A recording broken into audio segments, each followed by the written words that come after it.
And we are live, I think. There we go.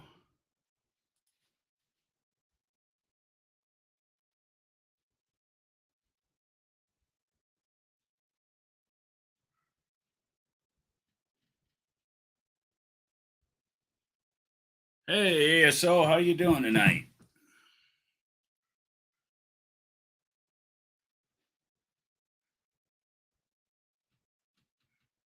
Nice. How was your week, buddy? It's been kind of rough around here. Oh, I heard you. Tired. Tuesday morning, septic tank backs up here at the house. It was not a fun week. Matter of fact, about an hour ago, I came up out of the hole, still working on it. But, well, at least I can use the thing now.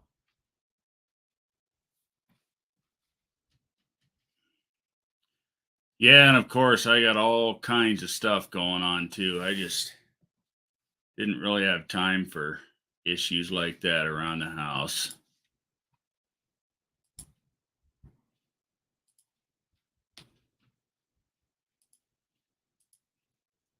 Welcome, welcome.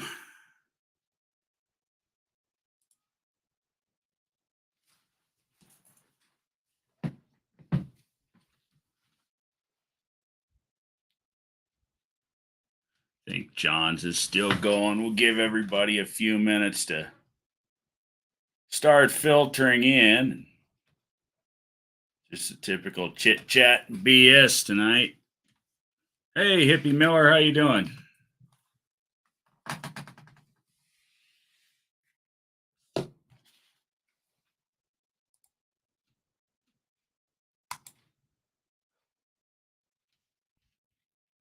Oh, here comes trouble.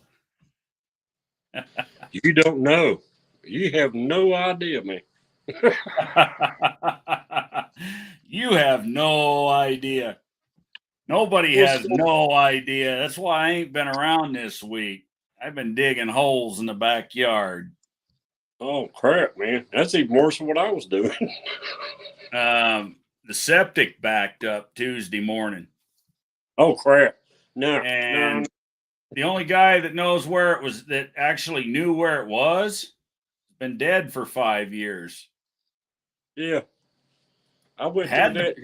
I got the plans, but the plans were wrong.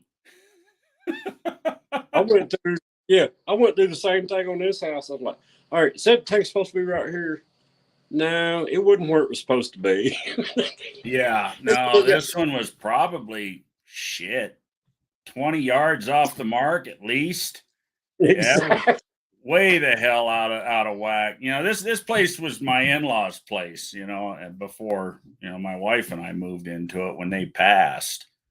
And with them passing went all the knowledge of where the crap's at, And I spent 2 weeks trying to find the septic tank to this house. I didn't have 6 weeks. Yeah. Yeah, so it was full of crap. Yeah. It wasn't running. It was running funny uphill. thing is I told my wife, I says, well, you better get on the horn and find somebody to come pump this son of a bitch. And she gets on Google, and now we got 4 or 5 septic outfits around here that work on, that do that. And the one that she called happened to be the ones that serviced it before, back in 06. Back in 06. Yeah. So what the hell is that? 17 years ago.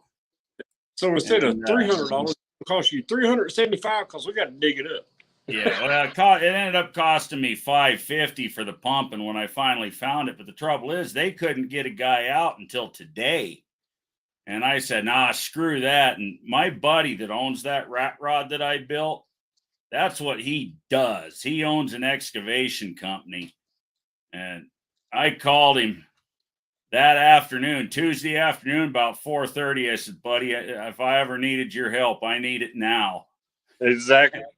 And that's some bitch, he dropped everything, and he had an excavator here 9 o'clock the next morning. And we dug up the whole frickin' backyard till we found that son of a bitch. Bring something, man. I need a little relief, okay? Hey, Stephen Barrows, Dougster, Mohawk, Wendy English, welcome. Thank you guys for being here. We're talking crap, literally. Yeah. But anyways, the stupid thing, this will tell you how old it is. It was hooked up with clay pipe. 4-inch clay pipe. And they hit it with the excavator and broke it, of course. So what? This shit needed to go anyways, but ended up cutting it off at the edge of the slab and hooking it back up. And it's an old concrete tank, and just a nightmare.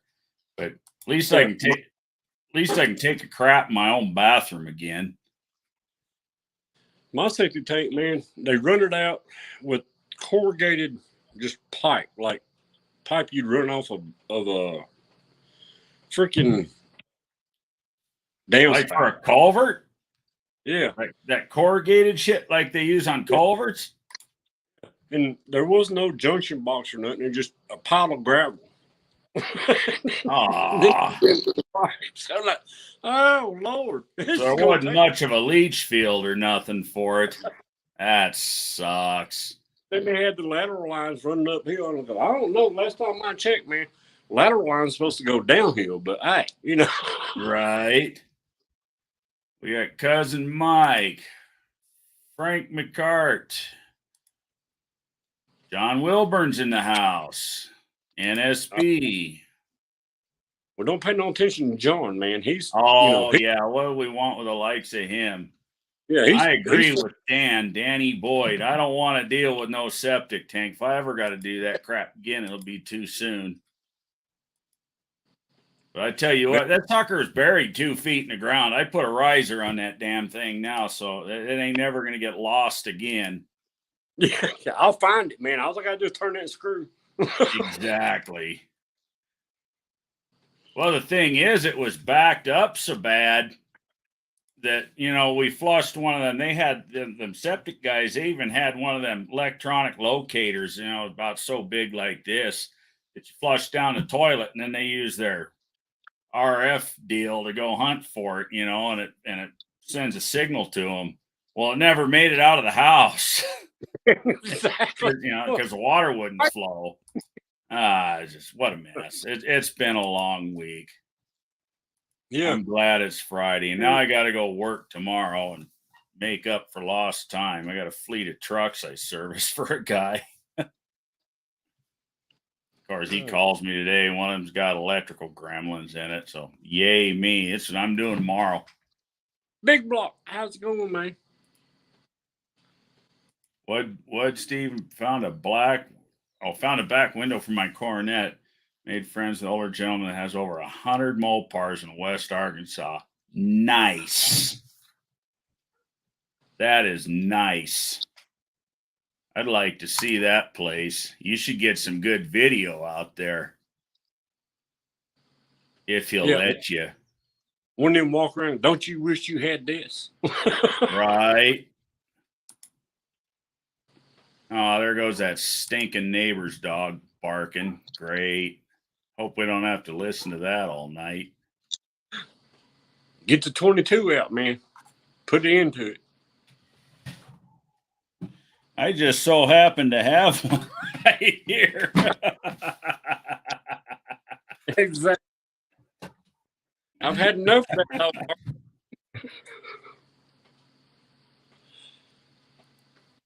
Yeah, don't tempt me. A, B, and C body stuff. Hey, Steven, see if he's got a 74 Monaco. Man, I'd sure like to find a 74 Monaco. And no, I don't want to build a Bluesmobile out of it. I want to build a tribute car to my dad. He had one.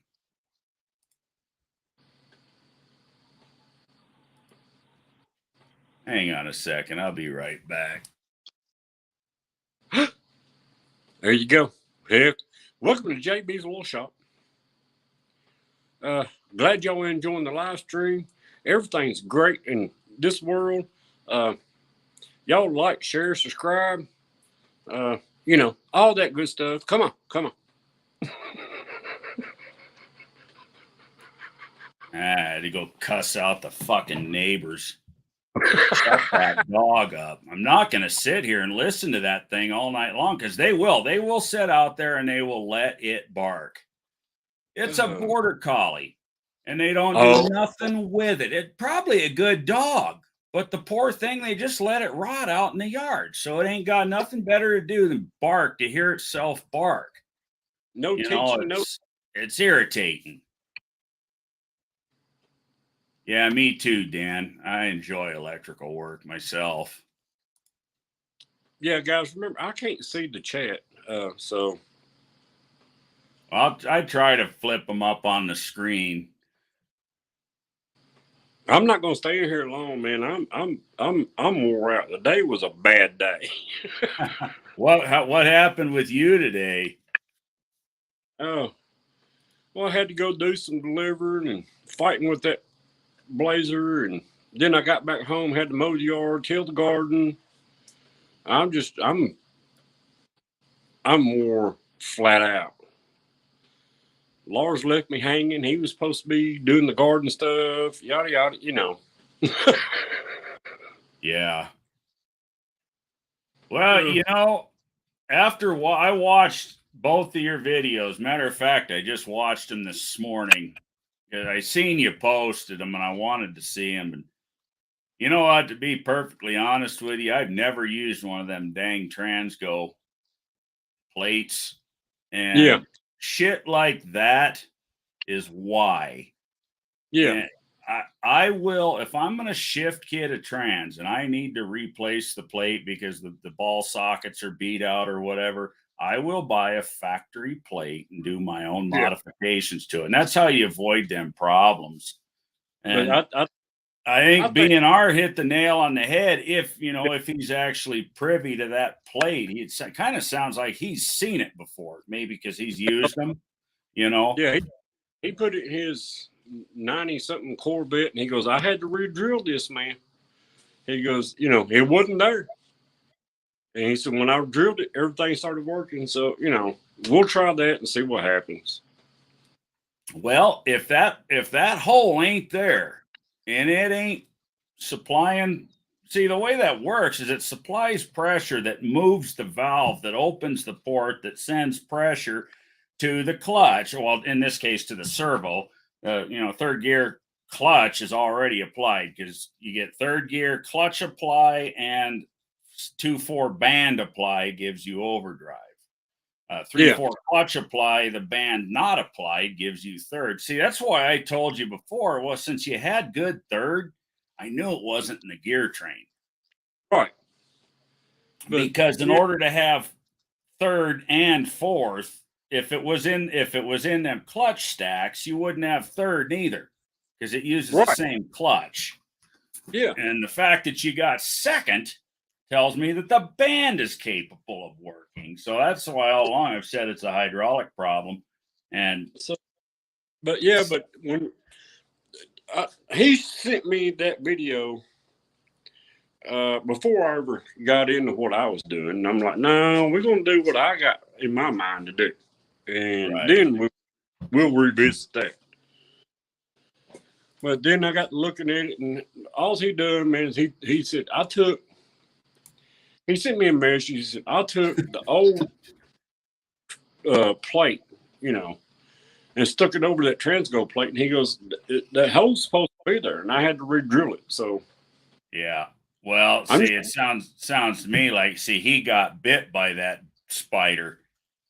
That snake got him. And he learned from it. That's how we all learn. And like I said, man, I got nothing against BNR at all. But boy, when he gets started leaving comments, dude, you better be ready. Yeah, because you're gonna be that crap for like an hour. Yeah, he just gets over the top. I don't necessarily think he's a bad guy. He just gets a little over the top. Yeah. And my wife's dog's like that. She's got it's a shit poo. It's a half a Shih Tzu and half a poodle, and it's a cool little dog. But man, that dog, he gets over the top sometimes. It's like, dude, you just got to go for a while, you know. So I'm gonna, like I said, this weekend, man, I'm gonna pop that hole in that thing and see what happens. What's the worst that Yeah. can happen? If you leave the plate up in the trans, just go slow and get a shop vac and put up under there while you're doing it. So what if Yeah, it drinks a little fluid? Because that yeah. all it's gonna take is that one little sliver to make it to the top side of the hole, and it'll get stuck in a valve, and you'll be doing this shit again. I can't see. Mohawk's asking you if you drilled the hole yet. No, we're Nah, talking about it right now. yeah, I'm gonna do that tomorrow. And if that don't work, man, it's a a third gear wonder. Yeah, well, if that hole ain't there, I think it's gonna solve your problem. Because that's the apply port. Yeah. And if it's blocked off, well, it ain't gonna work. Oh, so that's it. I've done everything else I can do to it. There's nothing else I can do to it. Yeah, exactly, Brian. Exactly. Dogs are gonna bark, but people let them go and go and go. That's when they become a nuisance. Oh no, my dogs get on the road. I'll walk out back, clap my hands 2 or 3 times. They don't straighten up. There's a butt whooping when they get back to the house. A little bit ago, Unfinished Project said he'd rather hear the dog bark than some people, and I'll tell you, I agree with that. I like dogs better than most people.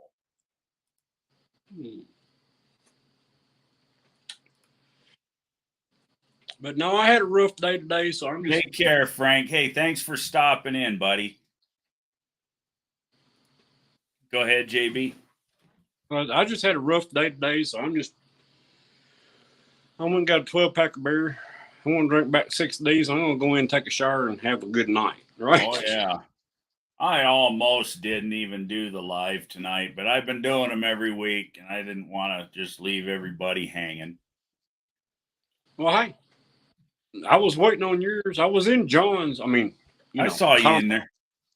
In John's and stuff, but he was busy doing other things. Yeah, I enjoy doing them. It's, John says it best. It's a good way to wind down at the end of the week and hang out and BS, and everybody gets to talk and hang out. And, it's usually a good time. It's always a good time. Well, I always try to make it lively. What the hell y'all assholes doing? Are you? Where the hell's Lars? He'll make it lively. Yeah, Lars is at home. He's sitting on his couch kicking back. Well, he better get his ass on here. Well, he better get his ass under this damn blazer and get that transmission fluid drained. That's what he needs to do. Yeah, Dougster, the TF2 is a good kit, but it still won't give you low band apply. And that's low band apply is a big deal with a 727.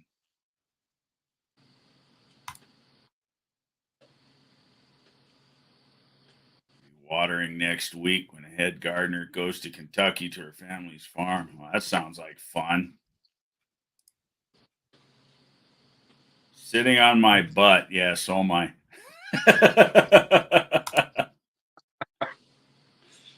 Sat by the garden, shirtless and shoeless today. There's a good song. The name of it. Zach Brown Band. Toes in the water, my ass in the sand.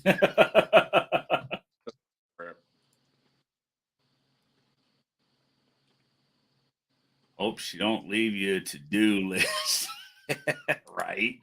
That's what you call a honey-do list. ISO? Yeah, they are. ISO's done got his motor in that little T-Bird. I still ain't convinced that's his T-Bird. I ain't convinced it's his motor. He was throwing up all kind of videos, this one, that one, and all that kind of stuff. But I need him standing in front of his car with that engine in there, taking a picture of it. There you go. There's a good tip for you right there, JB. Barrows, put a little grease on the bit when you drill. It'll grab the shavings. That's another good old trick that works well. Yeah. I already had that planned out. Just coat it down and send it Yeah, up. yeah. You just the luck you've had with that son of a bitch. I could just see a freaking shaving getting up top side of that plate and ending up stuck in a valve. But at this point, I don't care. Just fucking do it. At this point, if it works for a minute, you'll know you'll solve the problem. Exactly. All right, now we got to drop everything. And if something screws up down the road, you'll know why. But I think if you, like I say, shop vac and or grease it, I think you'll be fine. Tony, you're the man. Why am I the man? I'm just a beat up old fart that likes playing with hot rods. Because if you ain't the man, you're the woman. Well, I ain't that. That's for sure.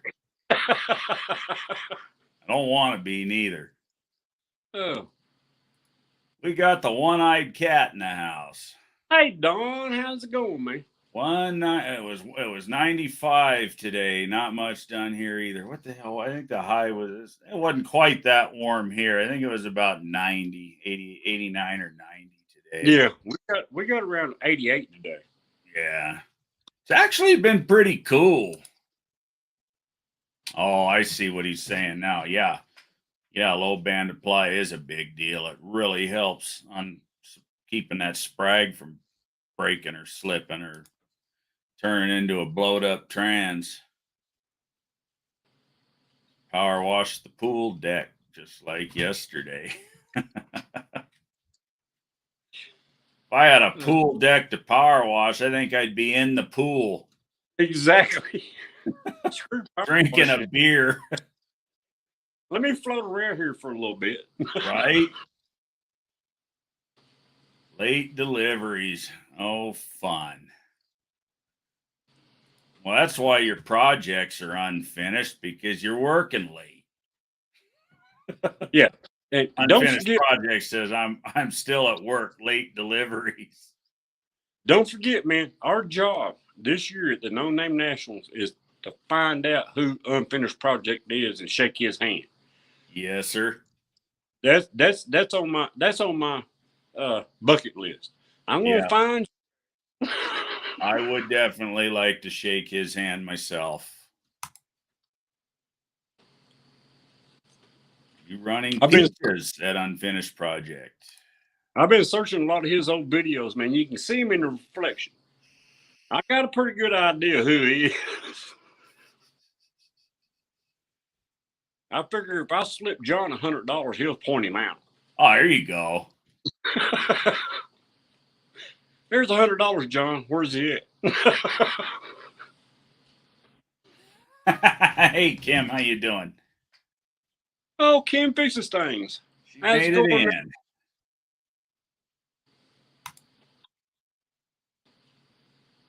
Hay bales. Those ain't no fun to throw around. Almost got 68 T-Bird on the road. We just need the reverse lights working, dang factory neutral safety switch shit the bed. Bypassing and installing a floor shifter tomorrow.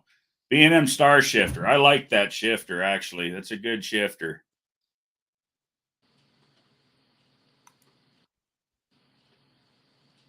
Steel is to be galvanized or painted. Electrical wire lube. It's water soluble, easy to get cleaned up.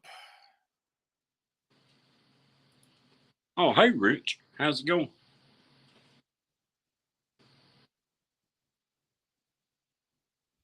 But when did floor shifter price? When did everything go to the moon? I'm staring down the barrel of $500 to put a shifter assembly together for that 833 4-speed. For a freaking her shifter. I mean, used ones are going for more than that. It's stupid. Yeah. I went the other day, man, and got some exhaust gaskets for the little Blazer right here. Used to be $12, Where's $30. I'm like, what? yeah? Oh, it's 30. asinine. I paid $60 yesterday for a 10-foot piece of 4-inch sewer pipe. Yeah. uh, It's out of control. Dougster says, "Up, unfinished project is the Where's Waldo of YouTube." Right on. That's what I was saying, man. This is a where's Waldo evident. I mean, Yeah, those situation. fancy shifters must be forged in gold. Yeah, they sure think they are. Hey, Jay, what's going on, buddy? Thanks for being here. I throw hay bale once in the 80s into a square body Chevy. Yep. Clint was teasing me. He had a S15 Jimmy sitting out beside his shop, and I was like, dude, I need the steering column, I need the transmission, I need, all the stuff to put that 4-speed in there. He calls me the next day after I posted it. He goes, well, the truck don't have no steering column. I bought it when it didn't have a transmission. I'm like, well, damn, you ain't no good at all, man. I'd like to find an S10 to put one of these 454s I've got in. Oh, Lord. Yeah, I've got a couple of 454s that came with the place, sort of. They belonged to my father-in-law, so they're mine now. I go through them. I think it'd be a little S10 or even a Camaro or something would be fun to stick them in. But I've always wanted to do a big. I've done small block S10s before. I've always wanted to do a big block one, though. Yeah, but you're gonna be knocking some stuff out the way. Those winters, that's actually not a very easy piece to find. Yeah, that is a good piece.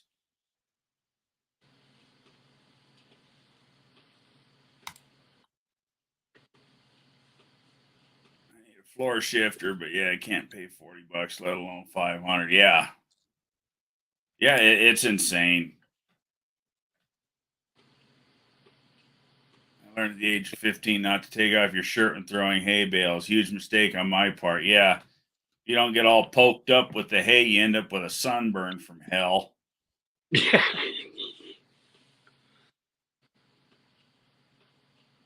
Man, me and Clint, we got fried out there at No Name. Just started BS, and like an hour and a half later, we're standing in the same spot, the sun just blazing on us, and we both got burnt to a freaking crisp that Saturday at No Name. I got home from that, and I'm like, dang, dude. Hey, Mark, thanks for stopping in. Good to have you. That was a cool video you did on that seat frame. I watched that this morning. Man, that's going to be a cool project when it's done. You checked out his channel yet, JB, Mark's Garage channel? Nope. He's got some cool stuff going on. I'll try to get around and watch everybody's stuff. A lot of times I don't comment. I just thumbs up, Right. I always try to comment, but shit, lately I've been so busy. I at least thumbs up it. Or, yeah. You know what? Or I'll do what Damien does and throw a thumbs up or, some little emoji. Yeah. Well, we won't talk about Damien. He's on my shit list right now. What'd he do now? Just go through, showing all this stuff off that I need for the truck. I'm like, dude, how's that helping me out? I know what I need. You got it. What the hell's the problem here? Driver's side floor pan for Don's car. If you're looking at AMD, I'm guessing $500 or $600. Headers are the problem. Yeah, that's no lie. The big block in the S10, that's going to be something like Andy did for Casper, probably. Some custom, but I've actually got a local guy that builds custom headers like that. But hey, Steven, how's it going, man? What's up? Hey, wait a minute. First live I was on with him, there was somebody come here. Let me and start preaching at you.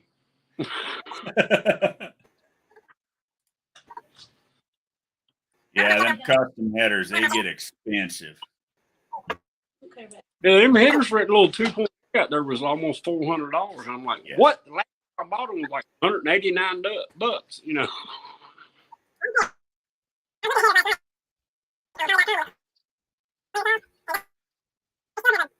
What the hell is going on with Steven's sound? I think Steven is in he's Sounds like the chipmunk or something. Yeah. He's on drugs. I'm just drinking beer. I think he's on drugs, man. Something's goofy with the sound. Maybe he'll come back. Yeah, he'll be back. I was going to get a picture of that 428 of Tony's and put it in the T-Bird.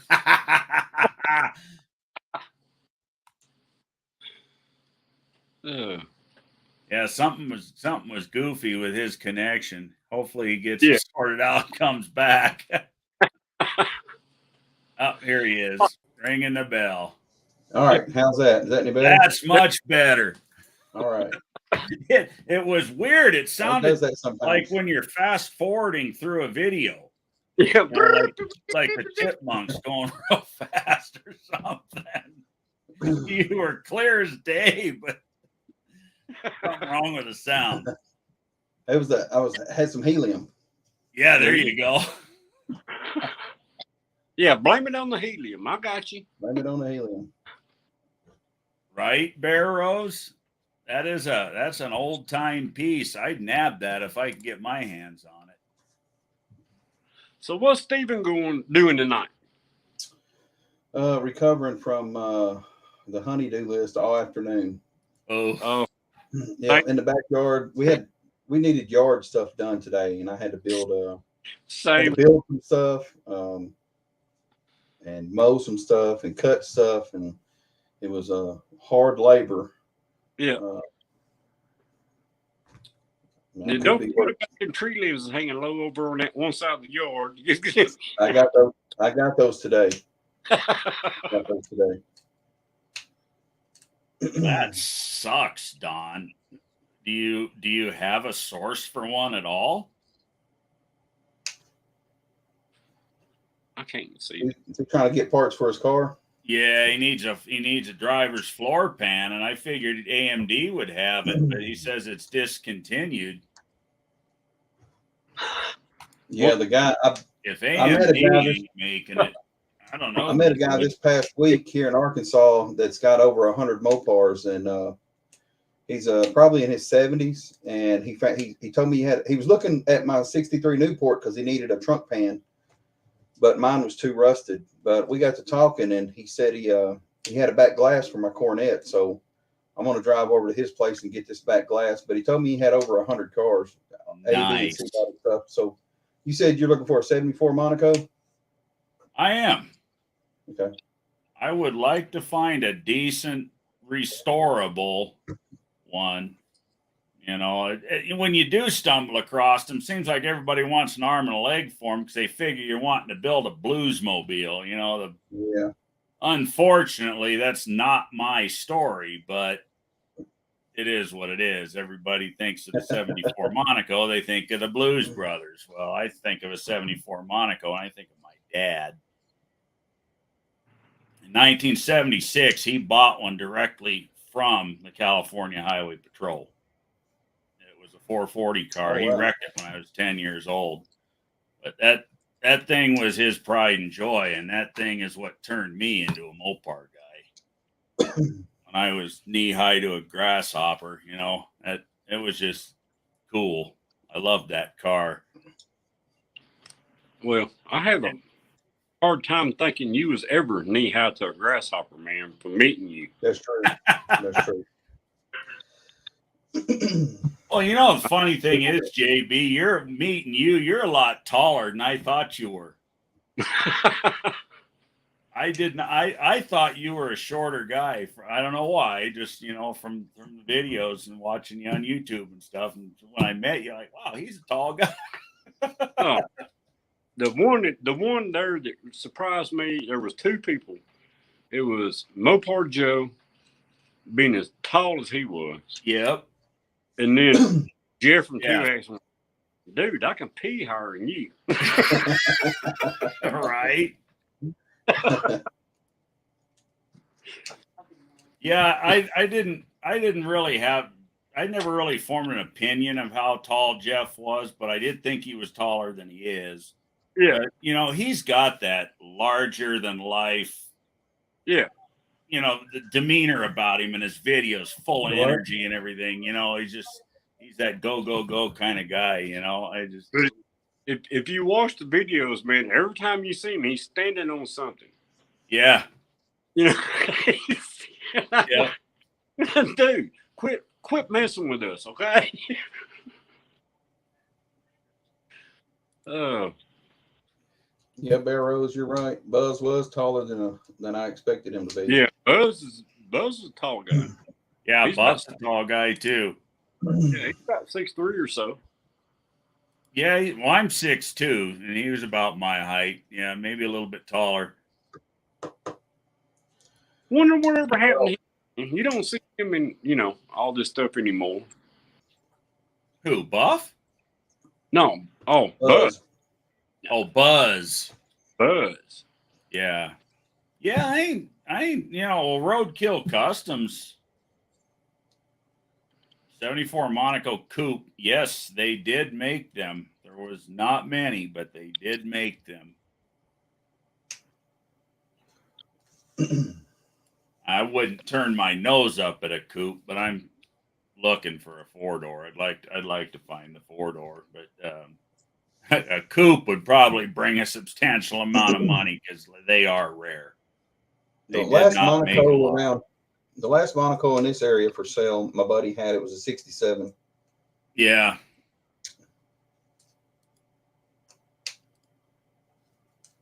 Auto Body Specialties. 135 for the pan, 25 for Annie 69. That's not terrible for new metal. I know the pans for my 71 Charger from AMD, that's $1,000 bill. Y'all need to start working on S10s, man. Right. Yeah, I got to get a floor pan. I got to get a floor pan for this Cornet. Oh, the whole thing, or is it just the fronts? Yeah, the whole thing. I don't know about the trunk. I've never even opened the trunk on the car yet. I don't have a key, and I don't want to tear it up, so I hadn't took the back seat out yet. I'm gonna pull the back seat out and then take the bolts out and raise it up. I don't want to mess the locks up because I'm gonna get a key made for the trunk lock so it fits the doors and stuff. Because I have the ignition key. I have the ignition key, the original one. I just don't have the door key. You're gonna have to do one of them deep shop things. That Coronet's a 70, right? Yours, isn't it a 70? Yeah.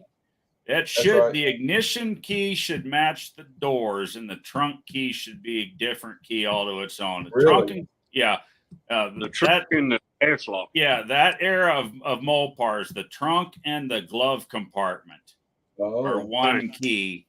The ignition and the doors are another. Okay, I'll try that tomorrow. Because I've got the ignition key, I just never stuck it in the door. Yeah, if you got it, you won't get the key is physically different. The side cuts on it are different. The trunk key would if you tried to stick it in the ignition, you'd probably end up getting it stuck in there. Ask me how I know. There you go. Yeah, ask me how I figured that one out.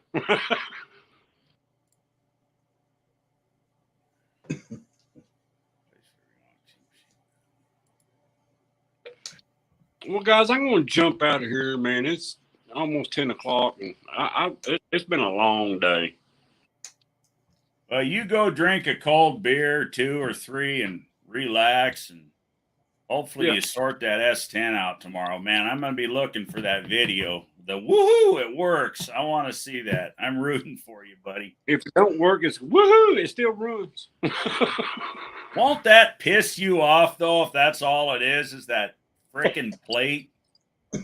Yeah, And it makes sense. You said that jackass put that plate in it, and that's when all the shit started running downhill. That's when everything went awry.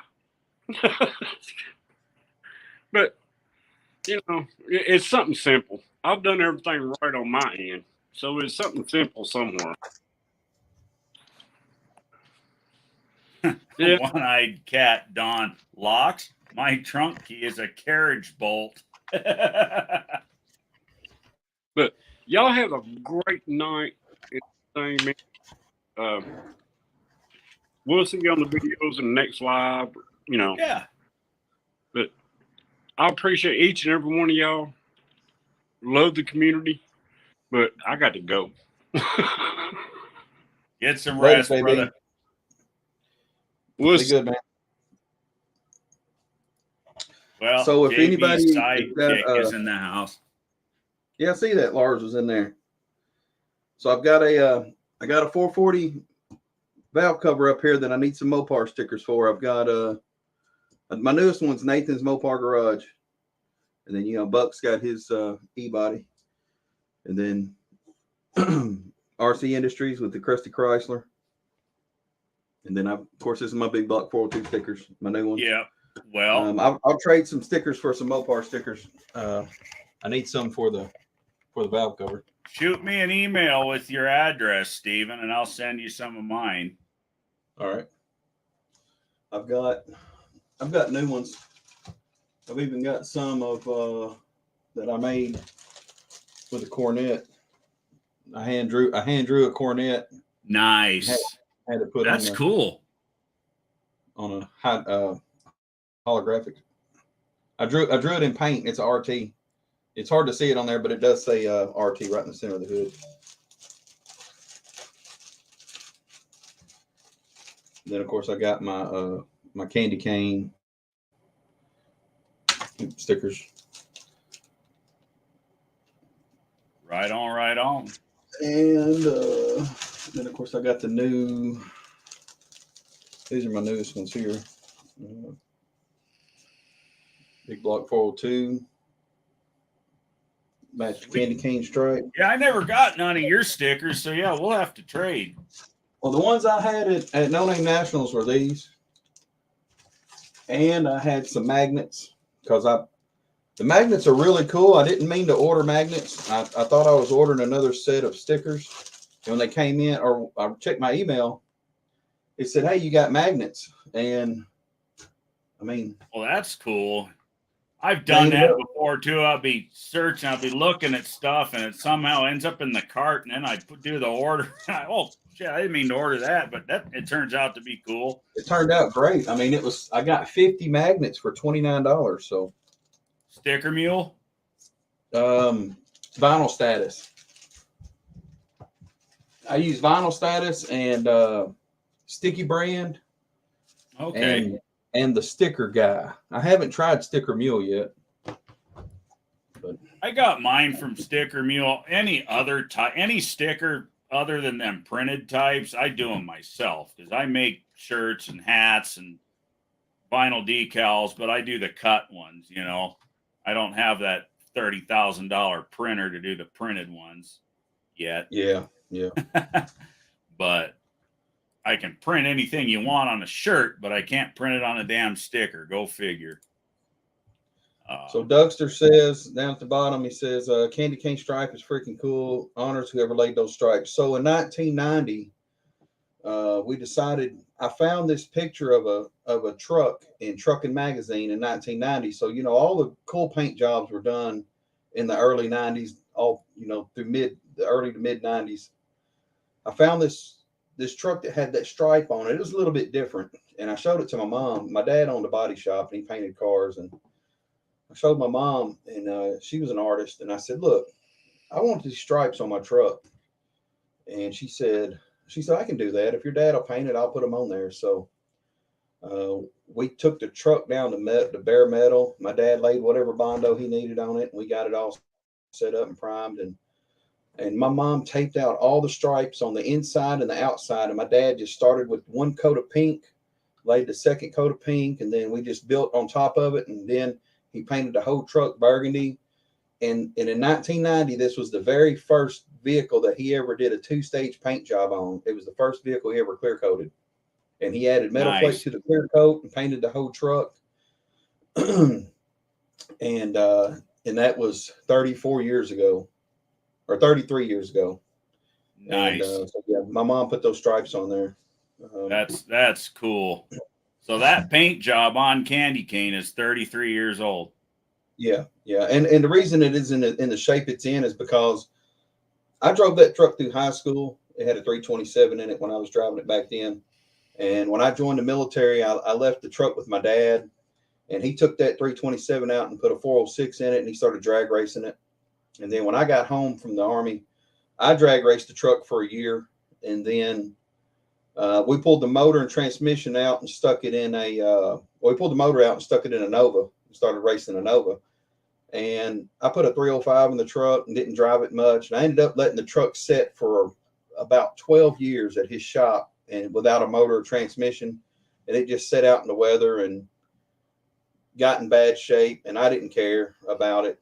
And then one day I was like, you know what? I think I want to drive that damn truck again. So I called my dad up. I said, you got any motors in your shop that run? He said, I've got a 305 that come out of a Nova. It's got a Lenati cam in it. He said, it come out of your uncle's Nova. I said, well, I'm going to come get it. I still got a transmission, and I'm going to put it in that truck and drive it. And I had already swapped the truck over to 5-lug and put disc brakes on the front and put a different differential in the back. So I had 308 gears, and I started driving that truck quite a bit because I had highway gears in it. And, right. And then about 2015, I put a 402 in it, and it's been in there until last year when I blew that one up, but I've got another 402 in it now. And then I've got I bought the 481, the big motor, not a stroker motor, but the nitrous motor I bought. I was going to try to hurry up and get that in there for No Name Nationals, but the truck's not set up for that much horsepower, and I'm going to have to do a lot more work to the truck to make it reliable because I want to make it more race oriented. I mean, I've got a bench seat and a lap belt. I need to put a roll bar in it. That's exactly what happened with my 78 Dodge back in 2015 when the 413 that was in it took a dump. At that time, I had a storage unit full of big block Mopars, and I just said, screw it. I'm going to go get one of my 440s and build it and stick 440 in the thing. And I'm going to that the 413 had, I don't know, 150, 160,000 miles or so on it, piss on it. I'll just build another motor for it. Well, one thing led to another, to another, to another. And I think everybody in this community has at least seen one picture of that 451 of mine. And it's way too much motor for the truck, and then you got to build the truck to suit the motor, and life got in the way. And well, No Name Nationals lit the fire under my ass to put my truck back together. Yeah, that's good. So that is what you're bringing this year, is your truck, though? God willing, the creek don't rise. That's awesome. That's cool. Parts. I'm just going to run the 402 in it for now because it runs pretty good. I'm going to swap the heads out because I've got a popping in it, and I think this motor that's in there now come out of a 72 station wagon that hadn't been started in decades. And all I done was took it apart, put new gaskets on it. I didn't pull the heads off though. I just took the oil pan and timing cover and all that stuff off, and I put a cam in it, a 268 cam. And all new gaskets, and I painted it up, made it look pretty, and I stuck it in there, and it runs good, but it's got a popping in it, and I think the valves aren't sealing off. So I just took the heads that come off Candy Cane because it's a good set of heads on there, and I just dropped them off. I dropped them off this week, get a valve job done on them, and I'm just gonna stick them on there. Yeah. And run that 402 at No Name Nationals again. And then the week after the No-Name Nationals, I'm going to start on disassembling and getting the truck. I mean, there's a lot I'm going to do to it. I may put a 9-inch under it. What combination is that 481? I'm guessing a 454 block. It's a 454 block, bored 125 thousandths over. 125 over. It's got enough wall in it, huh? Yes. 125 over. It's got a JE big dome pistons in it. I'm not sure the compression yet. I haven't. Right. I got the spec sheet on the pistons. I had to call JE to get it, but and it's got a Lanati 304 duration 708 lift cam. Wow, that son of a gun ought to run. It's got scat forged everything in the bottom. Everything's studded. It's I got a set of 330cc aluminum heads, Dominator intake. It's I could run a 1050 Dominator on it. It should make. I talked to Ryan at the James and James show, and I plan on taking it to him. We're going to make sure everything's right with it before we put it in here, and he's saying it should make between 600 and 650 horsepower. And it's built for nitrous, but right. I shouldn't need nitrous. I really want the truck to run I just want to run a 7.0 an 8 mile. He's saying it shouldn't be a problem in that. That shouldn't be a problem at all.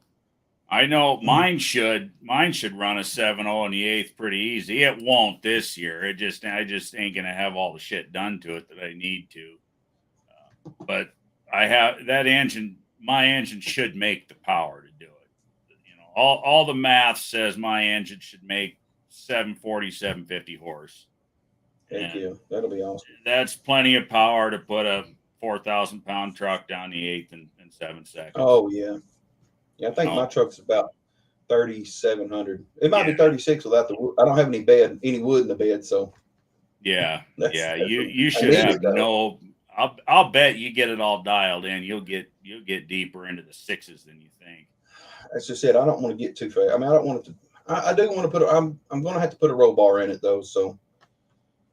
Yeah, that's kind of where I'm at too. I want to be fast, but at the same time, I don't want to be too fast because I don't want to completely butcher the truck.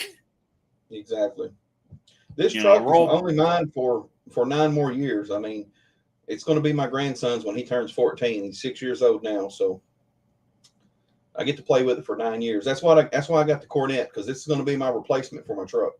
There you go. You'll have a lot of fun with that Cornet.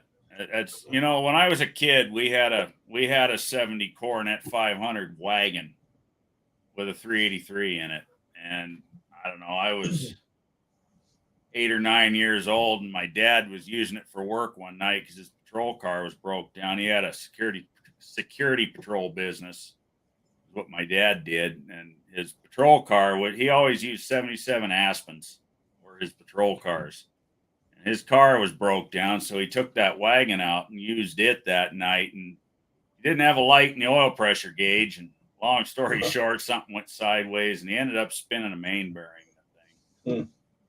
And it sat in the garage for 5, 6, 7 years. And he found this used 383 stuck in it, and he didn't have the torque converter stuck in all the way. And it fouled him on putting the engine in, and it just sat for a little while longer. And eventually I got old enough to start working on this crap, and I decided I was going to resurrect this car. And he said, well, you can get it running, you can have it.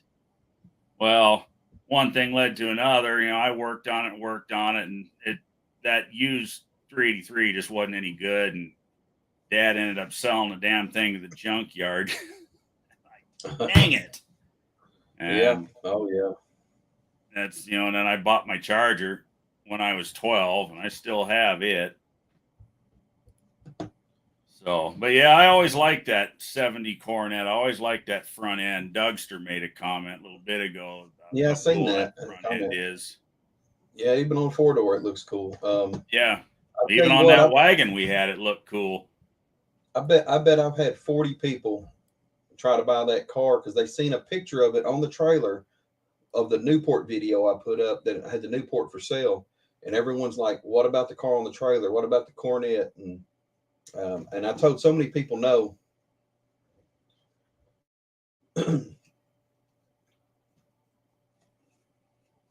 But yeah, there's a lot of people wanted that car. Brother Bear. Hello, everybody. How's it going, brother? Yeah, and Steven, as long as you own that car, you will have people trying to buy it from you. Well, when I got the 481 and I put Bye Bye Mopar on my picture of that motor, Mopar Joe called me. He called me that night.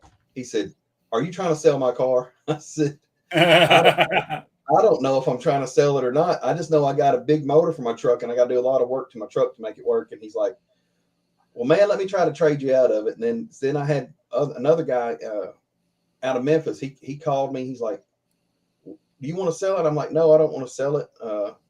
And he's like, "Well, I got a 70 Chevelle. I'll trade you for it." And he said, "I got all the sheet metal for it. It's a big block car." And I was like, that's a Chevrolet guy's dream car, but no, I can't do it. And then he offered me 5,000. I'm like, no, you know what? I got to keep this car, man. It's just, it's hard. I got lucky and found it right here in my hometown, and it had been sitting there since the late 70s. And I worked at that dealership in 2002. I worked at that Dodge dealership, and he had, I bet, 80 cars out back. And I did not know at the time what I should have bought. I ended up buying a 87 Dodge Conquest because I wanted a turbo car, and I built it, and it was nice. It was a fun car, a little 4-cylinder turbo.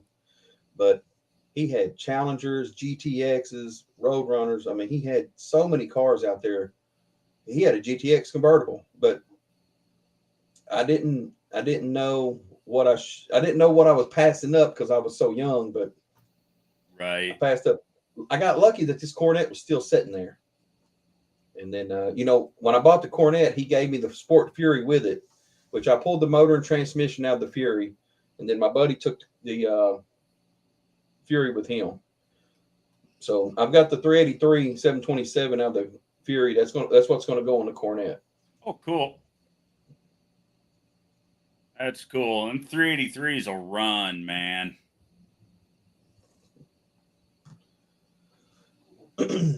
I've built some nasty little combinations. You take the 383 crank because it's forged steel and put it in a 400 because it's the same stroke. It'll fit right in a 400 and punch that 460 over, and you got a 416 cubic inch engine that weighs, Wow. well, what Mopar Joe say they weigh? About 516 pounds. Not much heavier than the small block, lighter than the small block Mopar. And they turn 7,500 RPM and don't cry about it. So the 383s are steel cranks like this 69 probably is a steel crank also?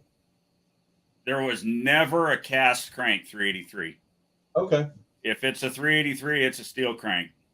Now I have a 440. I have a 440 steel crank, but it had a rod knock and it's real deep. It's pretty bad. It would have to be welded up. It's pretty bad. Oh, that sucks. Yeah. Is the crank already been cut? No. It's standard. It's standard journals, but it's deep. I'm talking. You can well, that crank isn't lost because you can turn a 440 crank all the way down to 2-inch and use a big block Chevy rod. Really? Yeah. They do it all. That's how they get the big, like the 572 strokers. Yeah. That's how they get the stroke to fit in the blocks. They use big block Chevy rods, 7.1s. I'll be right back. I'm gonna grab these numbers. I wrote everything down. I'll be right back. Yeah. How's it going, Bear Rose? Oh, dirty. What's that? Dirty. Oh man, that Ford's been raining on me all day. Oh shoot.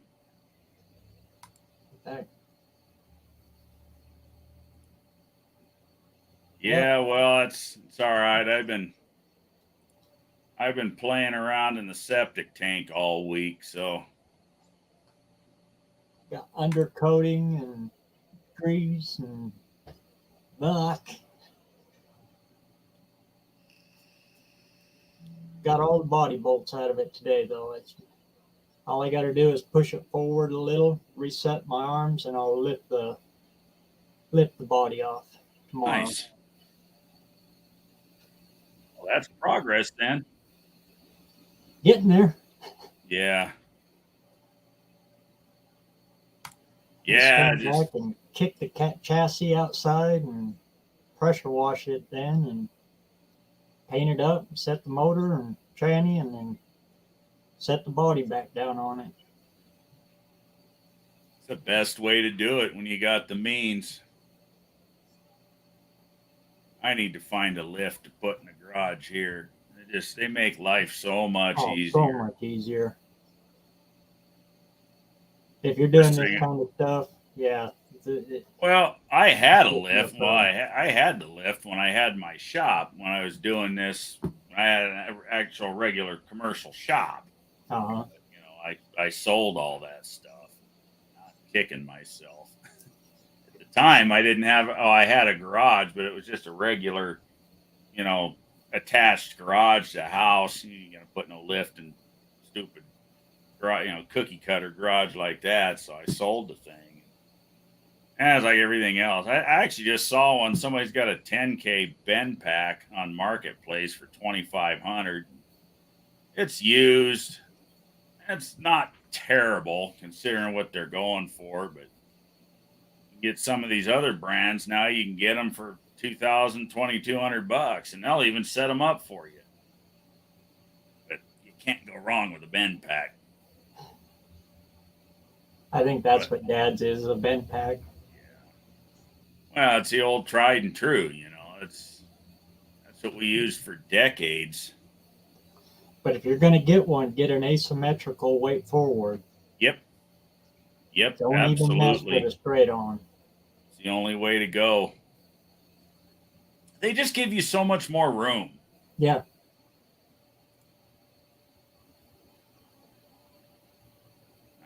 Chassis is a small bug. I lucked out with mine. I only give $500 for mine. Oh, nice. But I had Take care, Mohawk. Have a good weekend. That day. Yeah. My buddy's shop went under. Yeah, that's when you get the deals. When you get somebody, you know, when somebody's just got to get rid of it. Like say if something's going under or selling out or retiring, or that's when you can find the deals, and then you got to have the cash in your pocket. And it seems like every time I think I'm getting a little bit ahead, something else gets in the way, though.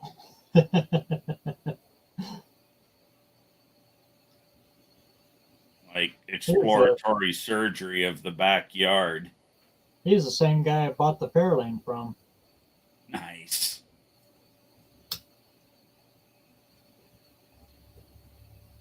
I'm getting real doggone close to 600 subs.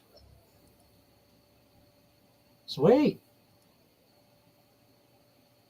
586.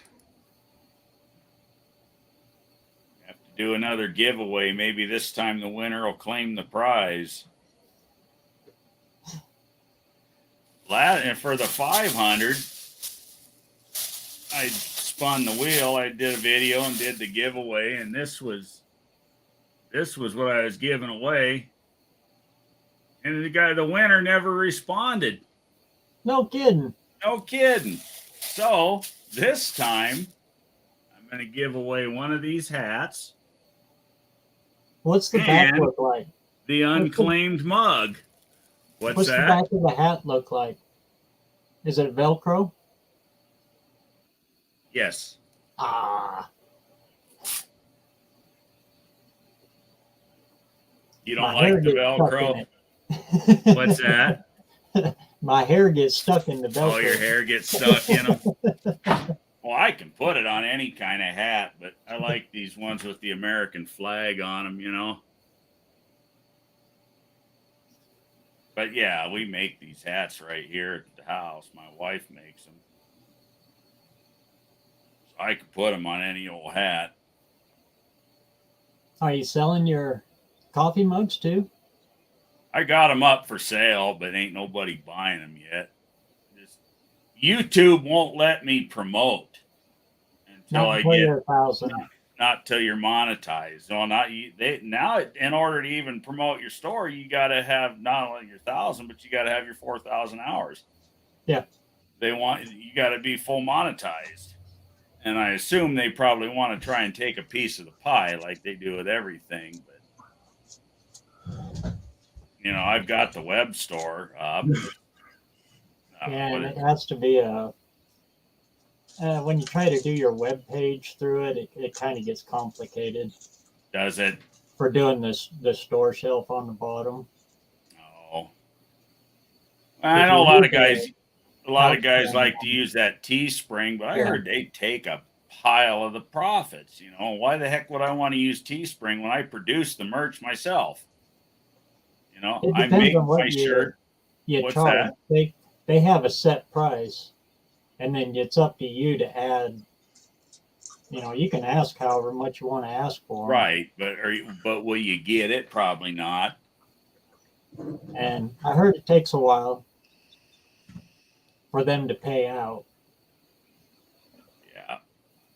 Well, you know, the other business, my Gunslinger Graphics, you know, my graphic design business, you know, I have a page of that website relinked and dedicated to the YouTube channel stuff. You know, I got my shirts and the mugs and the hats all on there.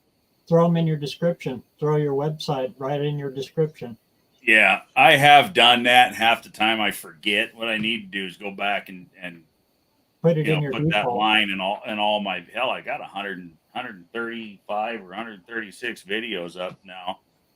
I need to go and put it in all my video links and, like you say, in the descriptions. I have done that, and the trouble is I forget to. I wish I could make a template, you know, where for when I post a video where certain stuff like that is automatically put in there. It's already there. It's in your settings. Oh, can you do that? Yeah, upload defaults. Okay. I'll have to go in there and set that up. Then that way I don't forget. Yeah, I've sold one shirt. Lars bought it.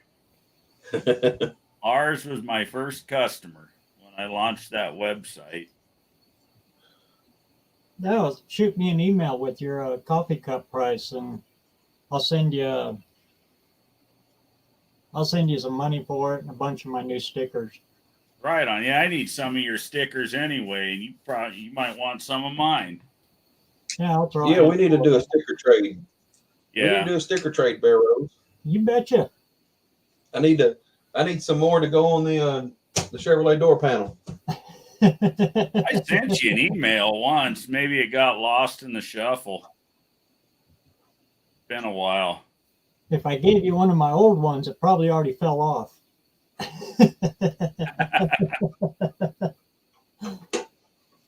Yeah, my email's in my my channel description page. So yeah, definitely send me your address, Steven. I'll send you some stickers.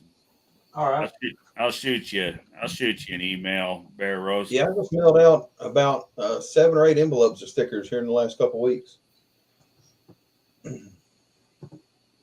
Yeah, I like stickers. I'm trying to fill up my sticker wall in the garage. Hell, I didn't I've got my toolbox lid at work is almost completely covered, and then I'm working on the door panel. That's and cool. Then now I've got the Mopar valve cover. That's where the Mopar. I don't know if Barrow's seen it or not. That's the 440 valve cover. I'm putting Mopar channels on here, and then if I can get me a Ford valve cover, a FE valve cover, I'm gonna put some on it. On one of those. This valve cover here, I ended up. Me and my buddy ended up with a whole bunch of valve covers, Mopar valve, small block and big block, and even I got one that's the wedge valve cover, so it's only got the 4 bolt holes. Oh, nice, the early ones. Yeah, I've got one of those, but this one had holes in it. When I started sandblasting it, I had holes here, and then right through here. So I said, well, I'm going to go ahead and clean it all up, and I'm going to paint it white and put stickers on it. There you go. A repurpose. Good use for it. Yep. Right on, Blake. So That's Tony, funny. on this 440 crankshaft, you said that you can turn them down and use Chevrolet rod bearings, or how do those guys do it? Because here's the numbers I got. So your rod journal is 2.75, right? That's what on a 440, yes. Yeah. So what I've got, the smallest one I've got is 2.327. That's how bad that rod was spun. 2.327. Yeah. That's what I'm saying. It was a bad rod knock. Yeah, but you can turn that but what they do is you can turn them all the way down and use a big block Chevy rod. And of course you got to change your compression height on your piston, because a big block Chevy rod's 7.1 and a 440 is well, it's 6.135 is a big block Chevrolet. 6.135, and they got 6.385 is the long rod. I thought they were 7.1s. What the hell uses a 7.1? I'm trying to think. Something maybe they use them in the aftermarket for some of the strokers or something. But I know either way, I do know that the stroker big blocks, if you go to 440 Source, it'll show you all the information, and they even tell you what I'm telling you now, that they turn the cranks down to use a big block Chevy rod. Okay. That's because it's a smaller diameter journal, and it's still plenty big to handle the power. Obviously, big block Chevys handle the power, right? Yeah. And what it does is, because it's smaller, it helps with the clearance issues when you start putting a 4.5-inch stroke in a 440 block. Yeah. Well, this one is I ran the numbers on it. I got it from up there at the dealership where I got the car at. It was laying in the back, and when I picked it up, I looked at the crank, and I immediately knew it was a steel crank. So and it's a 68 to 78 model 440 steel crank, and I got the part number here. But so I started miking it, and everything was standard on it except for where the rod knock was. Right. Take down. So I didn't want to get rid of it because I didn't want to chunk it, because I figured it was savable for something. Yeah, it is. Like you said, a guy could weld it up and bring it back to there's standard too. I've seen some places that do that. But I didn't know that, or just work doing it. Yeah, just turn the thing down and use a Chevy rod. And there are off-the-shelf pistons for the Mopar for using Chevy rods, because it's a common practice. Your pin height's where it needs to be for a Chevy rod. Okay. Yeah. Damn, I just sold a set of H-beam Chevy rods too. Ah, that sucks. I just sold them 2 weeks ago. I bought the big motor that had all forged stuff in it, and I had another set of H-beam rods, and I sold them because I didn't need them now.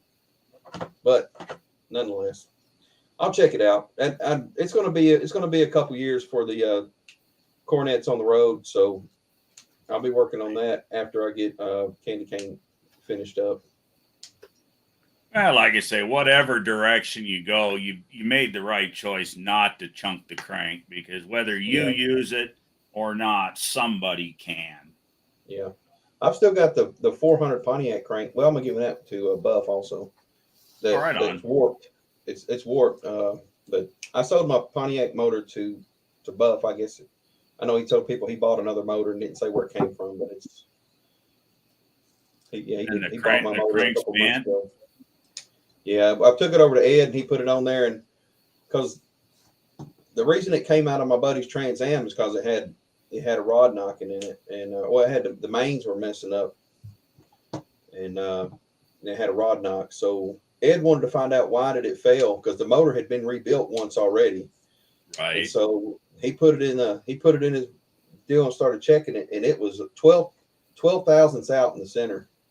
Oh wow. And, yeah. And so he's like, well, here's a problem. This crankshaft's warped. He said, that's why when they rebuilt it, whoever built it, they done good machine work. Like they machined it. They turned the crank, but they didn't check it for straightness. And so they did a good job on it, on the cutting. They just didn't check it for straightness. So it didn't last much longer and it ate it up again. Oh, that sucks. So it's already been cut. Yeah. So that's one way you can straighten it, is cut it straight. Yeah. But if it's already been cut, yeah, you say it's 12 thousandths out. Yeah. If it's only 10 under, you could still straighten it by taking it down to 30-30 though. But that's 30 on the mains anyways. That I believe Buff's going to put that in the Grand Prix. That's going to be the replacement for the LS, is putting the old Pontiac 400 back in there. Nice. I like a Pontiac 400. That's a good running engine. Yeah, and another car we had when I was a kid, my mom had a 74 Firebird 400. That was a fun car.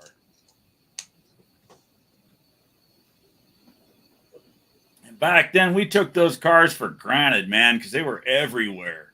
It's like, shit, I wish I could. If I had half this stuff now, I'd be tickled.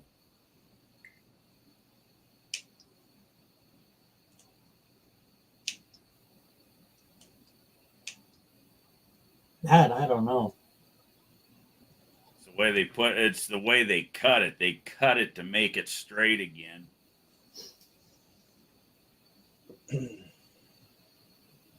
Well, I mean, it's like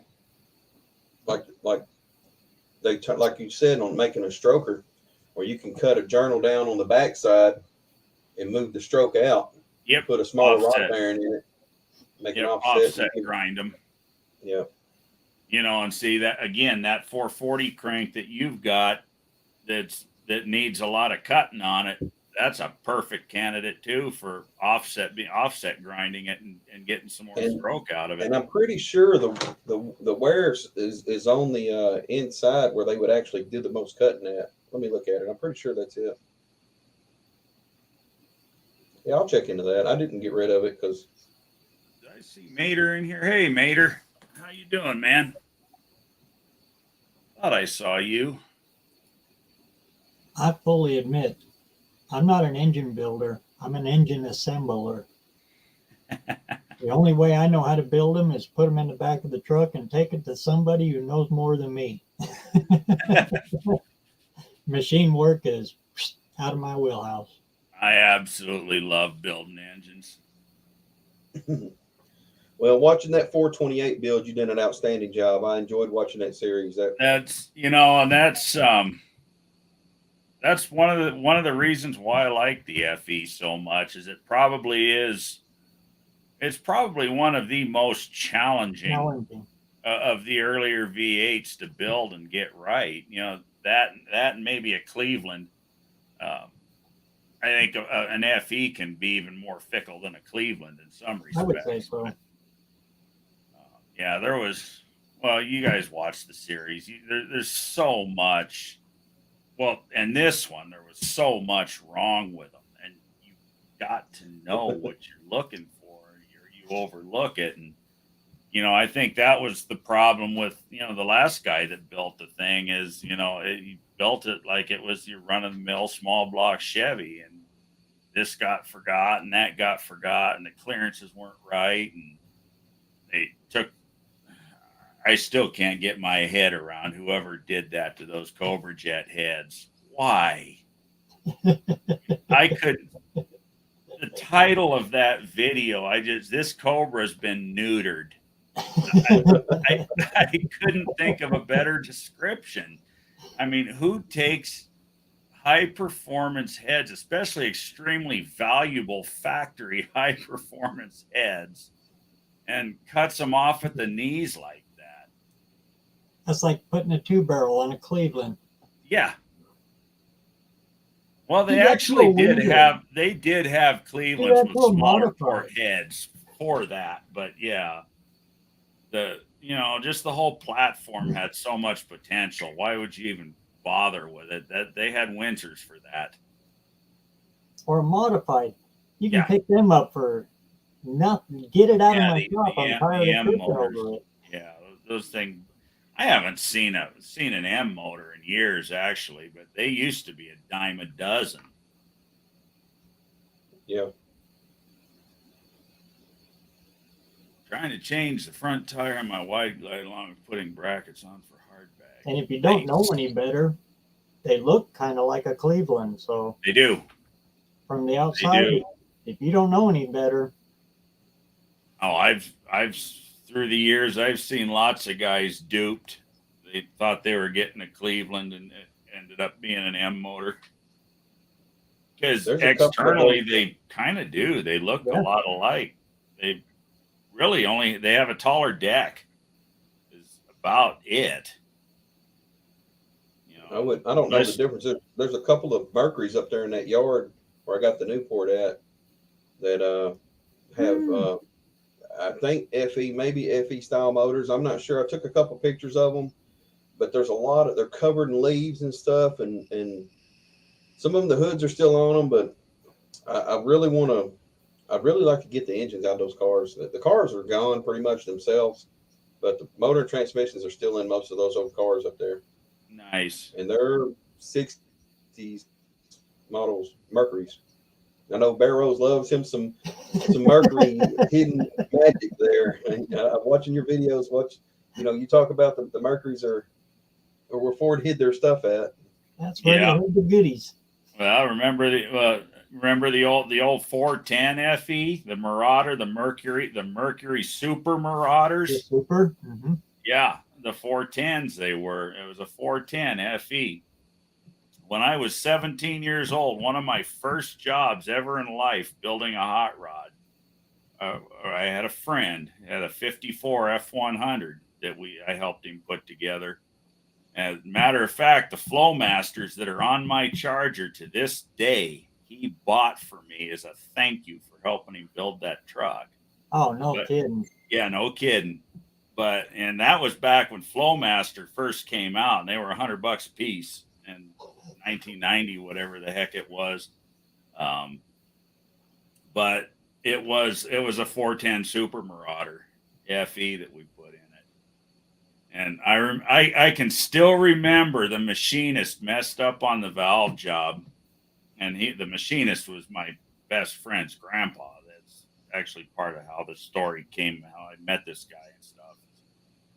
But he taught me the trick of how you can slip a head out of an FE without pulling the intake. You ever done that? No, It can be I've done. never seen it done though.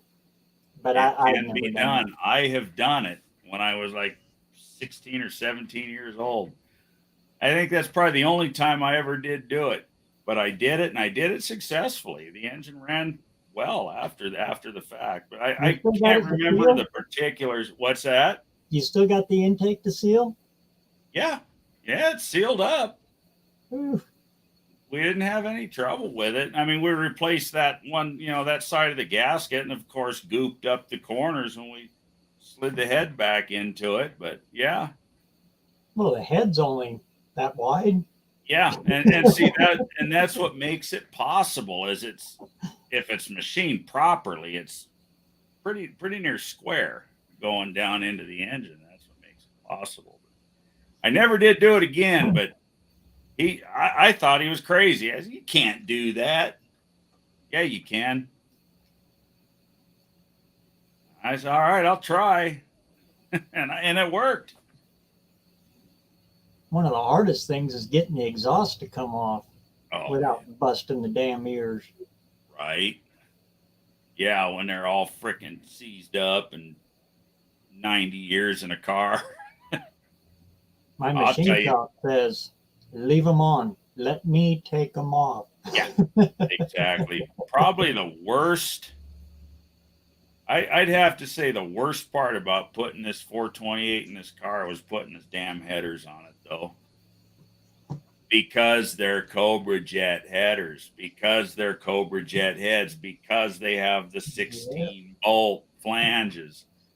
And you know, by God, there's 16 holes. They're going to get 16 bowls. Well, they got 15. Number one and number five, because Yep.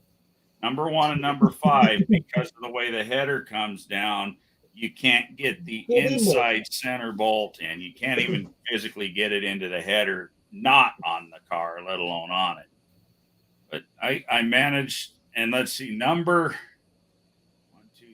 4, the inside one, damn near wouldn't go. I had to file out the header a little bit to squeak that bolt in, and it ended up being the first one to go in, and it'll be the last one to come out if they ever go out. But I actually got them all in there, and that's why it's got a $75 set of dead soft copper header gaskets on it, so they don't have to come off again. That was another deal. I guess earlier when my audio was messing up, I was saying Holly was still having that big Memorial Day sale going on their website on the clearance section, and I bought some wheels for the front of Candy Cane, some rocket wheels, some 16x5. I wanted some narrower wheels to go on the front, and 16-inch tires are a lot easier to get now than 15 and 14s. I've been noticing that. Yeah, I worked at a tire company a little bit, and they get orders in. They only run certain sizes for so many days, and there just ain't a lot of days they run 15-inch tires anymore. They run 17 and bigger mostly nowadays, because all the cars are 17 and bigger. So I'm seeing a lot, even in drag slicks, everything's going to 16s. Oh yeah, which I have a hard time getting my head around, because the more sidewall in a slick, the happier the slick is. But yeah, everybody's going 16. Tire technology's changed so much over the last 20 years. I mean, Holly has the Excel 300 plus racing plug wires, the I think spiral core wires for their regular $170. They have them for $23 a set right now. Universal wires, plug wires. Wow! I bought 2 sets. I bought a set with 90 degree and a set with 115 degree boots. Yeah, I was gonna say, that'd be a good time for a guy to go buy 2 or 3 sets. $22.67 each. Yeah, because about the time they go off sale, you're gonna have a buddy that needs a set, and you can sell them to him for what they're worth. And I've got a good set of plug wires on my truck already, but I mean, for $22, I thought I'd grab 2 sets. So heck yeah! I'll need a set for the Cornet anyway. I run those Excel ceramic boot wires on my big block Mopars, simply because the let's see, 4 and 6 and 3 and 5 get dangerously close to the header, especially if you run fancy heads like I've got, the angle plug heads. They get real close to the freaking header. I used to burn boots, and when they came out with those, probably been 15 years, 20 years ago now, they came out with those ceramic boots. I thought that was the best thing since sliced bread. I never bought another set of plug wires. I used to burn them back in the 90s. I burn them up on that 327 all the time. Yep. Well, a small block Chevy's got a very similar cylinder head design to a big block Mopar, so they're ailed by the same problems like that. So these are the Excel headers. These are the Excel 300 plus ferro spiral race wire set. Yeah, that's a good set of wires, and that is a high dollar set of wires. They're regular $170, and they were 20. Oh, they was less than I thought. They was $20.54 for the 115 degree boots, and $22.49 for the 90 degree boots. So I bought both of them because I need to kind of mix them up a little bit. I need some of the 115 degree, and I need a bunch of 90s. Brian, to answer your question, I don't think so. I don't know what your last name is. Just look for me on Facebook, Tony Ross, or the YouTube channel has a page also. Send me a friend request. Wow, 32 Ford aluminum radiator, $88. Wow, that's cheap. It was $527, and it's a frostbite, 4-row. Or no, Yeah, last night I found some 42 Pontiac. 52 Ford. I found I some got 65 Pontiac, 65 Pontiac GTO headers for $26 for some Hooker competition headers. They were regular $700. They had them for like maybe it was $40. It was cheap, but when I clicked on it, they were sold out already. But I sent John a message, Pontiac Pure Pontiac Garage. I sent him a message because I thought those headers were in stock, but they were sold out already. But they was marked down from $700 to less than $50.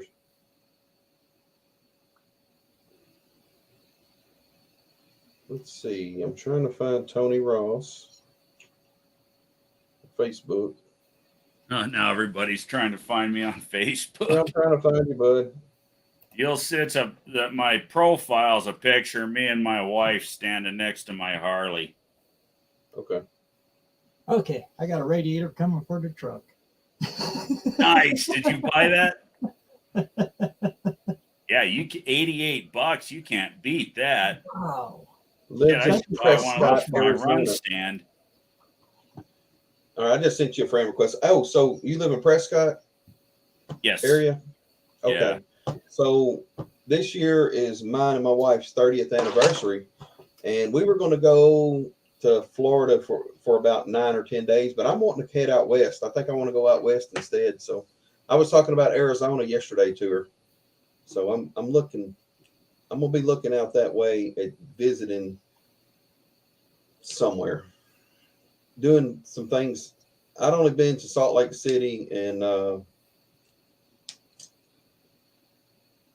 El Paso, Salt Lake City, and then Northwest, of course, in Washington and Idaho. And if you were gonna come out this way, a cool place to check out, and it's actually not that, probably an hour from me, would be Sedona. Sedona's got some really cool stuff, cool landscape, all the red rock, and if you've never seen Sedona, it would be a cool place to check out. Sedona's on my list of things to see. And December is when we're looking at December. Well, it'll be cold. It will be. It freezes and it snows up here in northern Arizona. Yeah. People think of Arizona and they think hot, hot, hot, but you're thinking Phoenix, Tucson, down, Douglas, down south. Up here, we got more snow than I frickin' wanted this year. That's for sure. You know what? The West Coast got more snow than the East Coast this year, I'm pretty sure. The West Coast got a lot of snow. Yeah, we got beat the hell up with bad weather. I think the whole country kind of did. I mean, you guys had the nasty winds and tornadoes and, in your neck of the woods. Yeah, well, that's normal for us, though. We're used to that kind of junk. Yeah, Dougster, build yourself Excel wire kits. That's what those are. Universal kits. You build them yourself, and they're $22. That's the only way I'll buy plug wires. I don't want the ones that they put together for you because they never fit right. That's right. They probably fit right in somebody's eyes, but they never fit the way you want them to. For rust-free metal, huh? You go visit. Yeah, the trouble is there's nothing good left out here anymore. Nothing is for sale, or if it is, they want an arm and a leg and maybe even your firstborn for the thing. Because all those Midwestern folk went out there and picked them up and brought them back so they could rust them out here. Right. Well, but even it's like that video that Clint made for Buff here not too long ago, about Tennessee. All the everything still exists. There's still yards full of this shit out there. You know, that just, and it used to be that way here. It used to be that way in California. It used to be, you know, and it just, they've all been picked clean, or the damn environmentalists have gotten rid of them. Well, I know of three yards that are within a couple hours away from me that are still have a lot of classic cars in them. Nice. And now they're selling them. One of them is selling the cars for $700 and less per car out of his. Yeah. Yeah, see, and you won't find that around here. I mean, I shouldn't say you won't. I mean, you stumble on there's always a deal to be stumbled on, but it's just it's tough. Yeah, this yard has a A100 in there that it's in pretty bad shape, but I was seeing it and I thought, man, that's nice. The A100 would be so cool to have. That would be so cool to have. Hell, I'd like to take, if I got my hands on the right A100 to do it too, I would love to replicate the wheel standing A100 that everybody knew. Oh, yeah. You know, the guy that I was talking about earlier, that actually just a few miles from me, actually, that builds custom headers and stuff, he built an exhaust system for that truck. And I actually saw that truck with my own two eyes in his shop. And this was several years before I ever started screwing with YouTube. But imagine that content. But, you know, hindsight's 2020. My machinist buddy, he's got 2 videos on a stagnant channel, and he's got 500 and something subscribers and 750,000 views on one video. It is the Hemi Ford in his shop. Check out BC Auto Machine on YouTube. He might be a little hard to find. Like I said, he's got 2 freaking videos. And I keep getting after him like, dude, you've got 2 videos and one just kicked your channel into orbit. Why do you not do something with it? But he's just so busy, you know, running a machine shop, I guess. But his brother was doing that. I think Little Red Wagon's the one you're talking about, right? Yeah. Yep. The Little Red Wagon. Yep. That truck was in Rob McCabe's shop right here in Arizona. And this was back in 2016. I'd actually gone out there. I sold him a carburetor and got some exhaust pipe from him. And that freaking car that Little Red Wagon was in his shop. Oh, that's cool. I said, tell me that's not true. And he said, yep, it is. That was probably one of the coolest things I've ever seen that close to me. Yeah, that would be cool seeing that. But just think, even if I could have made a short, I'd probably be one of the, if I would have done that back in 2016, I'd probably be one of those 1 million subscriber channels today, you know. So is the Hemi under glass, is it in a museum somewhere? Do you know of the whereabouts of that car? I do not know the whereabouts of that car, but I'm sure it is. It's got to be in somebody's warehouse. Don Guard. I'm sure it is. Let's see. Hemi under The Walter Chrysler Museum, maybe. Maybe. Let's see. Hurst Hemi under glass.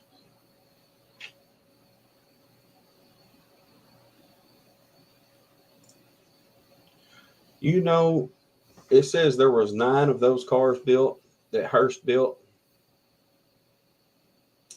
from 65 to 75 to showcase their products. They built 9 Hemi under glass Barracudas. Yep. I didn't know that. I thought there was just one. There is just one left. Oh, yeah. As far as I know, there's only one remaining survivor. Yeah, it's like the Pink Panther Cuda, the 1970 Pink Panther Hemi Cuda. There was 7 of them built, and there's only one left. And I actually have the book of Otis Chandler's collection includes that car. But this is from 20 odd years ago. I don't even know where that car is today. Says here as of July 16, 2016, that the car was still being raced in New Braunfels, Texas. Wow. The longest performing history of any Hemi underglass ever constructed. And then it was just had its third driver, a guy named Mike Mantell, in July of 2016. So it's still racing. it was then. Now that's 7 years ago. So I don't know. It don't give any more updates on that. That's website. pretty cool, though, really. Yeah. Can you imagine wrecking it? I mean, really, really badly. It said something about a wreck. Hang on. Let's see what it said. Oh. While taping the June 26th episode of 2016 on Jay Leno's Garage, Riggle with Leno riding passenger seat rolled a newly constructed 69 version of the Hemi Underglass. So they had a 69 version That's that him and Jay Leno wrecked. Like a tribute car, kind of. Yeah.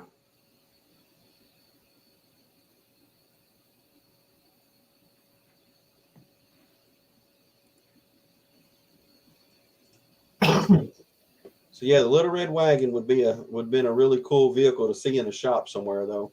Right? Yeah, just at random like that. Especially because McCabe, the shop where I seen the thing, he is a Ford or nothing guy. You know, he's a diehard Ford guy.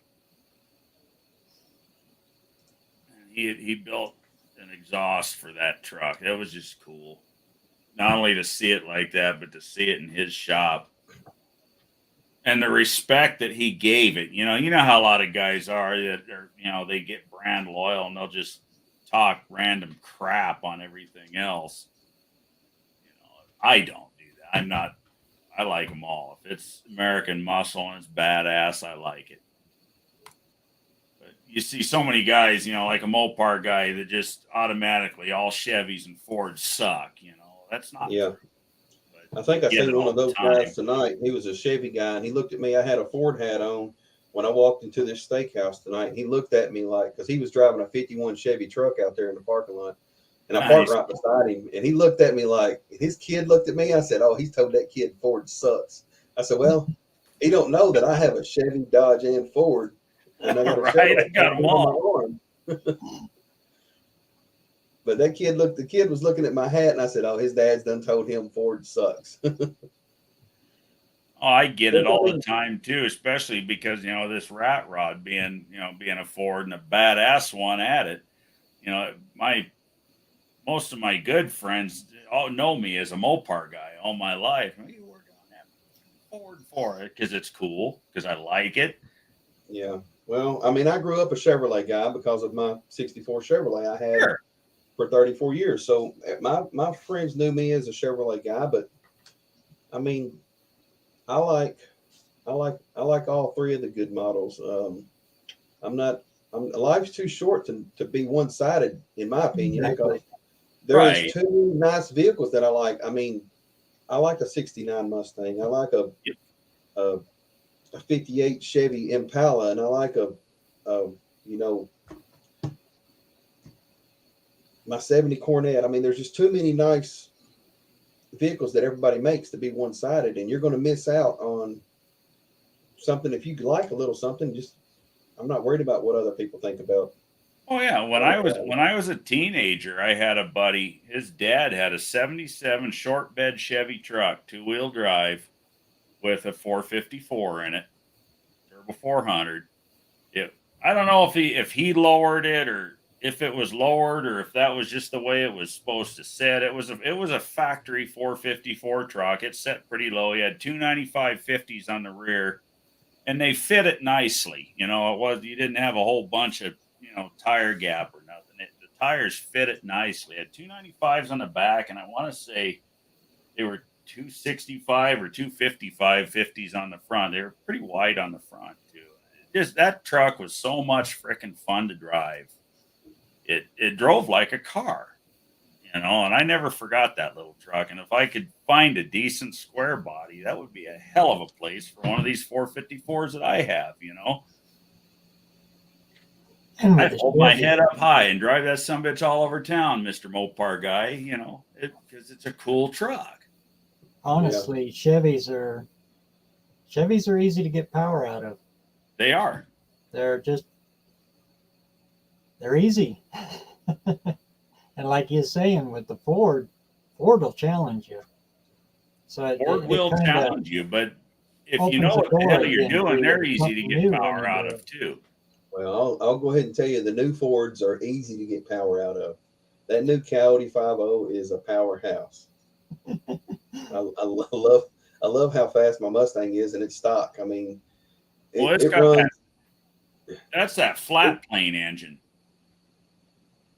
right? No, That's the one that's got the Voodoo, flat the plane Voodoo crank in it, is right?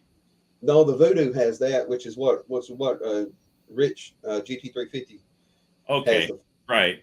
plane crank. Yes, and that's a 8,000 RPM motor. Yeah. Oh, they're wicked Mine, bad. mine goes to 7,300 RPMs. Yeah. I know it took me and the wife were on our way back from the steakhouse, and we turned on the last road to our house. I said, "Are you ready?" She said, "Well, I got a hair clippy in," and she moved it. So we get our triple digit hit in for the night. She was happy. Well, I don't know what she was, but I was. The heads are huge, Doug. They are. exactly. I mean, it's still a 5-liter engine, so the bottom of the engine's still small, but the heads are just. That's why it breathes. My car has a horrible 60 foot, but it breathes on top end. It's fun. It's definitely You're the one that well, that was yours at No Name, right? That Mongrels yeah, drove. and That's Mongrels what I driving. thought you were the one that was that. Yeah, and it was bone stock. I mean, it had street tires Right. on it, and I made a 803 pass with it Saturday morning, but on street tires. I made an 803. So I took that car up to the James and James shop, and we put it on the dyno, and it dynoed because they need it. Yeah, they need it. So I put the Mustang on the dyno, and it dynoed 393 at the wheels with the stock air filter, everything bone stock on it, and that's Nice. 36,000 miles on it. And so we put an X pipe on it and a K&N drop-in filter, and I picked up 12 horsepower. It dynoed 405 at the wheels, and I haven't been back to the track yet, but my mile per hour, I've already tested it, and it's at 93 miles per hour. So I went from 88 to 93 miles per hour. So I should be Nice. 790s now at least. In Nice. a stock car that's no tuning. Well, and pump if you gas. picked up 12 at the wheels, you probably picked up all of 25 at the crankshaft. Yeah. And we did 4 dyno pulls on it. I'm working on that video, matter of fact. Ryan just texted me and asked me yesterday if I was done with that video yet, but he's not going to be able to make No Name Nationals, the James and James show, because he is getting married on the 23rd. So that Saturday, wow. he's got a wedding to be at. So he's not going to. I said, well, I think the wedding's probably more important than a race. Yeah. We'll be there for him next year. He did offer me the Rusty Nova. He said, if you need to take the Rusty Nova to No Name Nationals, you come get it and you can take it. He said, if Candy Cane's not ready. Oh, that's too cool. I said, man, I appreciate that. Right But on. I've not driven it, and I know what kind of times that car turns. That car runs it runs 710 on motor, and it's got a lap belt still in it. It still got a bench seat in it. That's the one he had at No Name last year, right? Yeah. Yeah, that car was no bullshit. That last pass, when he finally got a full nitrous hit on it, I think it was a 610 is what it ran on that last hit. Yeah. I think I got that video. I think there's a short of that run on my channel. That car is no joke, and that's his slow car. Yeah. I went to his shop, and he has some really nice race cars at his shop. Dougster, that would be cool. That would be cool. Is it fresh? Where? I'm not sure. Oh, no, it Get married at the racetrack. Yeah, I'm not. I don't think she'll go for it. I don't think he'll get married at the racetrack. But that would be neat to have a wedding at the No Name Nationals.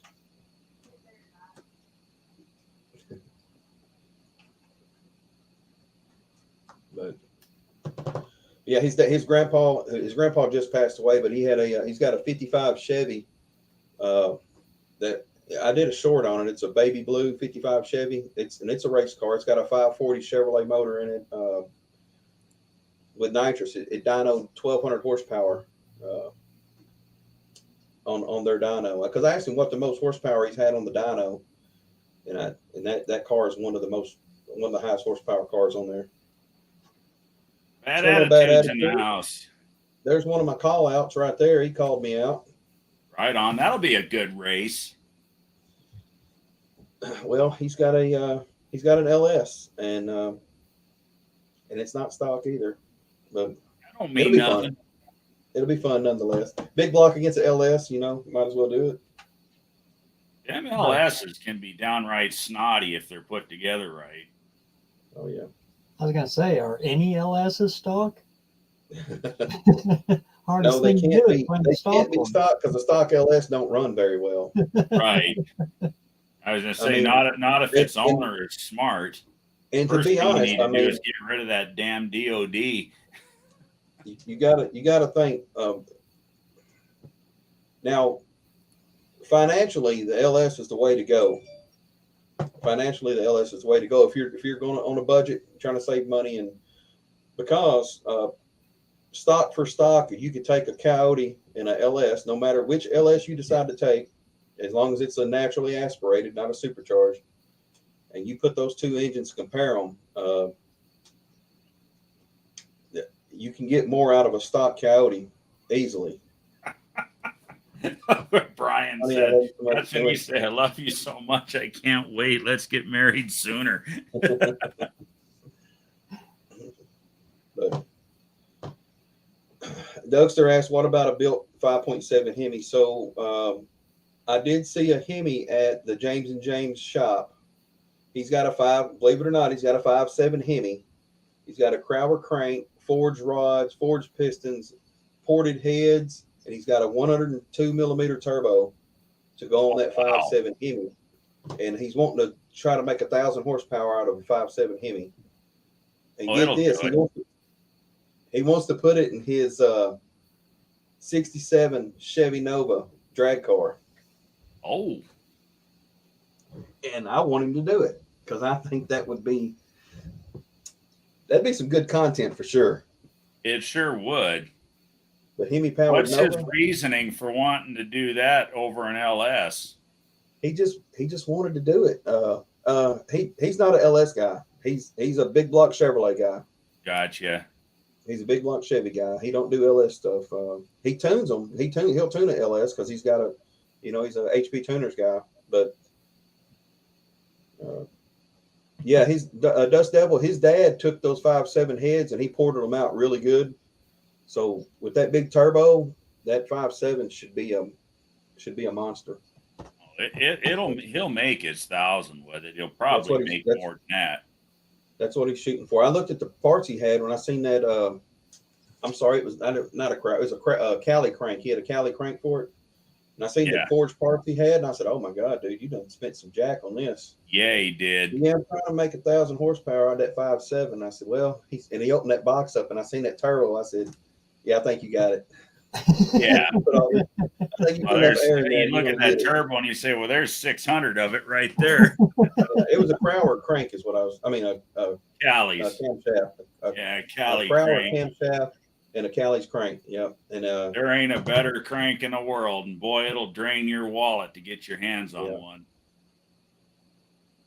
Yeah, but if you are after a max effort build, I wouldn't go with another crank.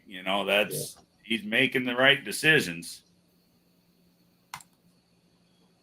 Well, guys, it's been good. Thanks for letting me come on the live. I'm gonna have to get out of here. We got some stuff we got to get finished up before we go to bed. Right on. It was good having you. Thanks for Good seeing you, man. coming in. Yeah, I appreciate you letting me in, and everybody in the Anytime. chat. We'll see you around. We'll be on another one. Shoot me an 111 email. days. Or no, you got me on Facebook. Either way, we'll trade stickers. Yeah. Okay. All right, I'll get with you. I'll send you 111 a bunch days, too. guys. No names. No names coming quick. Yeah, it is. We'll all be meeting up before we know it. See y'all later. Take care. Except for my stuff's all over the place. You'll have to put my sticker on the ceiling. You've seen the sticker wall in the garage. There's a lot of empty space on it yet. Need one for the sticker wall and one to go on a truck.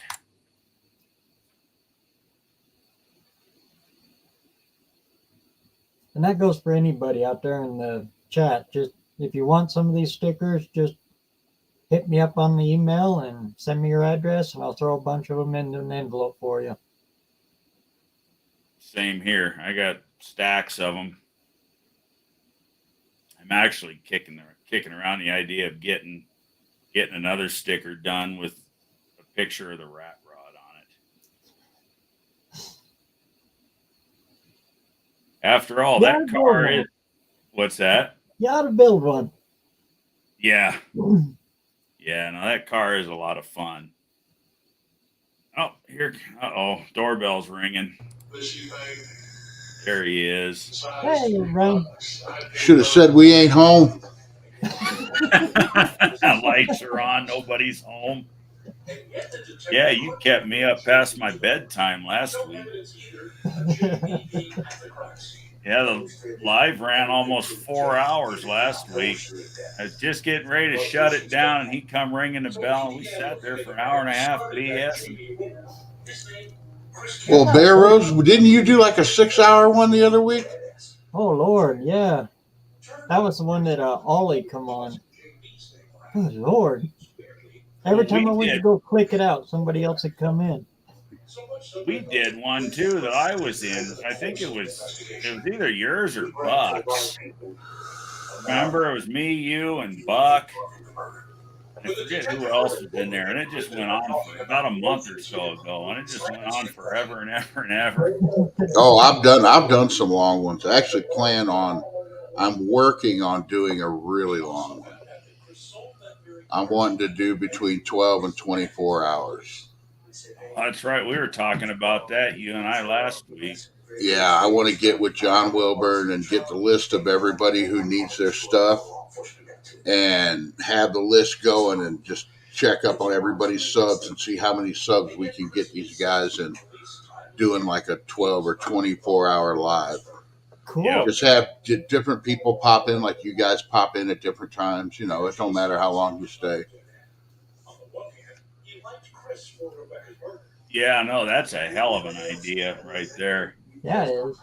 I mean, if somebody else wanted to do it, they could do it, but I got no problem going live for long periods of time. Yeah, me neither. I've got all the bandwidth I need. That would also be a cool collaboration amongst us guys that have already made our 500 and beyond. Mm-hmm. But, you just have people, you say, hey, you want to hit your 500, jump in on this live, talk about your channel, whatever, we'll try to get you as many subs as we can, stay as long as you want. But right. See, now the problem I was having the first year is I did that real early the first year. Last year, I had people on my lives. I was just like, hey, if you want to, come in and jump on the channel and support your channel, that's okay. Come on in. But we had guys that would come in and just sit there and stare at the screen. Right. They didn't. And it's like you're taking up place. You're taking up a spot for some, because I've had my lives full because I can have, I think, 10 people on at once. And I've had them full. And then there was like one or two guys that just sat there. Right. Yeah. If you're going to be here, you need to interact with the crowd. I think yours was the first live I was on. I think it might have been that live. I was probably one of the ones just standing there. No, you were one that I Deer in the liked you headlights. from the beginning. I don't know if you know that. Remember that I sent you a message on Facebook way like, but Yeah. I think it was right when you started up your channel. I was like, yeah, come on, let's do this, because you were one of the first 500 people. I Speaking think of you were the Facebook, first Brian, did you 500 find me? person. No, I didn't. What is your name? Tony Ross. Ross. Okay, I found your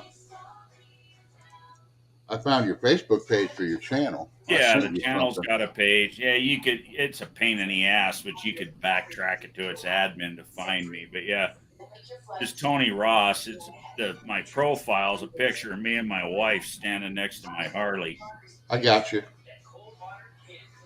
I just sent your request. I just put out a live or a short, and I don't know. I guess some of the older guys would recognize the music on it. Right, I don't know, about halfway through John's live, I put up a short, 15-second short of the excavator just starting to dig in the backyard. How was your week? Mine sucked. That son of a bitch had 1,400 views in about 30 minutes. Wow.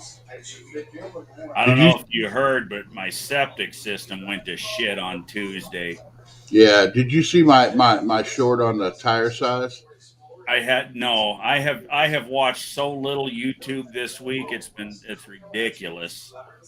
Well, when you go into the forums and stuff, there's always the guys, what tire will fit under this? Well, there's just threads and threads of it. What tire will fit under this car? Right. And they never do a search. They just put up a new thread. So you end up with tons of them and all of I them hate asking that the shit, same but thing. yeah. So I have a short of the back tire of my car, and it says what tire will fit under a stock duster. And I have the short. You've seen how my back tires are. Sure. And I Yeah. said, 37-16-5 fits just fine. Well, and it Or does. 31-16-5 fits just fine. Because that's actually an early B body rear end in my car. Is that what So it it's a is? The half B inch body? wider. It's like a half inch wider than what's Yep. supposed to be. But now that's the thing. If you were to inboard the springs and narrow the rear end, that big ass tire would fit right up under there. Right. It's got enough wheel well for it. They just stick out because the rear end is wider than it needs to be. Well, needs to. They put, the thing is though, if you're going to put stock tires, the skinny stock tires on those dusters, if you put an early B body rear end that pushes it, I think it pushes out like a half inch on each side. Yep. That looks so much better because they used the same rear end that was in the Dart with the flat rear quarters. Right. And dusters look goofy with regular tires on. They do because the wheels sit way up underneath of them, like Happy Gilmore's duster. I think his car. I think the duster that Happy Gilmore drove in the Happy Gilmore. I think that was a '73. I don't know. I'd have to go back and look. I haven't seen that movie in so long. Yeah. I gotta watch that movie at least once a year, whether I need it or not. It's always good for a good time. That's like when Talladega Nights comes on. Yeah. You can't turn it off. No matter what part of the movie you're in, you're like, oh, all right. Yeah, you just gotta finish it. Mm-hmm. I missed the spider monkey part. gotta wait for the I next don't know one. why they never did make a sequel to that. If they made a sequel to that movie, it would go over.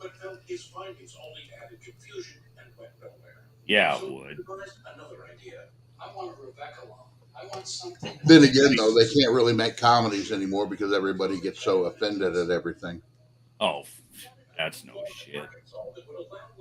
Well, take any of these older movies.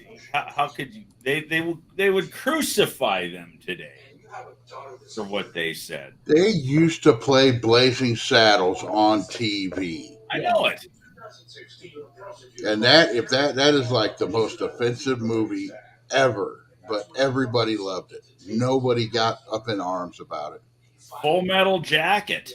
That's Yeah. another one. These snowflakes these days that lose their minds.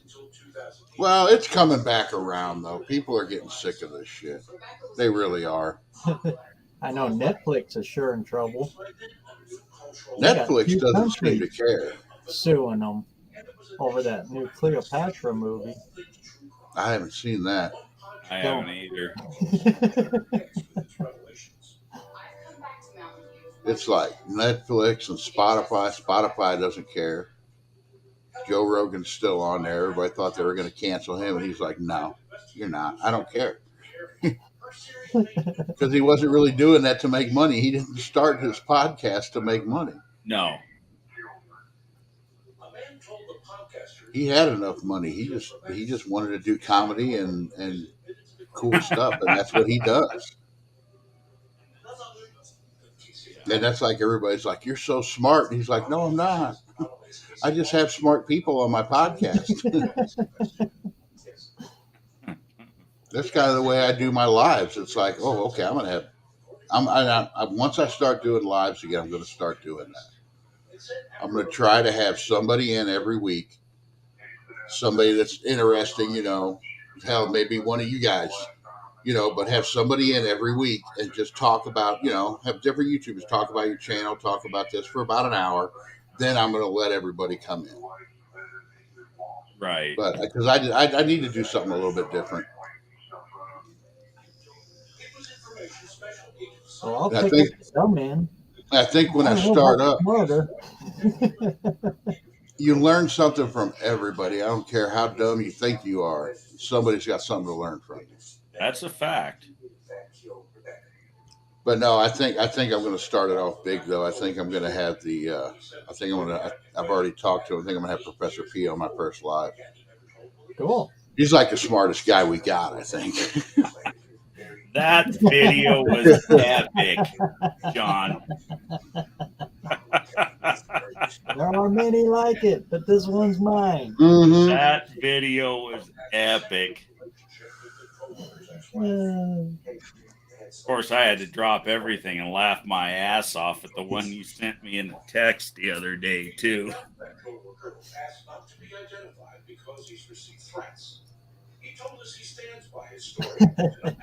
I'm waiting for the next part when he pulls a torque converter out of his foot locker. I wouldn't put it past him. What is this? Yeah, that was a good. I used to get a lot of people on my lives. It doesn't seem like anybody's really getting the big audience like we used to. I don't know what it is. These couple Saturdays have been kind of light. The only people want to watch. The only one anybody wants to watch anymore is John. John stole all our thunder.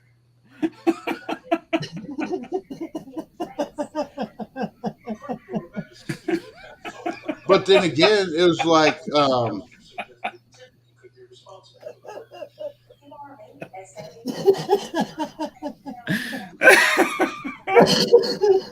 I'm sure you saw the video, Brian. We're laughing about right now. Mm-hmm.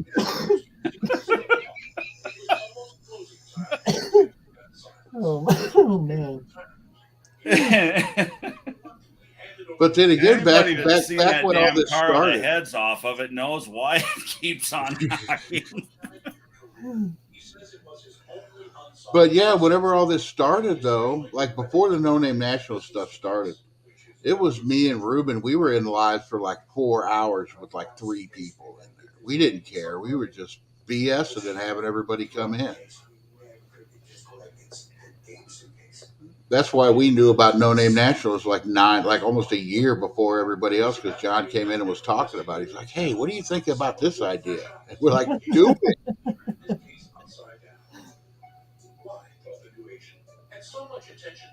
because I've told John that a bunch of times. There's a lot of people who had this idea. He's the one that actually did it.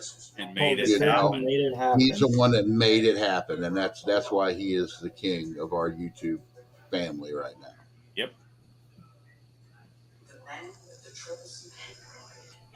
Yep. And it also Somewhere. proves you don't have to have a 1 million subscriber channel to start something like that either, Right. because he's only got like what, maybe 3,000 people. You know, most or a lot of the people who are attending have more subs, or at least a few of them have more subs than John. But it Mhm. doesn't matter. You don't need that to make something like that happen. Somewhere out there on the internet, there is a picture of Mr. Wilburn wearing his crown, and it is Yep. essentially We need. Oh, 904 King. yeah. He needs to be the YouTube community king. Yeah. That's so fitting too, because at the event, we're all no names. We're all just Yeah. group of friends, just hanging out. Well, you don't have to be a no name to be there, but you know, it's like John always says, you're not going to get special treatment just because you have a big champ. Exactly. Exactly. He's not going to do anything for somebody who has a million. If what's his name? Oh, I forgot the guy's name now. The guy that owns the racetrack has like millions Shepherd? of subscribers. No, the YouTuber that owns that racetrack has like millions of Cletus. subscribers. Cletus. Cletus Oh, If Cletus McFarland. said he wanted to come, John Wilburn wouldn't treat him any different than he treats any of these guys any who of it. who make, you know, Right. they could make their 500 at the gate, and John would treat him the same as everybody else.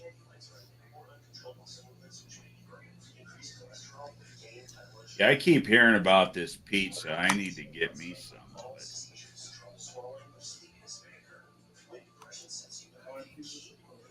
Aurelio's?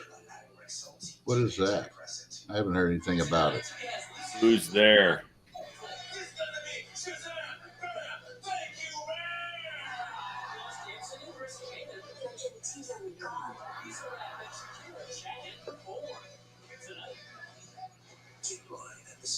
Come on, John. We're all sitting here being quiet, waiting for the answer.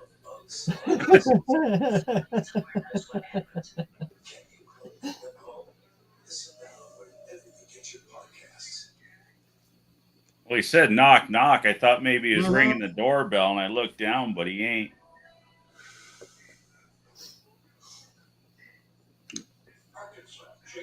I was waiting for him to pop up and scare me with that orange piece of paper again. Right.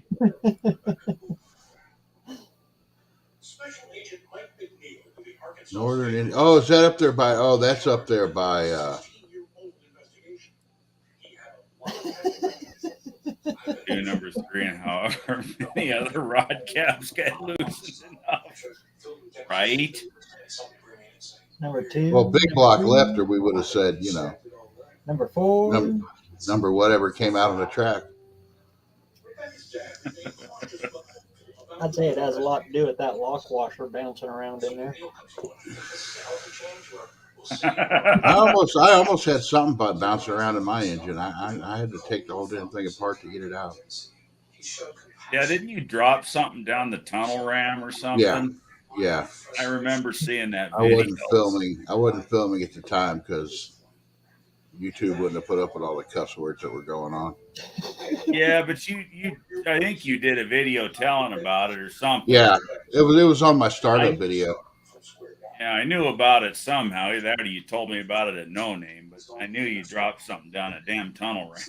No, the thing is, I dropped that. It was the needle in the center squirter on that carburetor. Oh, right. Went all the way down to number 4 intake valve, but it was closed at least. And no, I took the whole top end of that engine apart, but I had it back on in like 2 hours. Right. It took longer to get that little needle out of there than it did to put everything back together. And then we had it running that night too. Now what sucks is when you drop something down an intake port or something that's non-magnetic. This is the Yeah. damn thing's made of stainless steel. Yeah. I had to make a. Well, what it was is I took an air hose and because I could see it with my my camera. I've got a bore scope and I could see it in there. So I took an air hose and blew in there and it bounced around. I'm like, okay. So I laid paper towels all around so it wouldn't go anywhere. And I blew. Catch And it. that thing went everywhere except for the giant hole that it had to come out. So then I took a piece of fuel line, rubber fuel line, and duct taped it up on a shop vac and fucking was trying to get it. What I ended up having to do was blow the air in there and have that shop vac in. That thing finally bounced around and went up into that hose. Right. It was crazy. It was dumb. Well, yeah, no matter what you do until you have it in your hand, you're not confident you got it out. Oh, I've been there. That shit sucks. Doorbell's ringing. Oh, shoot. Here we go. Oh, good Lord, I know. Man, there ain't nobody home. I know. I got an extra hour because I'm in a different time zone than you, John. You cheater. No, you don't, because the time changes, remember? Oh, yeah, the time is going to change. That's Oh, right. yeah, the time will change before Yeah, no but- name, won't it? And we don't We're in change Arizona. here, so They I do don't weird stuff pay with their attention time. to daylight savings. But I guess but I it takes should me a few because days to get there. we're on John's clock and he does. So whatever that says, I'm -3 off of that. Well, from the exact time of the event, I am in the time zone where the event is. That's why he's putting a new paper up because it's midnight where he's at. It's midnight where you're at, right, John? Yeah. No one has less time than I do because no matter where you're coming from, I have to be there earlier than that. Yeah, you got to be there like 2 days early or something. It's a week for me. That's like I say, you got people say, oh, I'm going to show up on Wednesday. I'm like, man, if you do that, he's going to move the date up again. Then people are going to say they're going to show up on Tuesday. It's going to be, people camping out a week before the event. And I just don't think that Larry here's the Jeffers would thing. like that. We're not charging people for anything but Friday and Saturday. Yeah. And so if we're sitting there, we make a week out of this. Okay, the track will be like, okay, here's your new rental rate. Mm-hmm. Right? Okay, so then what? Got to start charging people to camp. Yeah, then registrations get more expensive. See, and that's the thing. So I'm trying to. People realize the other side of this. Some people realize the other side of it. Some people are trying to help and see stuff by the way you got to look at it. Yeah. I still don't know about the picture though. Have you made a decision on that? Picture, what do you mean? When you're going to do the picture of all the cars on the track? You said you wanted to do it on Yeah, Thursday. That way we'll do it it would Friday be morning. done with. Okay. I would like. I mean, if it was just up to me, but that's the thing. I mean, everybody does what they're supposed to or don't or whatever, right? If I knew that everybody'd be there Thursday, that would be so easy. We'd line up everybody at 5 o'clock on the track, and we would head from there to Lambert's straight off the track. Easy, done. But I don't think that'll be the case. I think we need to do it Friday morning, and we'll still have people that didn't make it, but you got to draw the line somewhere. Well, yeah. I've had people say, "Oh, we'll do it on Saturday." You don't realize once people have been there Thursday, Friday, Saturday, there'll be people getting out of there. Stuff be broken and everything else. You have people complaining that you shut the track down an hour earlier than you had to for a photo, and cars broken that weren't broken when they got there. So I think we're definitely better off to do it first, not last. The question is, how early first can we do it? Well, I'm camping out the track this year. I did last year, but I'm actually going to bring some stuff to camp with. That's where the party is.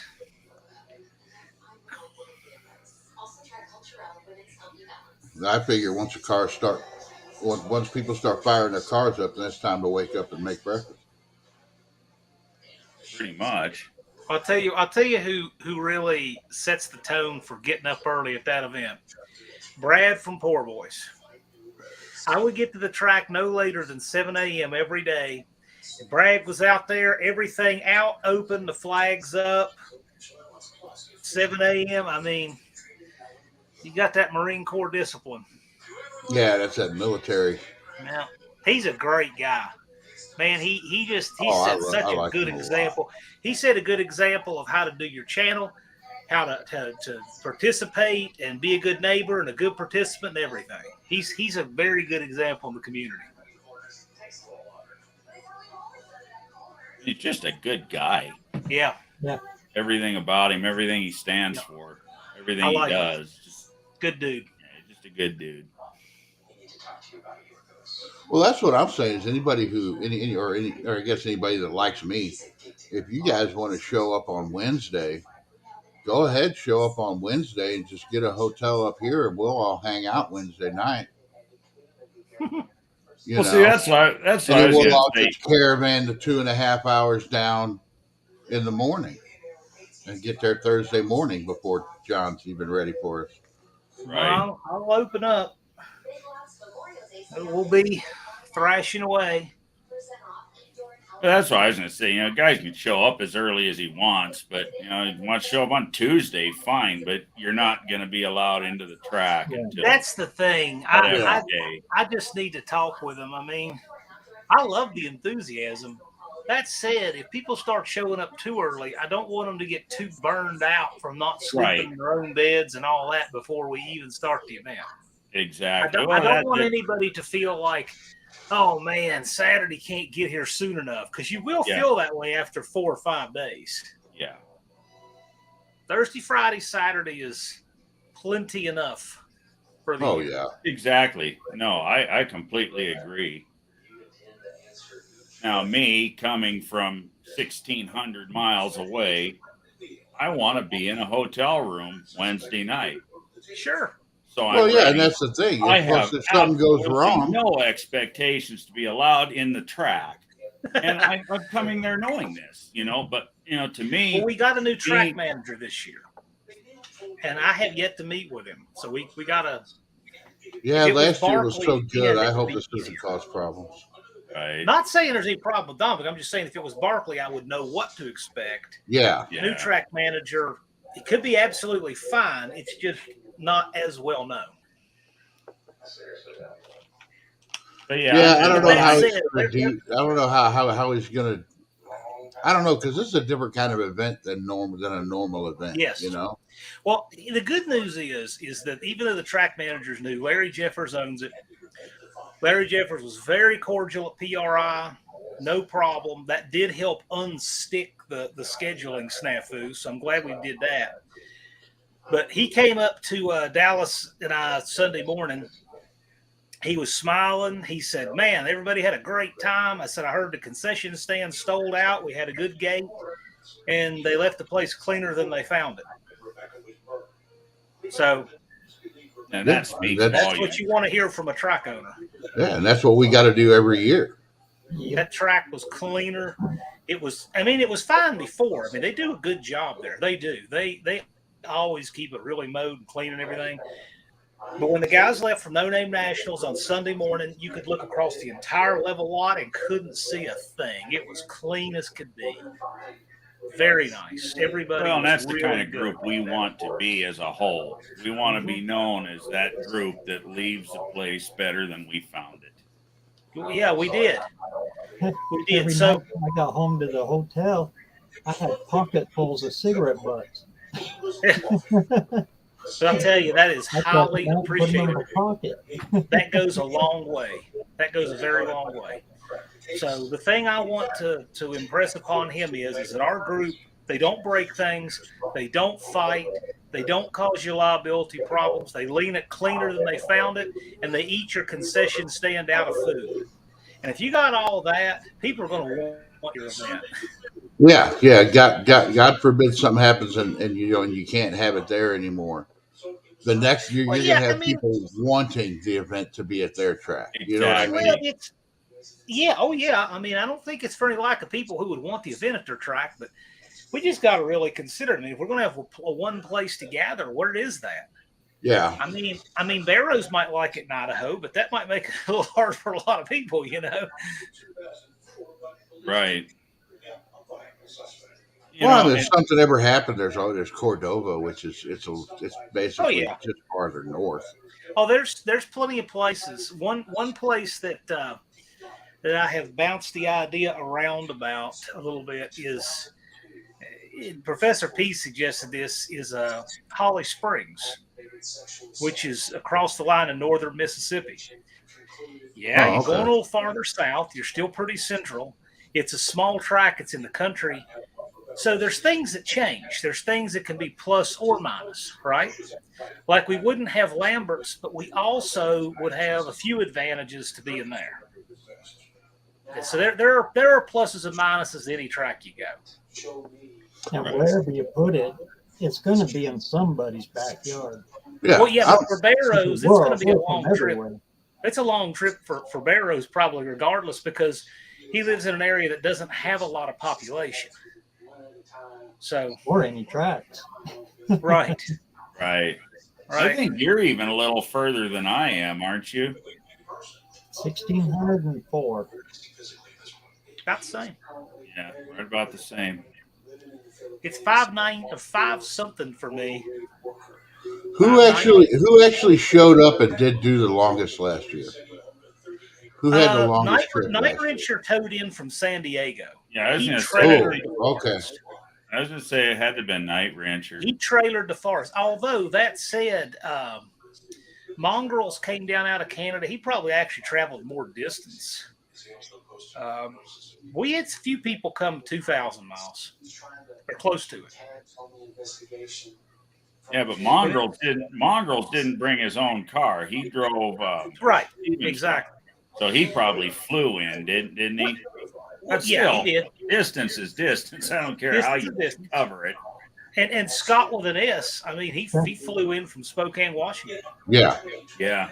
He flew into Nashville and hitchhiked in with a friend and got dropped off and said, once I get there, I'll figure out where I'm going to sleep. That's dedication. Yeah. And then we have a guy complaining because it's 3.7 hours one way. Everybody's 3.7 different like that. When I would train at Tactical Response in Camden, Tennessee, right? It's a really good firearms school. People come from all over the world to train there. There was a guy that's in Camden. Camden is 2 hours west of Nashville. Not quite. It's actually an hour and a half west of Nashville. There was a guy that said, hey, when are you going to have classes closer to Nashville? And the guy who owned it said, hey, I'll tell you what, we got a student flying in from Tokyo next week. When he gets his rental car in Nashville, he'll pick you up on the way in. I'm surprised. It's funny how people are like that. Some people, a 2-hour drive is like the end of the world. My friend Ben is like that. A 2-hour drive to him is the end of the world. To me, I was that's expecting enough. somewhere around Nashville. Nashville actually probably wouldn't be that bad of a spot. You got a lot of YouTubers in Nashville. Yeah, it wouldn't be that bad. Definitely a bigger city than Jeff. It'd be okay. Sykeston. It'd be okay. But Sykeston's big enough because, you think about it. Right. What do you need the city for? That's You just don't. for people That's what to I'm leave saying. early You and go don't. get in trouble. Yeah. No, I mean, Oh, go ahead. Having it at the coast would be fun, but how does that Oh, help yeah. anybody? That puts it further out of reach for more people. But if you do it in a small, because I grew up in a small town, you do it in a small town like Sykeston, you're going to get away with a little bit more too. Like the crews from the racetrack to I almost guarantee you there ain't a cop going to mess with anybody driving a car to Lambert. Probably not. Because you're dealing with probably two of the biggest tax draws that they have in that area. It's the track and Lambert's. Yeah, but look, we're bringing in all these people who don't cause any problems. Mm-hmm. That's something they like. Yeah, it'd be different if we were doing I burnouts drove all the 5 way. hours. Nobody tunnel knows. ram I've been for a in big trouble. block Mopar. Last week I drove 15 hours for a transmission. Nice. When Tony, I'm going to last be week I building took an a trip to A500. Albuquerque to pick up that 833. I'm building an A500 pretty soon. Well, that way I can have it all: 4 speeds, overdrive, lockup converter, and a trans brake. Yep. Well, I'm probably going to end up the weekend before No Name is Holly Mo Party, and I'm probably going to end up going to that. Cool. I am just really begging that, oh God, I hope I'm not having to buy parts at the swap meet for the Duster. That thing better be 109 done. days and 23 and a half hours, Brian. Yeah, it'll get done. Oh, I'll by the make way, sure I it liked gets your done. short. I commented on your short a few minutes ago. Which one? Stone Cold Bug Catcher. Yeah. That's the No, one I that's sent all to. my trigger, my traction control, all of that. Right here. That's mine. So where are you guys on your respective builds? We'll start with Brian since his is very, very close, right? Yeah, I think Dennis said he found me a windshield. So that's going to be my favorite price, free. Nice. And Can't beat that. as far as money goes, I don't have much money to spend. And I gotta come up with a drive shaft, which I know guys around here that have them. That's a And then I 727 and 8 3/4, right? Yeah. Then that drive shaft is common. And just doing the rear end. Basically, we'll get it running and driving. I gotta go. I'm gonna go through. I gotta put the long studs in the rear end. I'm just basically and I gotta figure out the pinion angle because it's way up right now.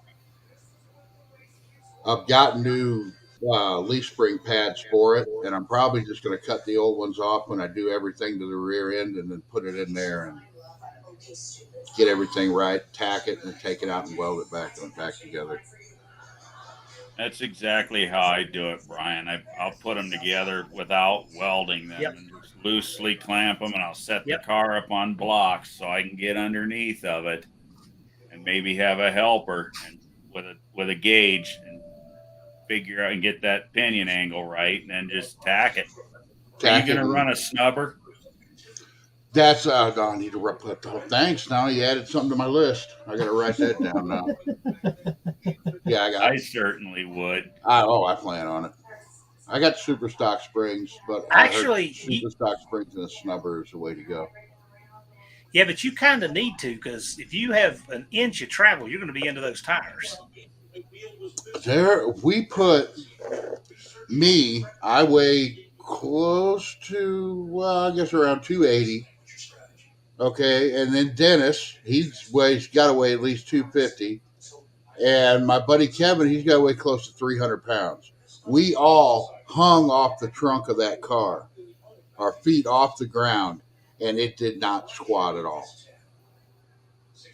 So yeah, those super stock springs are stiff. More than squatting, you got to worry about them winding up, and the snubber will solve that problem. Yeah. But hopefully next year the car's a lot faster because I want to go to leaf springs and ladder bars. Okay, you got to do floaters if you're going to do that. Yeah, the floaters. But I really want to go with ladder bars, and I'm going to be working on a big block for it. So, have you thought about doing coilovers? Well, actually, you've got a different situation because you got the Flintstone tires sticking outside, so you don't have to worry as much about the I'm not. Such. Yeah, it just seems to me like it's a lot easier just to run the leaf springs. Then all the leaf springs are doing is they're putting the rear end into place. Yeah, up and down. No. Well, technically, you can still be doing the track whip too. Mm-hmm. That's what I'm saying. The track whip. Yeah. But a lot of people don't realize leaf springs, we're asking them to do three things. We're asking them to obviously do the springs, but we're also asking them to do, the wrap up, the front segment, and control the pinion angle and launch and all that. And it also does the track side to side. Mm-hmm. So, And it when you also do a pushes four the link, for car. example, when you're doing a four link, you have three different things to do that. Springs do springs, the bars do the pinion angle and that control, and then the panel rod does side to side.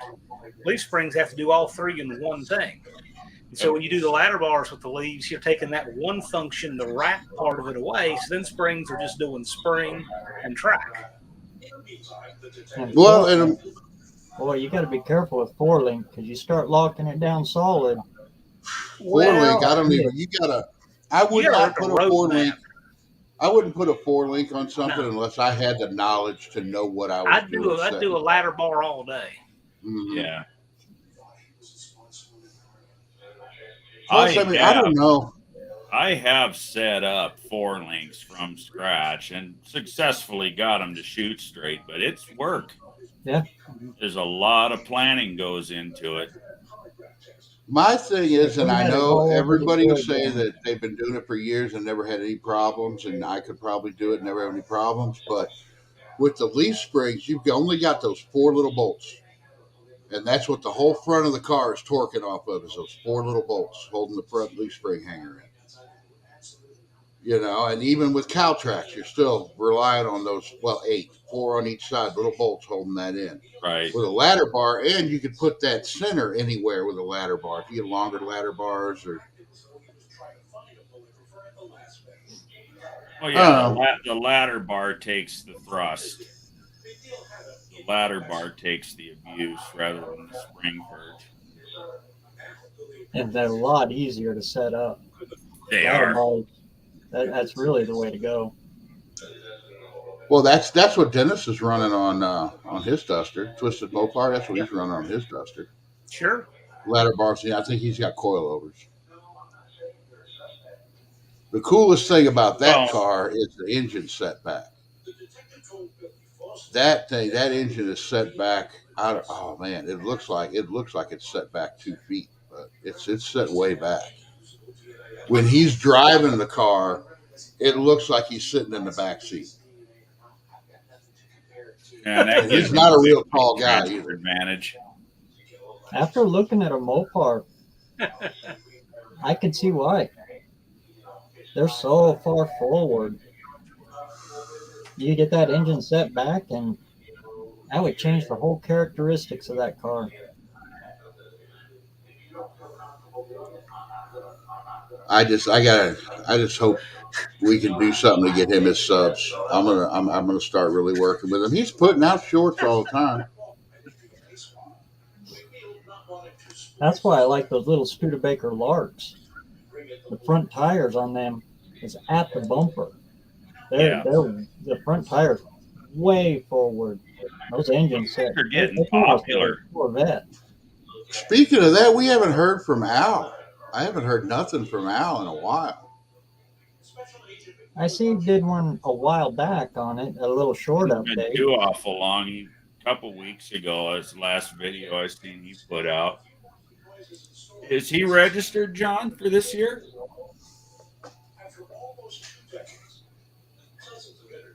You're muted, John. Oh. Yeah. Okay. I don't know, and the reason I don't know off the top of my head, and it's because there are some people who register early, and then there are some people who just register at the last minute. And the problem with that is, if I were to post that list, I guarantee you people say, "Oh, that guy's not coming now," and then they start some huge thing. Yeah. Like why they're not coming. Like, for example, I'll just use this as an example. John Cope is not registered yet because Cope is the kind of guy who will say, "Oh, that's tomorrow. I got to do that." And that's what he would do, right? Is he coming? Of course he is. He mentions it every day.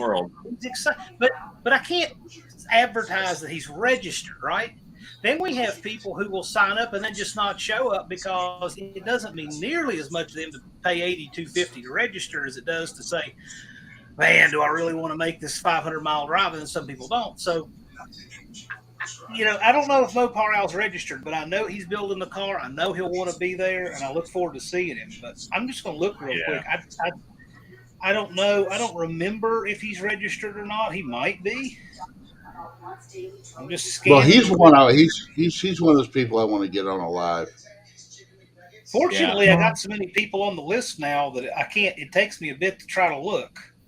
Does your registration coincide with your number? No, it can't, because some people register more than one car. Yeah. So for example, Tony's Hot Rod Garage is registered 9th this year. He was the 9th person to register, but you're going to be able to renew your car number if you're registered by Labor Day. I got a lot of people on this list now. It makes it a little hard to scan. I'll just go ahead and register. I'm dragging my feet because if my dad comes, I want back-and-back numbers. So I thought, well, you can renew your number. I just want to make sure my number last year. Whatever number. No, I think what you're saying, Kim, is, for example, you're number 1. You want your dad to be number 2. Number 2. Right. You want the numbers to. But is he bringing a car? Yeah. Y'all both gonna race? Probably. I gotta figure out. It's one that's been on my channel.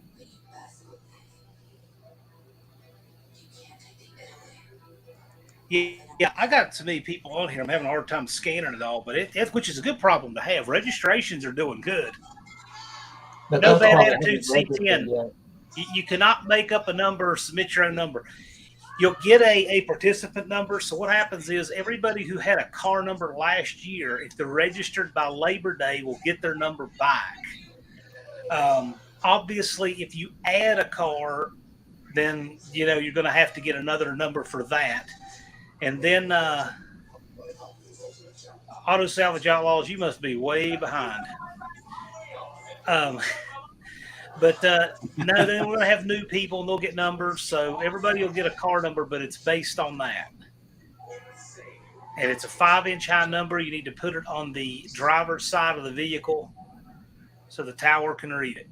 And I got to tell you, I bet you over 80% of people still have their numbers on their car from last year. Yep. It's amazing how many do. My car wasn't there and its numbers on it. Cool. Stephen Hoth still has 46 on there. I saw that today. I can't believe how many people still have their numbers, which is really amazing. Now, where is the best place to put the number on the car? Where I would recommend, if you can, is put it on the driver's rear quarter glass. Okay. The best place to put it, because then it's not obstructing your view, and mine's on the passenger rear quarter glass, but I just got it on there with tape, so they can see it on the tower, right? What was your number, Brian? 25. 20. Oh yeah. Well, I'll tell you what, Jay from Rapid Transit will probably have to register every day for the rest of his life because he has one, and I'm sure he wants to keep it. Well, there was several of us in line trying to get that number 1 spot this time around. Jay registered 3rd this year, but that won't change his number. Mongrels was actually 1st, and Mopars, Mustangs, and Minivans was 2nd. The interesting thing is the website was supposed to go live at midnight, which it did, but I was updating the card items, and people who had the direct link to the card items saved, they were using that, and they caught me updating that an hour ahead of time. And so those who were waiting for the site to actually update, they saw that when it was supposed to go, but the people who had the expanded link, nonamenationals.com, this. Right. Like they saved that link, they could see me updating the cart. So I had a bunch of them catch me with that because they saved that link in their browser. Tony was 9, Leighton was 10. As I recall, I was actually watching your live, Brian, and I was waiting. I was waiting for it to be 9 o'clock here because it would have been midnight. And Jed commented that it was up. Yeah, and he registered when he saw it was up. You are 45th this time, Brian. And I jumped Yeah, I had to wait over, a and I week. said, but it's too early. And I jumped over, and I tried anyway. And I want to say it was like 8:48, which would have made it 11:48 was the time that I got through and got mine in. See, sure enough, I didn't even realize till you said it, and I was looking at the list that Barrows hadn't registered. Yeah. I mean, I figure Barrows will be there, but again, if I were to put up a list, people say, "Oh, Barrows isn't registering. Oh, he and Wilbur must have nuclear heat," and they would create some, So, John, wrong. you're saying that I was 45th to register this year, Yeah. and I was 25th last year. Mhm. Wow, you got a lot more people registering this year. It seems like. We had 20. We had 20 trying to be first. Professor P set his alarm clock to make sure he would do it, and he was 21st. That's crazy. Well, it's good. It's good for the event. It's good for the event.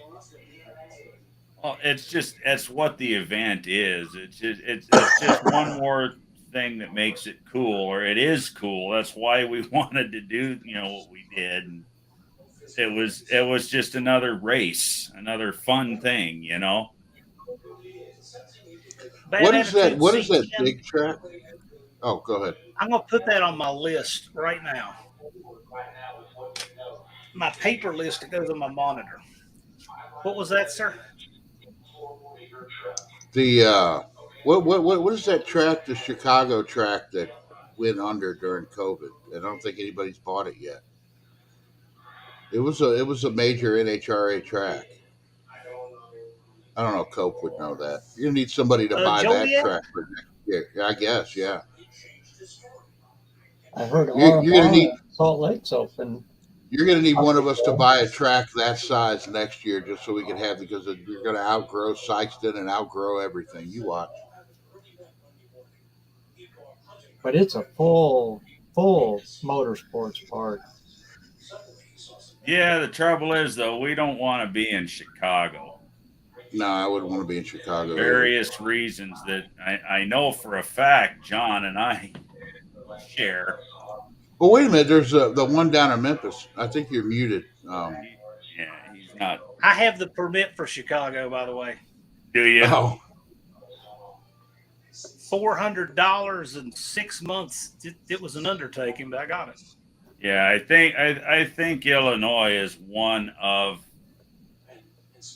the very few states that do not share reciprocity with mine. Illinois doesn't with anybody. But their permit is obtainable. It just is expensive and takes a while. Right. well, that's another reason why you wouldn't want to do Gateway International, because even though it's St. Louis, they advertise the St. Louis track, it's over in Illinois. I would rather have the event in America. Mm-hmm. Yeah, exactly. Believe me, I'd rather live in America, but Hey, Cope moved. You could too. I can only just try to keep voting. Oh, not right now. I can't. I got Cope moved reasons. from Calumet City, China to Cedar Lake, Indiana. I need to go up and see him. I need to go up and see him in the next month or so.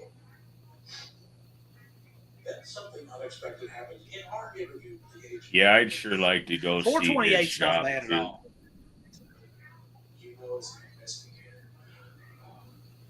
Yeah, like I was saying, if you move the track, it's going to be in somebody's backyard. Oh yeah, it's going to benefit some people and not others. See, I don't mind though. Yeah, I wouldn't mind taking a trip. I like road trips. No, I enjoy we it. could have this in Hawaii. Mississippi. Hey, there's All Yeah. those years on the road, I've never seen the Mississippi. There's some places that would be cool to have it, but it's just we really should stick kind of. I think where we are, we've hit the sweet spot. I Yeah. agree. It's Oh yeah. doable for everybody. It would not break my heart if it never left Sykeston. Yeah, it's a haul for me. It might sound We strange have that I people say from that, but every part of the country. Right with you. I it's just, a good track. I just really That track think has a like lot of this thing things keeps that you going can't for take for 5 years. granted. Yeah. You know, I keep thinking this thing goes for 5 years, and it's going to be a huge event. Huge. I don't think Sykes can Junkyard hold. D's in the house.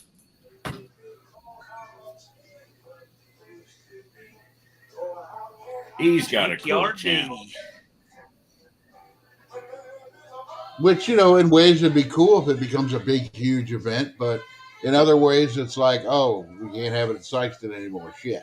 Well, As long as but the quality that's stays actually the same. that's the thing. I mean, I could make this a much bigger. I could triple the size of this event tomorrow. I guarantee you. There's lots of things I know what sponsors want to hear. I could go out and fetch the money and sell out and get the budget together to hire people to come in to sell tickets to people who don't care about the rest of us. We can do that. But everybody else has, and I don't have anything to prove that I could do that. If somebody doesn't want to think I could run an event the size of what Motor Trend does, well, they can believe that if they want to, but I absolutely could. I don't want to do that. I want to do this. Exactly. I This is what I believe want to that do. in time, there's enough like-minded people like us that will want an event like this, treat the track the same way we do, be on the same page with our whole community. There's enough people that it could be a huge, huge event. You know. Well, yeah. I mean, I'm just And worried that's about just making sure it pays for itself. That's really all I care about. I want it to pay for itself. I want everybody to have a good time, and I want it to be true to the purpose, which is a content creator homecoming for all of us to be able to spend time together. I mean, okay, there are people whom I'm sure that I could figure out a rate to bring them in and advertise them and probably more than make up what it would cost me to bring that talent in to make up in gate sales. But why do I want to do that?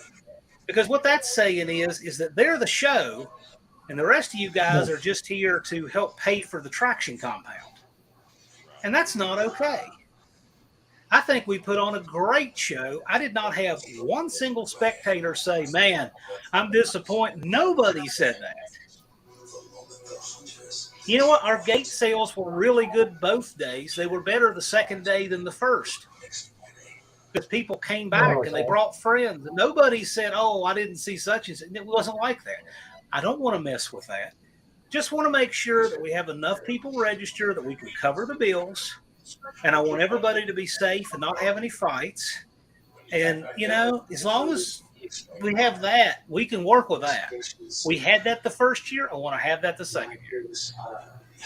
Well, I don't know. Me personally, I would like to see it do good enough where you could actually make a little bit of money off of it with all the work you put into it. I mean, it depends. But, to me, I want to be able to reinvest in the event and do more with the event. I mean, the YouTubers thing, it's always, do we ever have enough money and time to implement the ideas we have? Mm-hmm.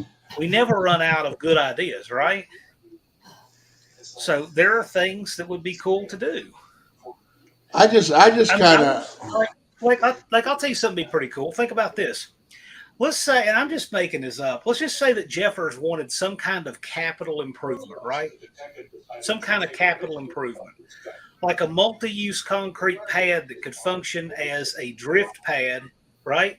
That you could do burnout competition Aussie style. You could have drift meets there with import guys when we're not there because I don't want to see or hear it, but they could use the pad, right? They could use it for other stuff. They could make flea market spaces. Who cares if they want to do with it, right? I wouldn't care what they wanted to do with it 362 days a year. But if we had enough money in the bank that we could say, hey, we would front the money for this in exchange for a multi-year deal here. Mm-hmm. The track gets an improvement that they can make money off of year-round. We get an improvement. We get a discounted rate on the track. That helps everybody. Right.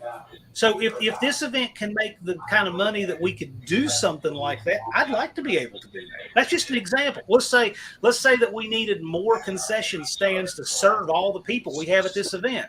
I'd love to be able to go to Larry Jefferson and say, hey, you need X amount of money for this capital investment.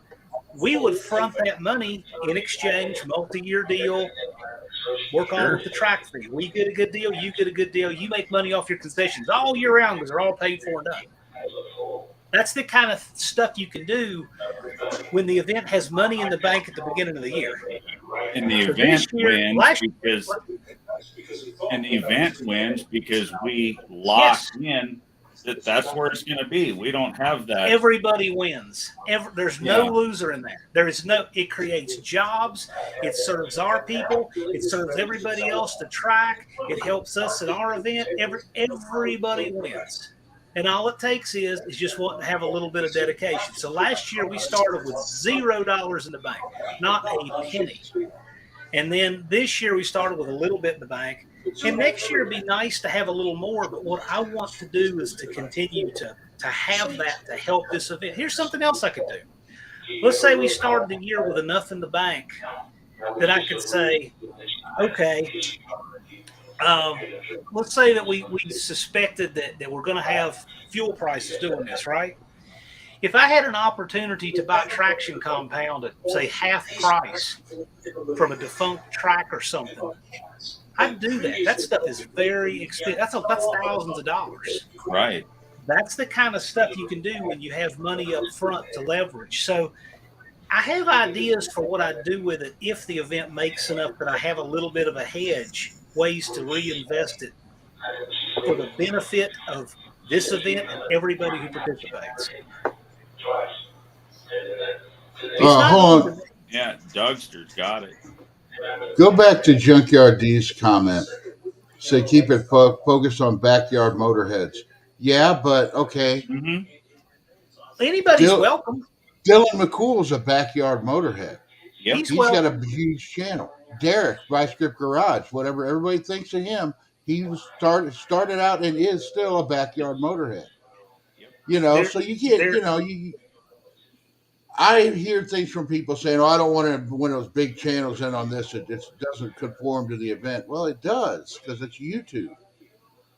You know, as long as they don't come and try to conform it to something that it's not, then why? As long as they don't come in asking for special treatment or anything like me and John have talked about this before. Anything John wouldn't do for anybody else. Yeah, I give special treatment to anybody I can accommodate. If Barrow's Garage wants to fly in a Chinook and get out in the infield, I'll accommodate him. I mean, I would do that for anybody. Is it a special request? Yes, but it's within reason.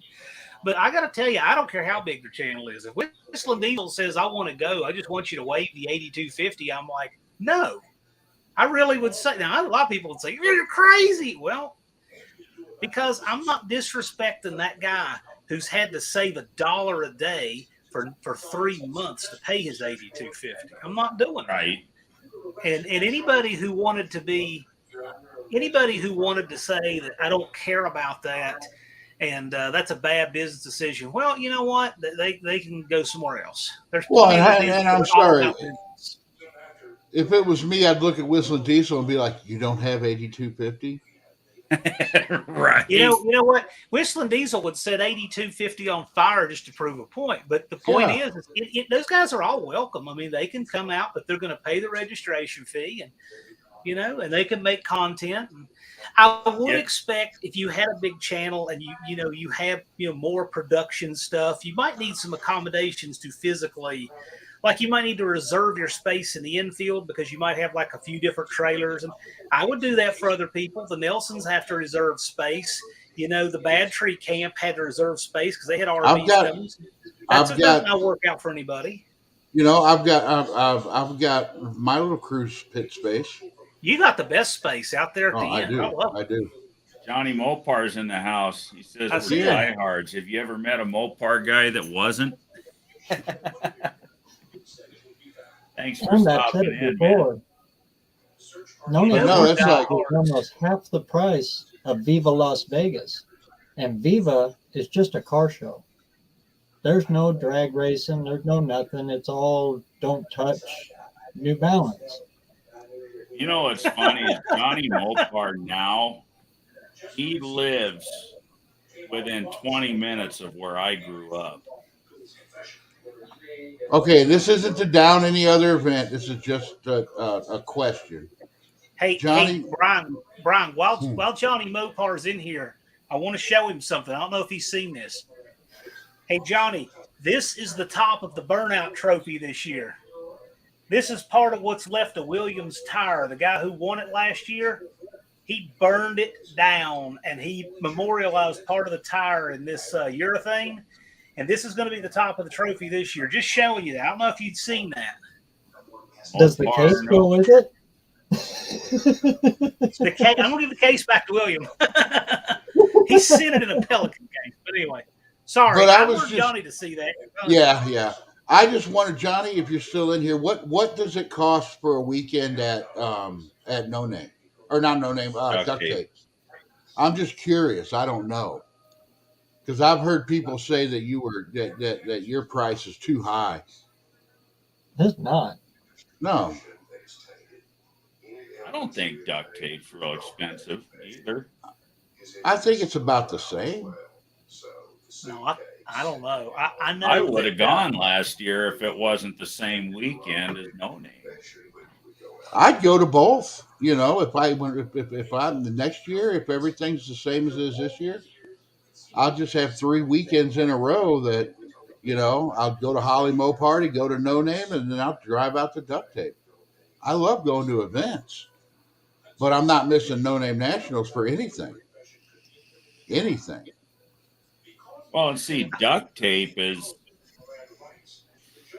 6 hours from me. It's you know it's way down at the south end of the state, but it's in my state. It's in Tucson. Can't remember. Think it wasn't too much. It's cool. Even Chrome in the Dome here. And again, just another car show is $75 per car. Yeah, Per car. Good Guys is to get in the car show is $60 or $70 if I remember right. I'd have to look. I'm a Good Guys member. And again, they're just stagnant. Yeah, that's just a show. There's no race. Well, they do have a burnout contest at some of them. They do. When they're in Scottsdale here, they do a burnout competition. I'm going to try to look. I've never looked. I don't know. Sick Week was $450. I've got an event that's up here close to me. It's a Mopar event. It's only in its second year. $170 to race for 2 days. It's $25 just to enter the car show for 1 day. Yeah.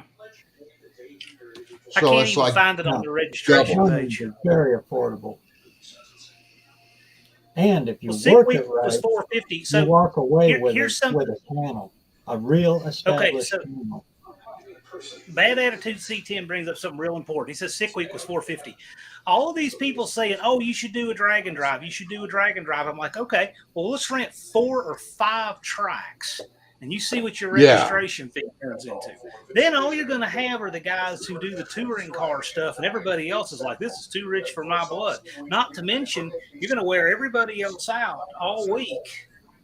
When you really want to have, again, do you want to have a content creator family reunion, or do you want to have what everybody else has? Drag and drive thing is great. It's just you want to make it a drag and drive? Drive your car. Understandably, right? Yeah, exactly. Drive your car. And if you think about it, driving 500 or 1,000 miles. If you drive 500 to 1,000 miles and then you race and then you drive back and burnout competition, I mean, that to me is enough of a drag and drive. But I've got 488 years in that Dustin. Week total was $36.68 for the week. Brian, as tall as your tires are, if you did a 48 RE in that thing, you could Yeah. drive it with the 488s. Yeah, that's a race car. That's not a street car. I'm building a street car. I have the street car halfway bought. So Cool. The one we talked about last week, right, Brian? yeah, my satellite. Hey, I was gonna say, I know it's got to be your satellite. Yeah, that's gonna be so cool to see that come back to life. But that's kind of the way I feel about it, though. Is if you're gonna build a race car, build a race car. You're gonna build a street car hot rod, build a street car hot rod, because then you can make it the best of each whatever, you know. You know, I mean, I don't begrudge what anybody wants to do with their events. I mean, if they want to have the hired talent and that kind of stuff and it costs more, that's fine. I mean, everybody should be able to do whatever kind of events. I mean, that's great. But, you know, there's got to be a place for us and what we do. Mm-hmm. And this is the market that most people, in my opinion, don't care enough about. And boy, a lot of people don't get it. They don't. And it's an instant thing. They either get it right away or they don't get it at all. And the people that get it right away are the people that we want usually. Exactly.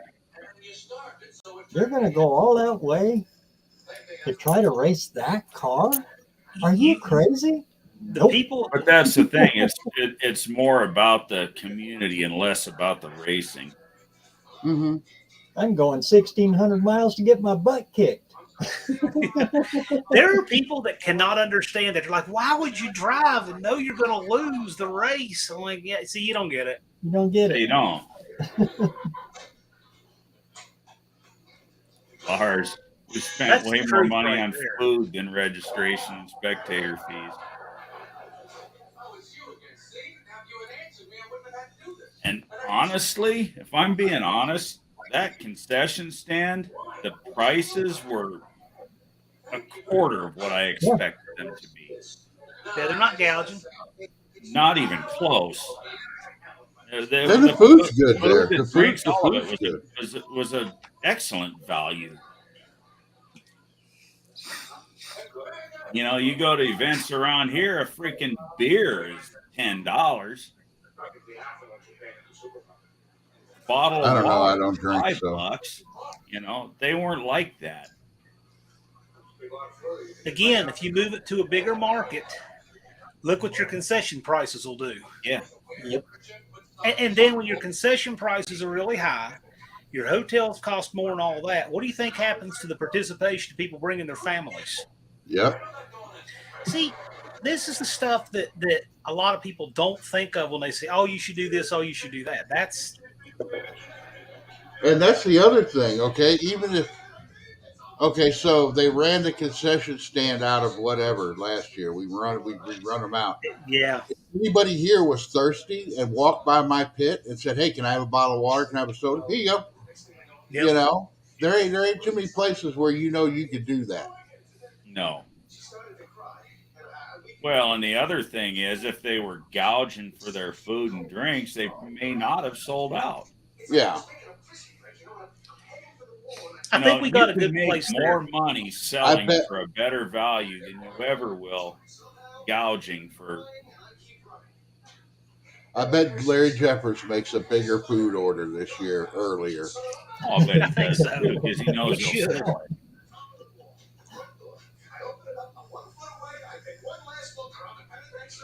Oh, you know, last year was a trial run. It was everybody's learning. That's what I kept saying. It was a first year event, and for what we had, a first year event, and the only advertising really for the event was us right here on YouTube. You know, and a big billboard that I think still up really well myself. That giant billboard I think is still up. It is. I don't know if they took it down or not. They better not have. I haven't heard that. You didn't have to hire a promoter. You had 500 of them. Yeah. Exactly.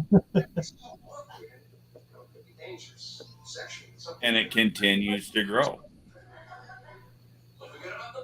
and it will continue to grow. And as long as, like we were saying, as long as we stay within John's vision of it, it's not going to outgrow its britches.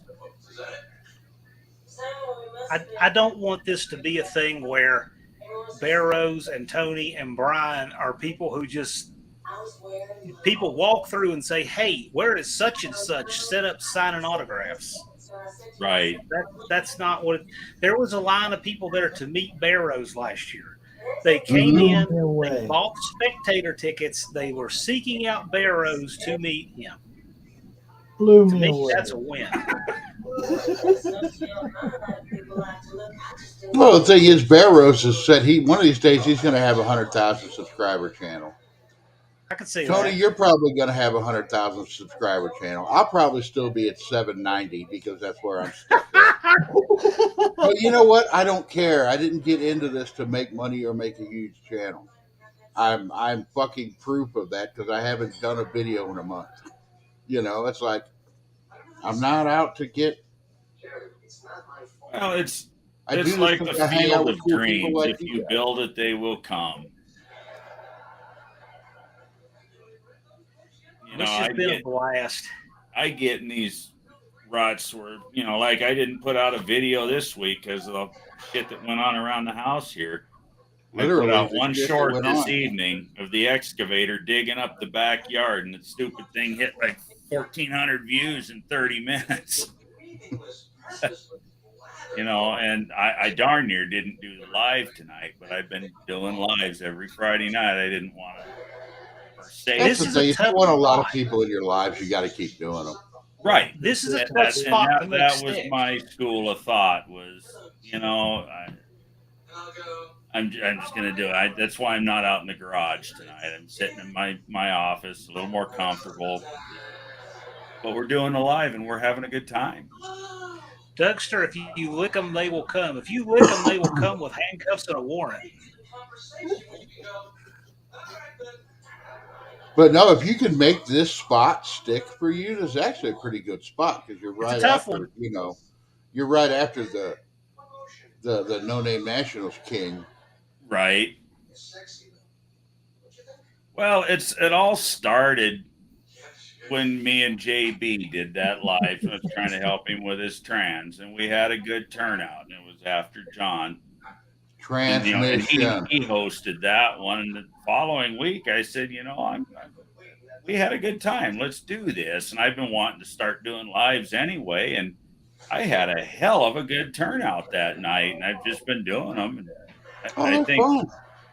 and I put up the live tonight. About halfway into John's live, I put up the notification for it, and I still got the people coming in. So that tells me the people that came in were expecting me to be on. Yeah. Okay, so Johnny says duct tape is about 100 for both days. You can park and camp. Okay, cool. So it's comparable. So in other words, what Johnny's telling me is that I need to raise registration next year to $99.99. No. The only reason I registered early is because I live paycheck to paycheck, and I didn't want. I wanted when I had the money, I spent it. It's like, well, this is important to me. I got the money right now, and I'm spending it because I may not have it any of those other weeks. Here's the thing: I have no intention of just seeing what the market will bear and pushing the registration fee. It has nothing to do with that. I want it to cover the bills. I also don't want to back up from it. Let's say that we had double register and that we were more able to cover the bills and have some money left in the bank. Well, okay, I do want to keep that because, like I said, there are things I'd like to do with this event, to make it better. Yeah. And if we could do some things to, say, improve the facilities more to this event, do a multi-year contract, improve facilities, I'd be all about that. We talked about it last year, but we knew it would take some time. And there's other things that I think will be cool to do with the event.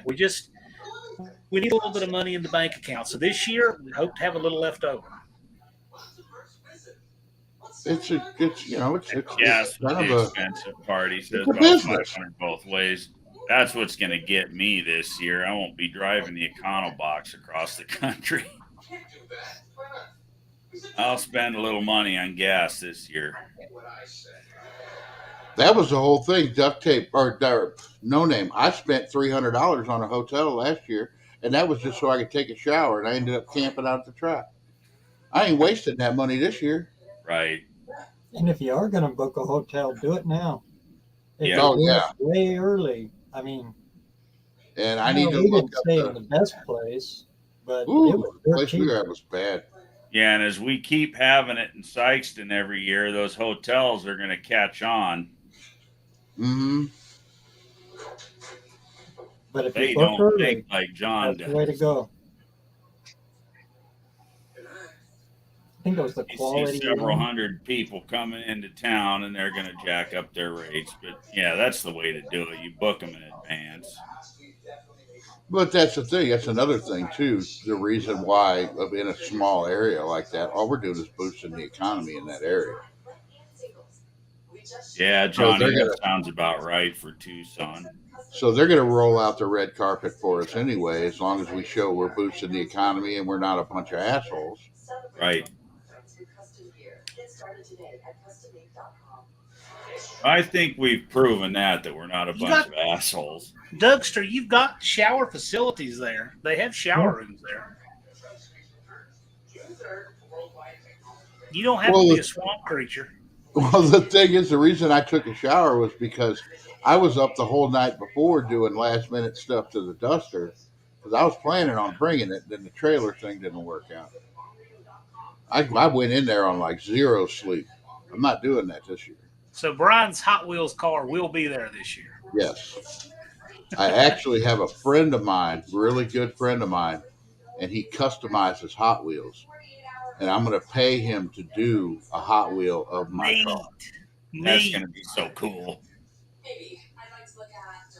So are you going to do the car show thing where you have the car and then on the air filter lid you have the model and then on the model's air filter lid you have the Hot Wheels? No. What I'm going to do is I'm probably going to glue the Hot Wheel to the dashboard and be like there, and it just rides around with me all the time. I liked back in the old days when you did that. You built a model of your car and then you put it in the back window. Mm-hmm. Right. I remember doing that. That was cool. Lars, that's Lars. disturbing. But I got to start getting cars that they actually make models for. Yeah. Yeah. So how's your project coming, Barrows? It's getting there. It's all over me. It's everywhere. So you still planning on bringing your dart, or you change that? Now it's back to the 58. Okay. Whatever you bring. I'll be lifting the body tomorrow. Kicking the chassis outdoors. Well, Dennis doesn't know it, but he's supposed to be bringing me that windshield tomorrow, and I'm probably going to be trying to talk him into helping me put it in tomorrow. Make some content for Dennis on putting the windshield in. I might do that. I mean, I'll be like, look, Dennis, put this windshield in. I will film it, and there we go. We'll put it on your I channel. have never seen a guy surrounded with content as Dennis that just like, dude, it's everywhere. Well, he's making content, but I don't know. He could walk around with a body cam and just have somebody chop it up and post it. It would get his subs. That's what I was going to talk to him about was actually me doing some of the editing for him because he's not real savvy with that, but I'm not real savvy with that. I edit my stuff. I just found out the other day, Barrows uses the same editor I do. Oh, like, really? Woo, I wasn't the only one. So sometimes I edit stuff.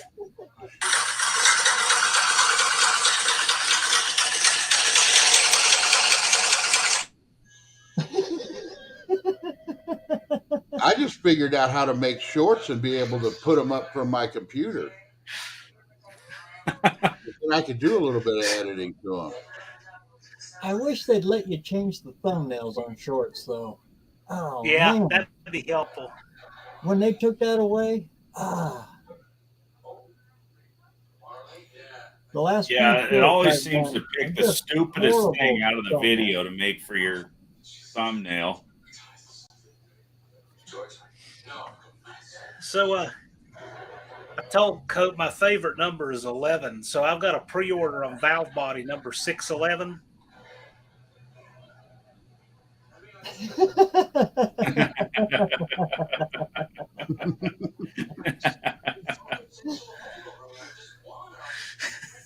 He's got to be getting pretty close to 6'11". He is. He's at 589 2 days ago. Yeah. That's one of the things I'm gonna after I get the rest of the car done, I may end up doing is splurging on that valve body and just going up there and picking one up, having them make me one, and I'll go up there and pick it up, and because that's something I could swap out in a weekend easy. I just want to make sure I got the rest of the If car you can't moving swap first. out a valve body in 3 hours, there's something wrong. Well, you know, 727.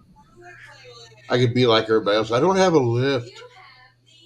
I need a lift, or I can't do stuff. You know Ain't what? like a stinking GM tranny where you pull the valve body and all the check balls fall out in your face. Oh. So You know, people look at me. Oh, well, you got a shop. It's like, well, you know. there's a fella who is last year. He complained and complained and complained. Said, "Well, I can't do anything because I don't have a shop. I can't do anything because it's too hot. I can't do anything because it's raining." And he's not doing anything now either. Meanwhile, Andy Wood, I said, well, Andy doesn't have a shop. Andy's never had a roof. Andy built his entire truck in his driveway, and he built Casper's engine in the shed. I mean, Yeah. Yeah, and his initials are Mopar Man 1978. Okay, there, I said it. I don't care. I said what I said. If you don't like it, talk bad about me behind my back like you do everybody else. Sorry, I had to do it. And if you Oh, want to do this for it just YouTube, I don't have a doing it shop. out I in don't the have a shop. driveway is actually the better way to go. If you go Bear into a Rose- swamp with all the tools and everything, you don't get Bear as Rose many. is not a young man. Okay, Bear Rose has even got a few years on me, and he's out there in 7-degree weather, dragging cars around in the snow and making Yeah, it he's happen. doing stuff I won't do. I ain't gonna go out and lay Right. in the snow. I had And enough then of he's that when I was driving- younger. And then he's driving halfway across the country to be there. I mean, so it's harder for me to listen to that, and I understand everybody's situation is different, but I got to tell you, I've got this quote from Joe right here: "Excuses are the tools of incompetence," because they are. No matter how good your excuse is, it doesn't make anything happen for you. well, Just and doesn't. Barrows, when Plan B shit the bed on him, he still showed up. If I Bear still Rose had showed said, up. If Bear Rose had said, "Look, I had engine failure, I had to turn back, I'm sorry, I couldn't make it," nobody to blame him, because it's not that wasn't a valid excuse. Nobody got But he mad. But the showed thing up. is, at the end of the day, if you want to be there, you want to do anything, and it's not just this event; it's anything in life. No excuse makes it happen for you. So even if an excuse is valid, I get it, but it doesn't deliver for you. It's very easy to come up with an excuse not to do something. Yeah. I could come up with a million excuses Wow. not to do something. Excuses are like buttholes. Everybody's got one, and they all stink. Yeah, it has to be a Well, frame from the some people shore. have 1,000 of them. Yeah. You know, Two Hacks Jeff, he didn't have a car. He was there. Andy. And he didn't have a was there car. on the He was daily. there. Yeah. I mean, I And get it. he I mean, thrashed we don't and always. thrashed and thrashed on Casper, and shit just didn't go his way, and he came anyways. Yep. We don't always win. We don't always win. But the main thing is, how do we pick ourselves up? How do we go forward, right? This is what matters. And these people that just make excuses all the time, they might think that they're keeping us off of them, but they're not going anywhere. I mean, we just see it all the time. And I've seen people, like, I'll see somebody new in the chat, and I'll say, "Hey, man, just give them something to work for? Are you doing things, this or that? And when they just say, well, I can't do this because of this, I can't do that because of that, I can't do this because of that, I'm like, okay. But they're not going to have, you can't make dreams happen, and somebody's not going to do it for you because you said you can't. It just won't happen. Right. You see what Lars is saying here? You can I change the saw that. thumbnail. That's neat. Yeah, it has to be something that you can't put up your own thumbnail though. Cool. Or you can't just put up a picture. It's got to be. That's from fine. Picking out the spot you want from the shorts better than nothing. I got lucky on this last one with the motor. The thumbnail pick was perfect. I'm gonna have to check that out next time. That's the thing about that's really what the 500 sub thing is about. We got to figure out who's willing to invest in the community, get out of their comfort zone a little bit, and make it happen. Because if you can make 500 subs happen, you can make the rest happen. You can make the car happen. You can make the trip happen. And that shows you what people are made of. And that's the real reason that we didn't have any fights, and we didn't have any drama, and we didn't have any problems, and the place was left cleaner than we found it. That's the real reason for all that, is because we had to find out what people were made of by giving them a 500 sub barrier to start with. Because the people with really rotten, defeated, can't do attitudes, they'll look at the 500 subs and just walk away. Right. I could double the size of the event tomorrow if I got rid of the sub requirement. Easily. But will we have the same kind of people that we had last year? No. Not a chance. You have a normal drag race is what you We got. would have a regular, Not and there would only be a that, lot of you'd good be people. inundated with that, crybabies. Because the ones that ain't willing to put in the work to get there are crybabies, or would become them. I don't begrudge anybody if they say, you know what, that's not my kind of event. I don't want to work for the sub. That's fine. That this is America. You don't have to. Right. But that's just a way that people, and when they make that 500 subs and they get it, I mean, we're all cheering for them. And people have seen what they've gone through, and it's a bonding experience. People appreciate it more when they get there. I think it was nothing but positive. And if you're not going to bring a car, just come as a spectator. Right. Yeah. You don't have it doesn't have to cost you that much. If you No, know come you're as just a going to be spectator. there, just come as a spectator. Yeah. Right here, one of the best quotes ever. Whether you think you can or think you can't, you're right. And record. So here's the deal. Truth in that. The registration is $82.50 and includes your weekend pass. So if you don't get your subs or you don't bring your car, that's what you're really risking. It's $47.50. Mm-hmm. See, because the $35 you were going to spend for a weekend pass anyway. So you're not even risking $82.50. You're risking $47.50.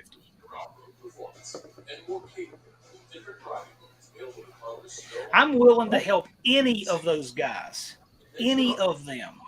If you're stuck and you need help. But the thing is, I've given what I think are good ideas that I know will make subs to several of them, and it's up to them to execute it. Almost like you were saying a minute ago about coming as a spectator. I did it. Don English did it. Yeah, and you guys are both there as participants this year.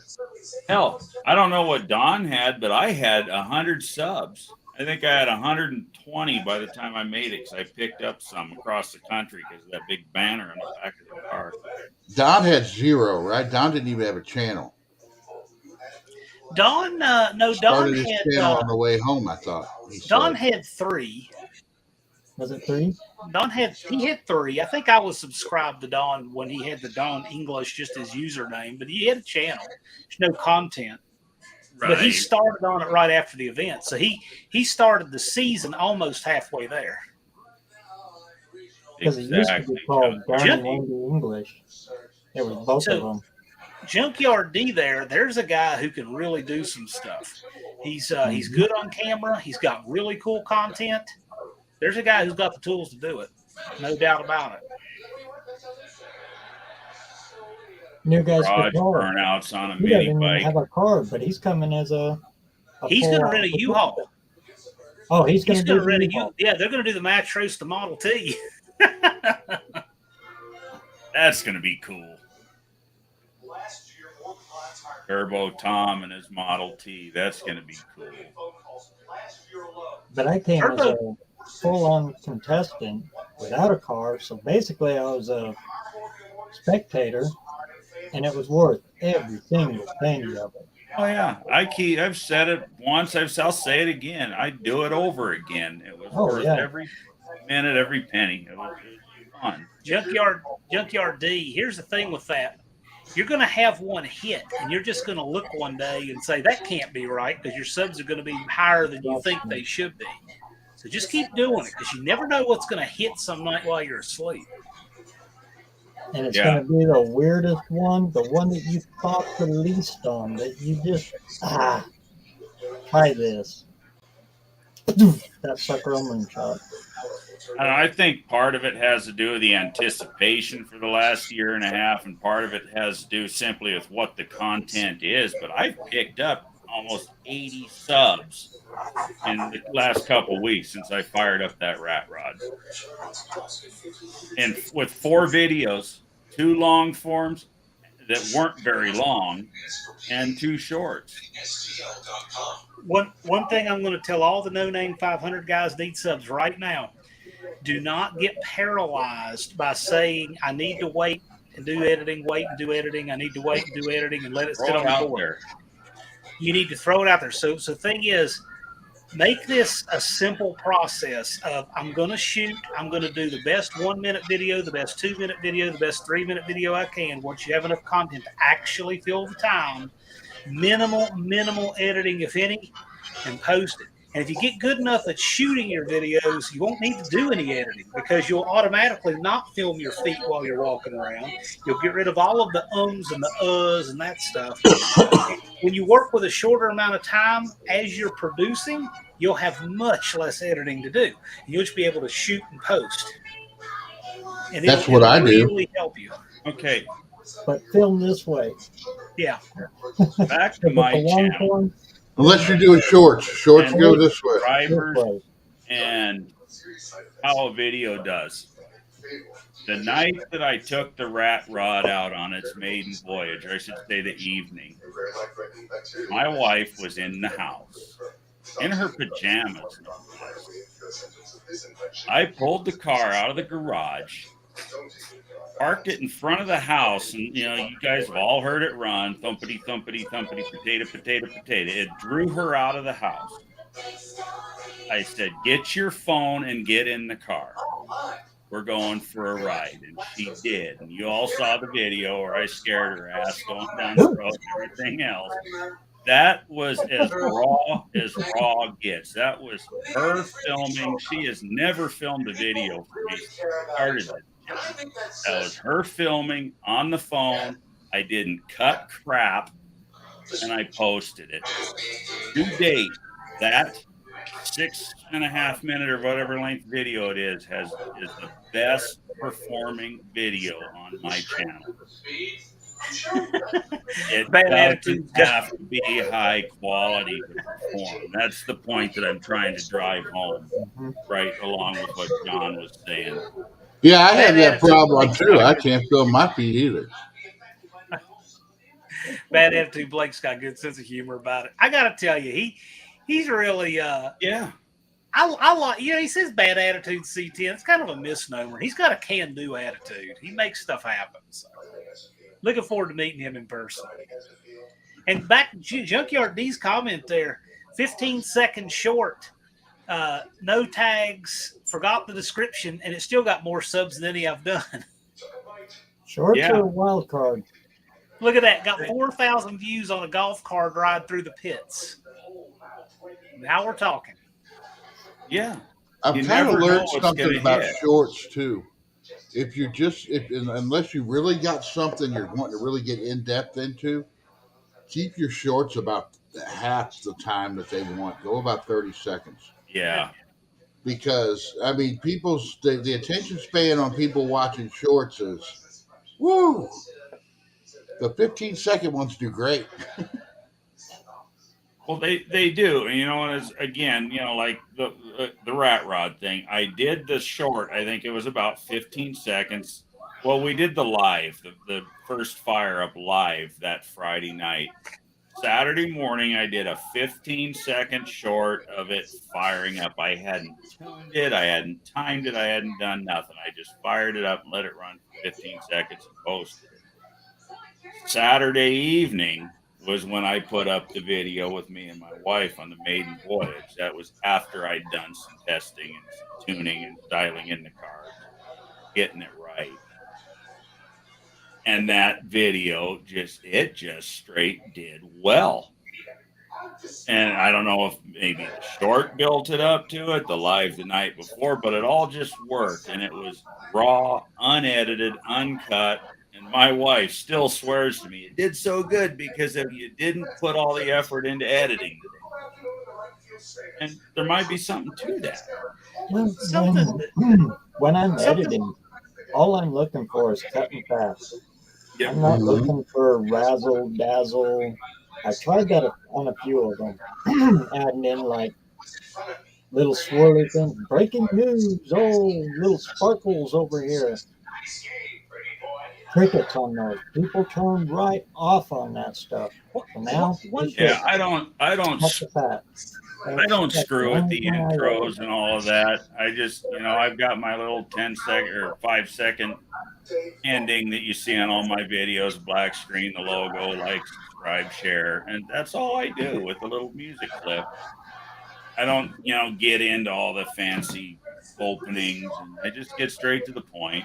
Oh, music I don't use no more. Hey, one thing we don't want. We don't want it to get lost. Shorts is not the only way. There's so many people that do shorts. There's a lot of huge channels that never used shorts. Right? I didn't get my subs with shorts at all. I got 500 subs in the course of, about the same amount of time you guys are doing it. And I did it all long form with 0 shorts. You can do it. Make content, release it on a regular schedule, build a following. You don't have to do any shorts. It's just that shorts are kind of like lottery tickets, I mean, but the long form stuff, as long as you follow the same rules, do your titles right, don't make the video too long. Don't cram a 3-minute video into 10, for example. Do the same stuff. You can make it doing long form content too. Don't forget that. Well, it's kind of like this method. Keep it simple, stupid. Exactly. It's kind of like if you're going to build a race car, build a race car. You're going to build a street car, build a street car. If you're going to have a shorts channel, have a shorts channel. You're going to have a long form channel, have a long form channel. Because they're two different types of people watch those two different absolutely. Things. And they don't coincide. Yeah, that's true. It's like it's like the whole trying to get people from Facebook to come over to YouTube. I've got over 3,000 Facebook followers on my channel, and I can't get but 790 subs. It's like, okay, guess you guys just don't watch YouTube, or I don't know what it is. Right. They'll watch my content on Facebook. And you look at, weird. I don't know if you got TubeBuddy or not. If you have TubeBuddy, you can look at somebody's video and hit the little TubeBuddy thing, and it'll open it up, and it'll tell you how many likes and how many views they've got on Facebook with that video, and TikTok or whatever platform they put it on. And you go through those big channels, and they'll have like 150,000 likes on YouTube and 25 likes on Facebook. I was wanting really I don't know what you guys think about this, but I was wanting to start a channel up on Rumble. And just basically, if you're posting a video up on YouTube, you might as well open up another tab and post it up on Rumble too. Exact same thing. Just in case, hey, maybe someday Rumble will take off. And if you're already in there, you're already in there.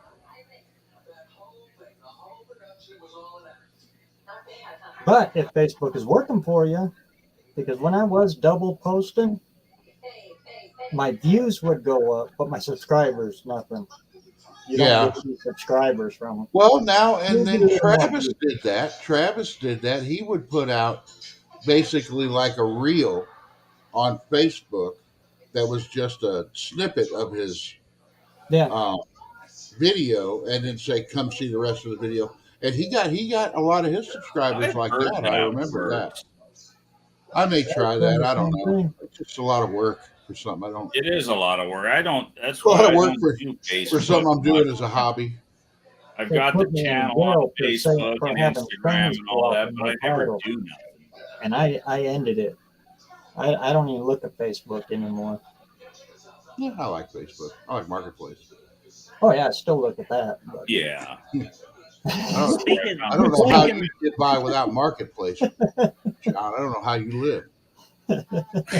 speaking of a lot of work, I got a lot of work I got to do tomorrow, like manual labor. So I'm going to call it an evening. But I appreciate you letting me come on and bother you tonight. Right Thank on. you. Thanks, for John, hosting. for Good, coming John. in. Been a lot of fun. We'll see y'all. See you later. All right, take it Later. easy, man.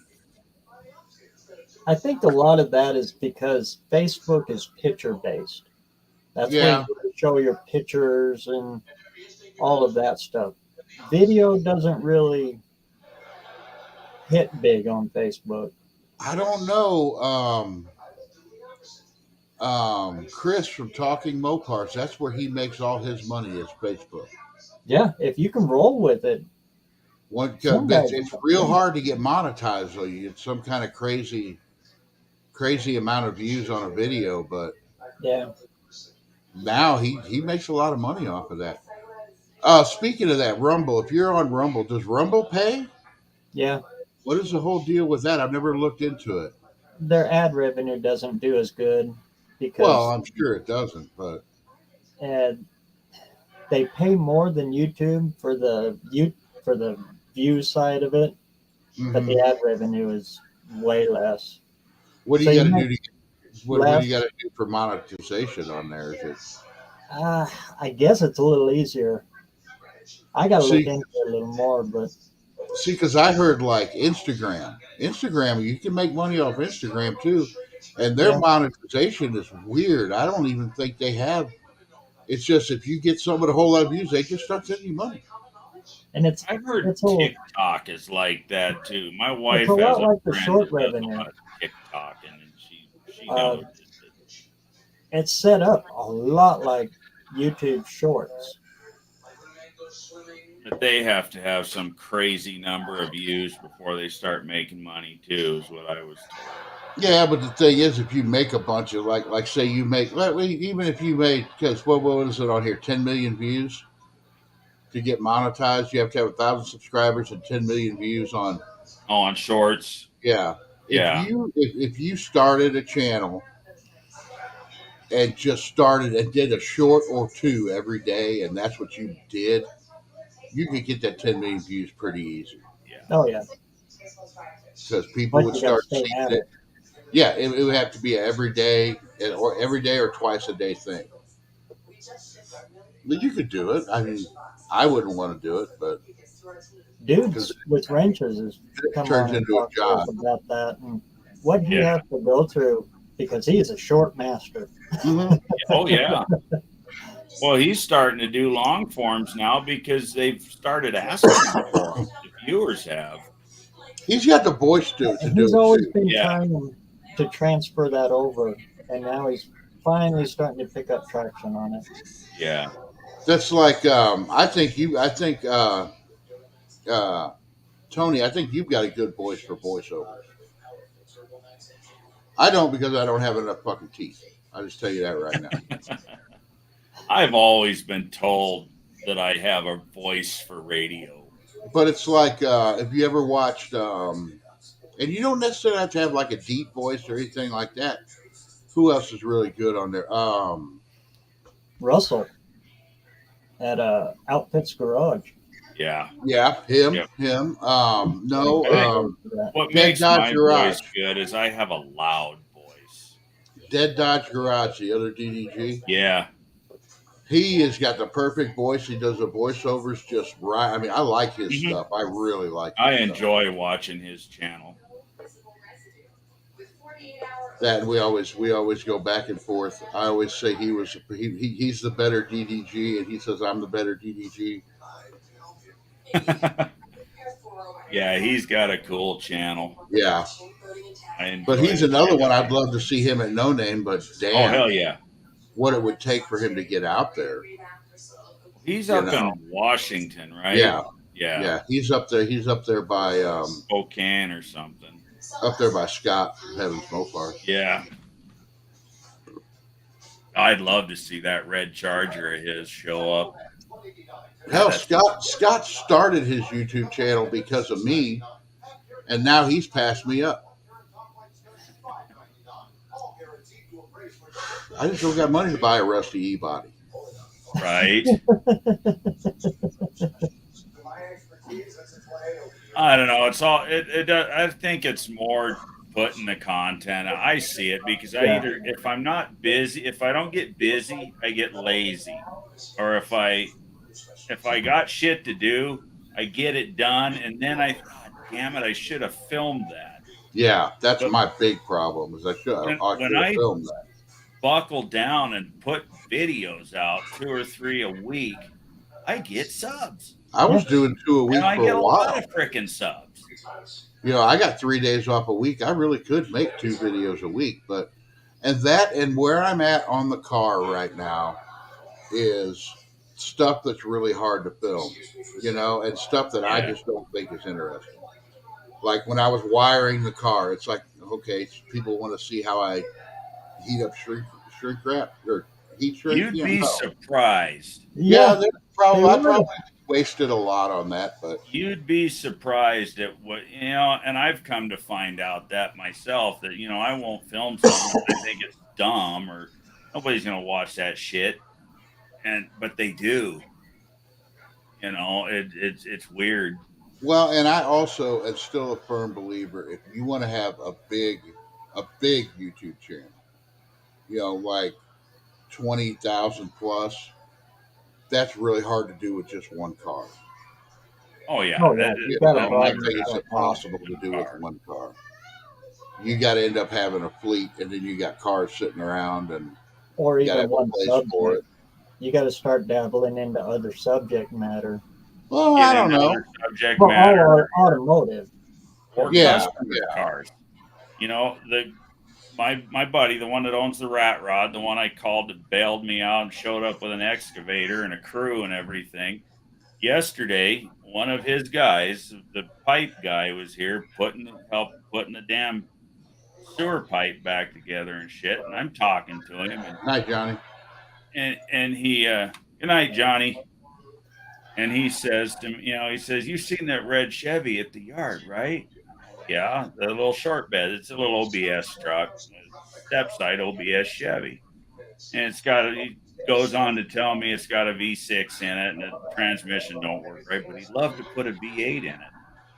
And I'm sitting there talking to him. I said, that's a cool truck. I've seen it sitting there. It's straight body. It's got a nice set of wheels on it, good stance and everything. I said, it'd be cool, Edgar, a 383 stroker with a sniper on it. But a sniper fuel injection because he wants the fuel injection. Okay, I say put a sniper on it rather than go into the hassle of trying to because it's a 98, so a guy could put an L31 in it and go to the hassle of swapping the computer and swapping the frickin' wire harness and everything. By the time you went to all that hassle, you might as well just spend the $1,200 and buy the sniper. And then you'll have your fuel injection that you want, and it'll run a nice 383 stroker. You know what? What's that going to cost me? He says.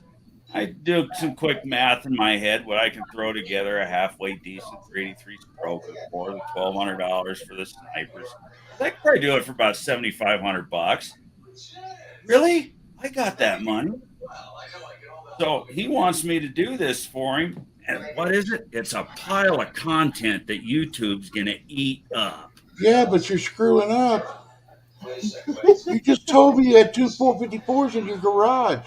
That's 100% profit on those motors. Right, but they need built too. They need built too. But to get to get him a 383 stroker, he's got to buy one. He's got to buy an engine, then have it all redone. where you could be like, look, I've got this. No. I Sell gotta this. go buy a core and I gotta build him an engine, and I make the money on building I spend $3,000 or $4,000 building an engine and turn it into a $7,500 bill. But you spend $500 on a core.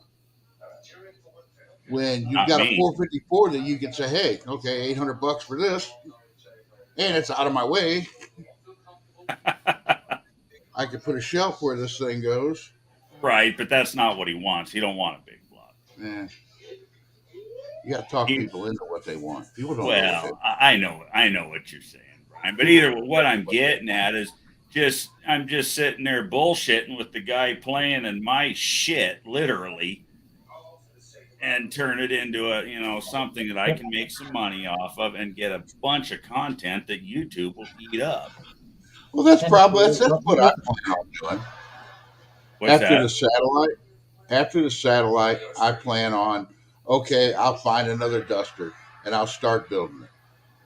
But I'm building that car and I'm going to sell it, but I'm not, Yeah. it's just, okay, here, I did all this to it. When I go to sell it, if I don't sell it to a viewer who already knows everything about it, the guy goes, what have you done to it? I go, here's my YouTube channel. There's everything go I've done to watch. that car. Like and subscribe. Uh-huh. Yeah. It's gonna be that's gonna be my retirement plan right there.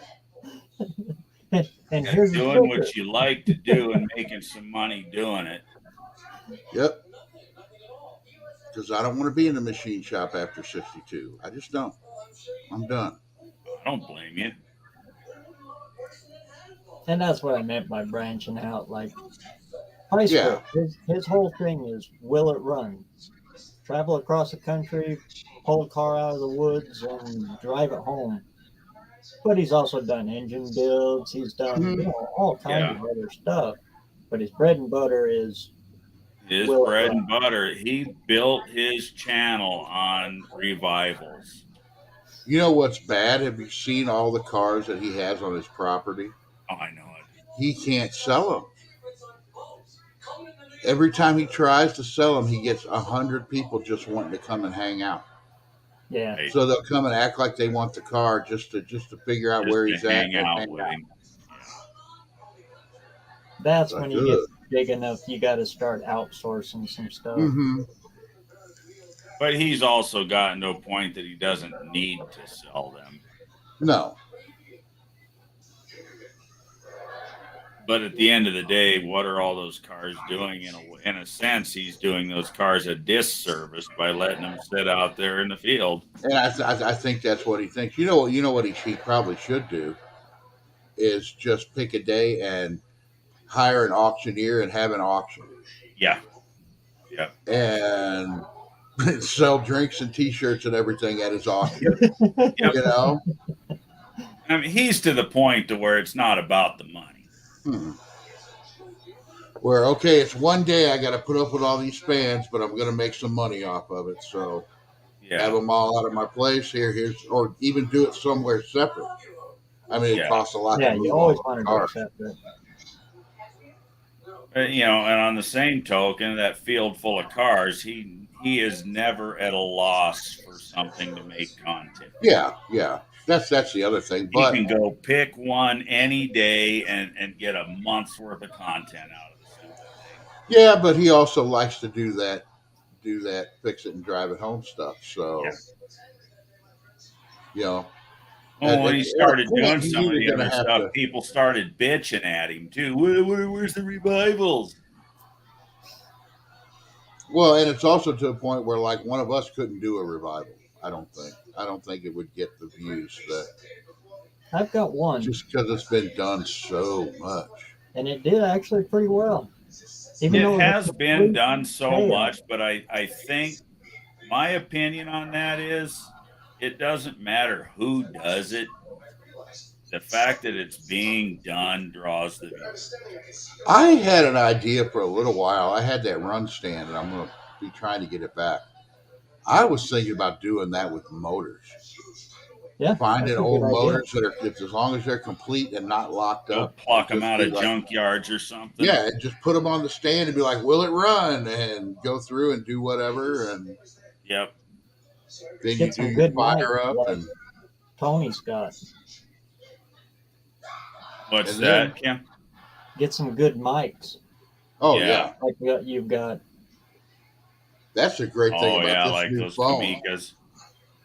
That's a great thing about this phone. The microphone on this phone. I Oh, had isn't to that turn the something? sound Yeah, all you the were way telling me down. last week you just got that. That's the same phone that my wife has, that Mm. S23 Ultra. That's when you listen to it, like in my living room, for instance, I've got a nice home theater system, subwoofers, big tower speakers, bigger than me, a whole 9 yards. You listen to that video on my TV in the living room, and you might as well be sitting inside that rat rod where it was filmed. Well, the thing is, when I It's filmed those 2 shorts, all I was doing was walking. And when I brought it back to edit it, I had to turn the sound all the way down because you could hear my footsteps and my yeah. feet scraping on the The, concrete as I was walking around. I was like, wow, I never got that with the GoPro or anything like that. no, the internal cameras in the GoPro, they're not bad, but they ain't that. And this is I've got it's if you look at it, it's the same phone Yeah. physically, but this is last year's. This is the S22 Ultra, and it's by no means a piece of crap. But that S23 just blows it out of the water in terms of audio. Oh, yeah. And Video's about actually, the same, but the like the audio, audio with listening to it, just yeah. on the speaker that comes out of the phone is amazing too. I remember when we first got that phone, she was watching a video. I forget what the hell it was, or turned on a music or something. And you got that thing hooked up to a speaker? I said, that sumbitch sounds good. Yeah, it's Samsung broke their norm. Usually, the odd number models are kind of a gimmick. The 20 was good. The 21 was kind of a gimmick, same shit in different clothing. The 22 was great. The 23 should have been the gimmicky, but it wasn't. The zoom on that camera too. Yeah. Whoo, that's crazy. The camera in that 23 has double the capacity of the 22. Yeah, I think, like I said, I think I'm going to be using it instead of my GoPro. So I didn't really waste money on the GoPro because I use the GoPro for other things. Yeah. yeah. I GoPro's got try to when I can keep the damn thing from overheating. See, mine, I've never had a problem with my GoPro overheating. Never. Because it does. It takes great video. And the mics I in it, did like a, I said, aren't terrible, but I have the good external mics I use anyways. And when it works, I love the thing. what I like about my GoPro is I was able to do it once. I have one of my lives where I used the GoPro as the webcam, and it shot my whole. I could walk anywhere in the shop and you could see me. I have tried and tried and tried and tried again to get that son of a bitch to do that. It says You it got to have it will. hooked up with the wire. It's the problem. What's I don't that? know. You have to have it hooked up with the wire. I've had it hooked up with the wire, and what happens is the damn application you got to put on the computer always fails to recognize it. I have never been able to get that damn function to work. I don't understand, and it's the one thing I really want. The one thing that I'm waiting for is a Bluetooth webcam where we could be like this, and I could just pick up the camera and walk around with it. There are Wi-Fi ones. They do exist, but they are damn expensive. The thing is, though, with my GoPro, I could have it on. I could have the screen show up on my phone.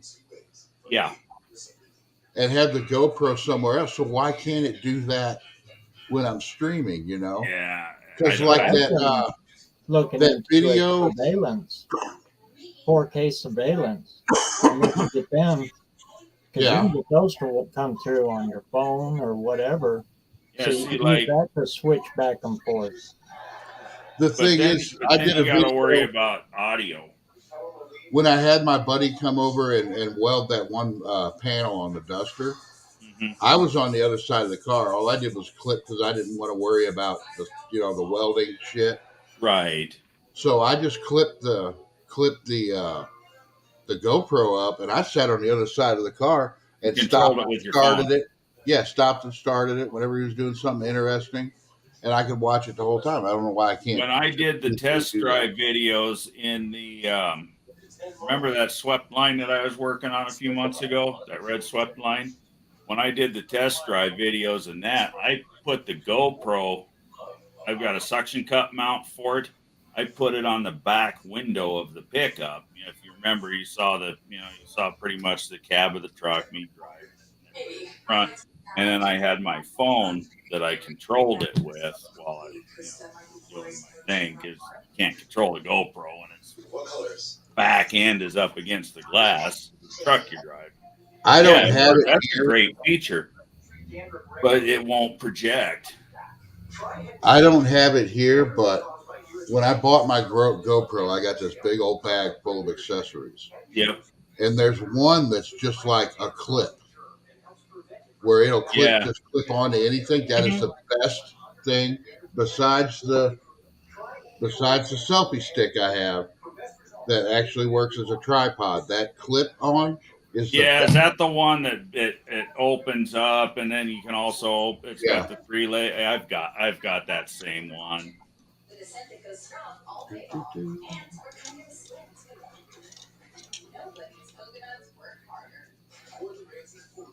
No, that one's a little different than mine actually. Yeah, that one's a little bit different than mine. Mine folds up into three sections. It's out in the garage, but it folds up into three sections, and then the bottom part of it, that's the handle you're holding when it's a selfie stick, opens up to a tripod as Oh, okay. well. Yeah, I've seen that one. Yeah, that's the one I've got. But shit, I got more accessories for that damn GoPro than I do in the GoPro. I I've got know. all kinds of goodies for it, and I use them all. I know. I'm going to use the one that fits on the roll bar for in cam footage. Yep. Yep, I've got a That'll be a magnet good mount one. that almost got to use a pry bar to get off. If you put a thing on a flat piece of steel, you damn near got to use a pry bar to get it off. I'd Yeah, like to that's a do some cool of one. that. That's probably what I will use if like going down the track. If I want to put the camera on top of the truck when I go down the track at Sykeston or whatever, I'll probably use that magnet because I'm confident that it ain't going anywhere. If I want to get footage of underneath the truck, I could stick it to the bottom of the cab or the frame rail and That's one thing I am wanting to do is get not worry about the camera the falling off. suspension working and stuff. Exactly. Mm-hmm. And that's videos that I'd take just to watch myself. But then, oh, hey, look, there's content. It's Those are the content. good ones too. And truthfully, this particular, it's not a GoPro brand. It's an off brand. I got it off Amazon. I don't think I paid but $20 or so for the stupid thing, and it's great. Well, I know here in the next couple of weeks, I'm probably not going to do a live this week. I got some stuff going on that I really don't want to go into, but I want to get a space set up where I could do my lives and have everything set up, instead of doing them out at the shop because that limits my time. I can't do my super long lives out at the shop. Yeah, well, kind of like what I've got in here. I've got shit Yeah. hanging on the wall, the flag. I got the shelf with all the car stuff on it, and That's what I'm going to end up doing, and that's when I really want to start getting back into the lives, and hell, I may move my lives to Sunday. I don't know. I'm not sure yet, but I want to pick a good time where I'm not walking on anybody or going too late. You know what I mean? right. Well, Sunday you got Uncle Tony and Ari. Yeah, I'm not that worried about Uncle Tony. Yeah. The people I want to watch Well, no, me, I'm just most of them don't watch him that much anymore right. anyway. But I'm just saying, I think those are the only two that I know of that really go Yeah, it's not Sundays. like I'm competing with Uncle Tony. I'm not going to No. take anything away from Uncle Tony. And I have noticed people will switch back and forth between Yeah. lives. People go back. Oh, I and do forth. it. Yeah, if there's two people I want to watch and they happen to be on at the same time, I'll flip back and forth. Or I'll cheat because in here I got a 43-inch 4K screen. Out there I got a 55-inch 4K screen. I'll break the sumbitch up and open two browsers and watch them both at the same time.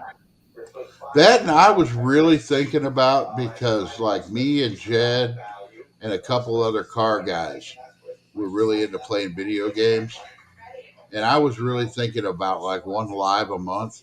Just hey, we're here playing video games. If you want to watch it, cool. If not, we're just going to sit here and have fun playing video games and have the video game up on the screen and Right. BS, just something different. Something different. There's actually channels that do that and Oh, they yeah. do really well. Oh yeah, if I wanted to start up my own video game channel, I've got my kids that could be playing all the time. Oh, I could probably make some money at it, but There's a guy that I like to watch. He's not automotive. It's called Razor Fist.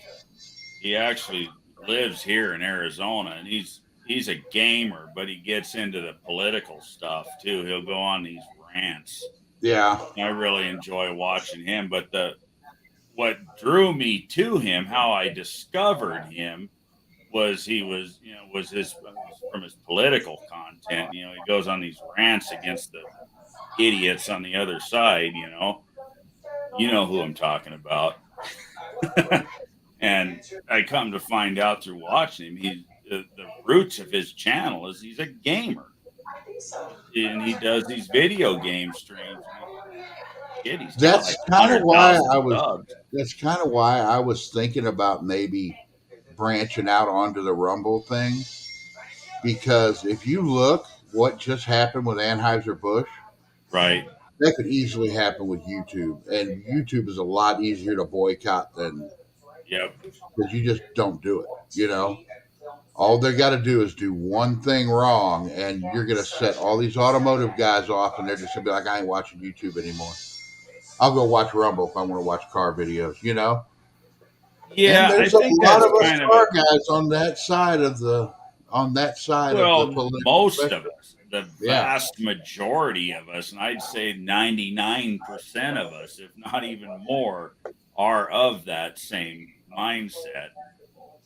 I'm just afraid of YouTube becoming more like the administration of YouTube becoming more like Right. Facebook. Well, like Facebook. Yeah. Facebook claims to be a platform, but it acts more like a publisher. But I don't know. I mean, I get a lot of gun shit on Facebook. A lot of gun stuff that I know would never fly on YouTube. Right. And there's a I lot of it on Yeah, Facebook. it's really weird the shit that they censor. My wife runs her business off of Facebook, and she's got her page. She's got like 6,000 freaking followers in her group. Yeah, that are actually her customers. She's got a YouTube channel. Matter of fact, I posted a video for her this morning. She hit the magic number. She's got 426 subs. And I even told her this afternoon, she's like, "You got 426." And it didn't mean shit to her. I said, "That's the Hemi." But, whatever. But there was a discussion going on, I don't know, 6 months ago, something like that. One of her people, being polite, said, "Well, shoot," instead of shit.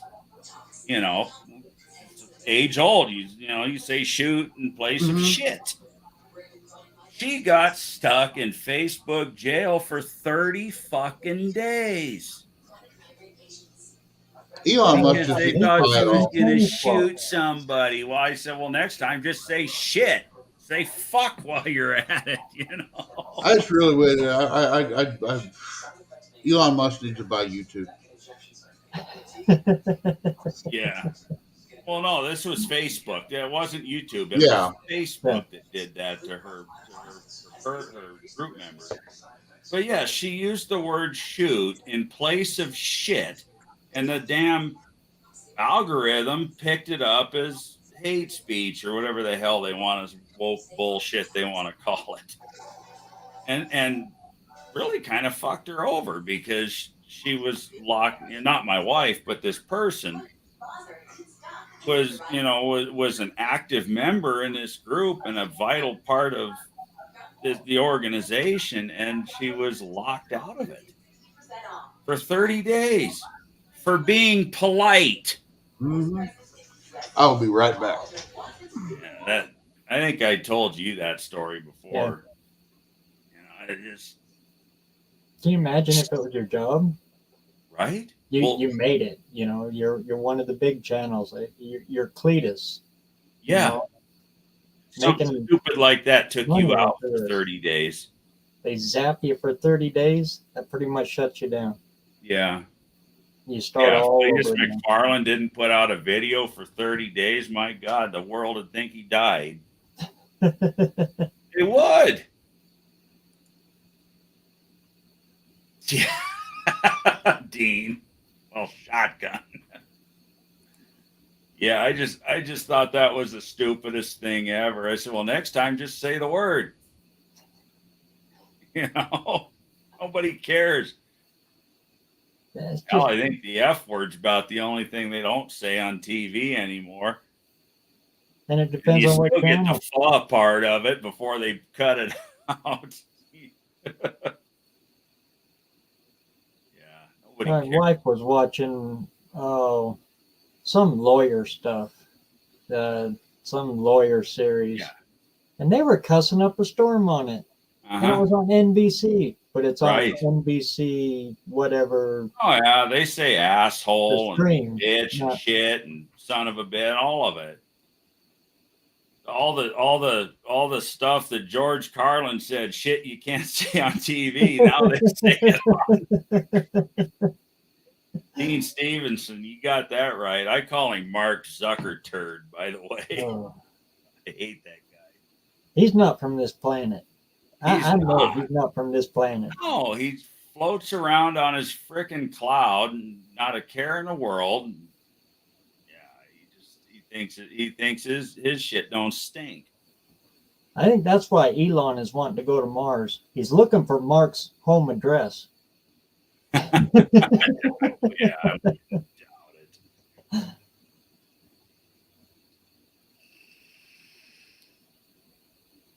Yeah, that guy, yeah. And just Yeah, I all of wouldn't.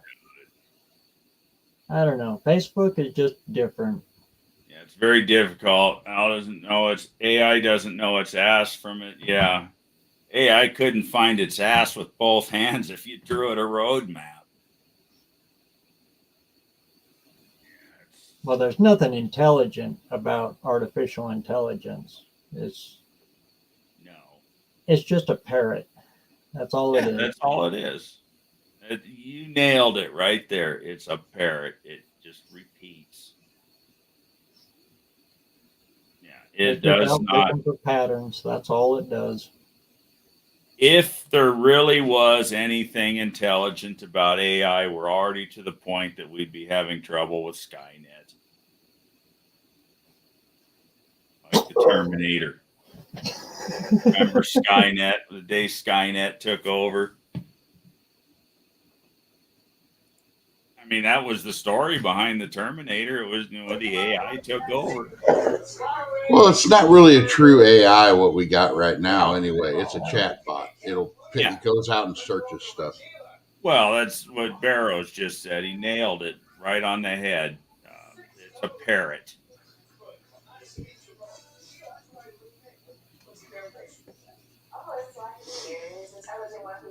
Am I just weird? Take it easy, man. Get some rest. But Yeah, I I saw your post. I'll see you in the life if I'm not under a truck. I got a fleet of trucks I got to go work on tomorrow. Is it just me? Am I weird? But whenever you work on your car, no matter how bad it pisses you off, when you go to close the door at the end of the day, you just look at it and be like, damn, I like that car. Yep. No matter how bad it pisses you off. There's no way I would be like that with a woman. There's no way. That's just how guys like us think. That and And the ones that fight me the most are the ones that I remember and like the best now. I really think I built something crazy though. Because I go to these car shows and there's just nothing like what I built there. I'm like, if my car was here, maybe it's just me. Maybe I just like it. But now it's like I want to bring my car to this car show just to see if it's me or if other people actually like it too. Yeah. Oh, people will like it. Well, if this was, what, 1970, Oh 78? yeah, everybody look at me. That car's slow as hell. Because honestly, In that's what the Australia, slow cars did. They, you know, Mel Gibson, when he did his movie Driving Your Car, Yeah. it's just got that mean, but you know what I'm talking about. Like nasty kind of feel to it. it's like those Hondas, the Ricer Hondas you see now, where they put all the fucking stuff on a slow car. That's what they did back in the 70s. You know, that car, like they take like a 318 car like that, jack up the ass end, put big tires on it, put the side pipes on it, stuff like that. But it was a slow car. Yeah, but at least the 318 didn't sound like you were farting in a trumpet. Eh, you can tell a difference between a 318 and a big block or a Oh, yeah. 340 and Good stuff Lord, like yeah. that. But the thing is, that's kind of why I'm wanting to do my car the way it is. I want it to run fast, looking exactly like it does, Yeah, looking freakish like that. But I still want it to get out there and turn a number. it will. Yeah, sooner or later it will. Yeah, it will. May not now, but you know, I was just thinking, Tony. I was like, you know, I jumped in. He was probably getting ready to say, "All right, I'm done for the night." And I jumped in like, "Not on my watch, you're not." You You've did gone that 4 last hours week. and you've gone 4 hours and 15 minutes now. Yep. Yeah, this is the longest one yet. Hey, it's watch hours. Oh, it is. It's a lot of watch hours. I don't care how many people. I can't see how many people you got in here, but There's 9 in here now. I think we had 28 or something in here for a little while. you got to think those 9 people have been here the whole time. The whole time? Yeah. So 9 times 4 is what? Come on, I really don't know. I'm Math. 36. 36. So there's 36 watch hours right there. Plus the people that were in, plus the in and out, plus the Yeah. people who are going to watch this afterwards. Yeah, it'll tell me when after I shut it down. Shit, The that thing is, you won't know until tomorrow. right. Because you don't go since published, you go lifetime, and it'll show you the lifetime watch hours, and it's a Right. lot more. That first live, the first one I did. This is my 4th one, so 4 weeks ago today. The live fire up of the rat rod. Right after I shut it down. As soon as I shut it down, I looked at it, and it was 109 watch hours. And that one we shut down right at 3 hours. You get good watch hours from lives. You won't pick up subs from lives. You pick up subs going on other people's lives. Yeah. Right. You know. I picked up my first subscriber out of it, Uncle Tony's live. I kind of think that, and it's nothing against this year, but I think last year we had it a little bit easier with the 500 because we could go into Tony's live and Tony was helping, and you could pick up 20, 30 subs on one of his lives. Right. You know. But now, were they quality subs? Probably not. They're probably people who never watch your shit again. Right. So I figure about 10%. Yeah. I just live on the rule of 10. that's what I do too. If you get 10%, this is what I heard is 10. If you get 10% of your subscribers in views in the first 24 hours, YouTube sees that video as a Well, success. you And know, it and pushes I it a more. They lot of push my it a little more. most of my subscribers are no name people, Mhm. and I know they're not all watching my stuff, and I know I'm not all watching their stuff. Not for lack of wanting to, but you know, Oh, it's only going to get worse every year I'm too. subscribed to hundreds of channels. Oh Lord, yeah. If all I did was watch YouTube for 10 hours a day, I Oh, couldn't I watch couldn't. all the videos. You know, so like I'll watch a bunch of guys one week, and I'll watch a bunch of other guys the next week, and then you know it's a juggling game. Because you know what John always says, you know, and he's right. Everybody has something to offer you. Every video out there is worth watching. I was thinking about doing that. I'm bringing a generator with me to No Name and my internet. And I was really thinking about it. People wanted me to. I would, because you could make a playlist on YouTube Uh huh. of a bunch of people's channels, and I'll bring this 60, 70 inch, whatever TV I got, and just set it up during the day, just playing a bunch of random YouTube videos all day long. That'd be cool. I was I do thinking that about anyway. When I I'm at do it the any house working, I this do is it to going. help people out. I'll build a Yeah. playlist because I've got a gigabit connection here. I've got unlimited. There's no data cap on it. I will build playlists and I'll let them run overnight. If I know a guy's trying to get some watch hours, I'll put him on that playlist and I'll put a half a dozen of his videos on there. Yeah. And you know, and even though I don't get to watch them, at least I can help him out, you know, and get him some watch hours. I had to turn that off to where the YouTube would just go from one video to another to another to Just another. yeah. Mine stops now because I would do that because I have a bad habit of falling asleep sitting right here, Yep. or I'll just go over there and fall on the couch, especially on the weekends. And Yeah, I always woke up to Derek from Vice Grip Garage. It's like no but matter what, if I'm subscribed to him or not, I'm going to wake up to one of his damn videos. that's And I got funny. tired of it because I don't watch all of his stuff. I really haven't watched any of his stuff in a long time. But like every once in a while, he'll do a Mopar. And it's like, oh, okay. Been a I'll long watch time since that. I watched one of his. Yeah, Dean's right.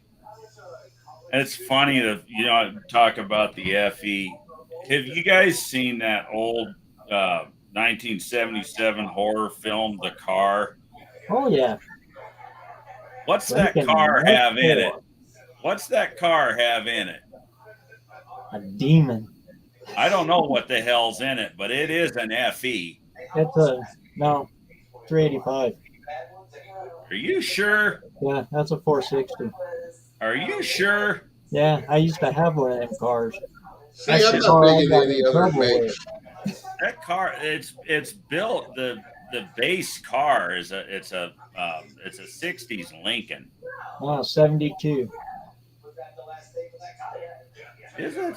All I know about Ford engines, It's way custom, but Well, that's yeah, the base. it's all customed out, but it's a Lincoln something. Yeah, But I'm Lincoln Mark telling IV. you, that son of a bitch sounds like an FE to me. all I know about Ford engines, and all the Ford guys look at me crazy when I say this, but my machinist has a race car that he built a Boss 429 for. Okay. That's a 385. And he said, because he's got a coupe, old Ford coupe that he's doing for just a show car. He said, I like the way that Boss 429 looked, so I pulled all the stuff off the shelf to build a second one for my coupe. And somebody explained to me what that was. That Boss 429 is like the equivalent of a 426 Hemi. In Ford, I'm like, he just had the shit on his shelf just to pull off and just build him another one. I need to do a video out of my machinist's place, though. He works at such a small shop. It's like all his machines have junk piled on them. So he's got to move the junk from one machine to the other, then do what he's doing, and then take it off, move the junk over here, and then do what he's doing. This place is just so packed, but that's how he does it. He's off in the woods. Breakers in the house. My machinist is Alden Miller, and he's a big Ford guy. He's out traveling the country right now racing. But that's what he's known for, is the 429 too. But well, no, my machinist did my buddy's 426 Hemi.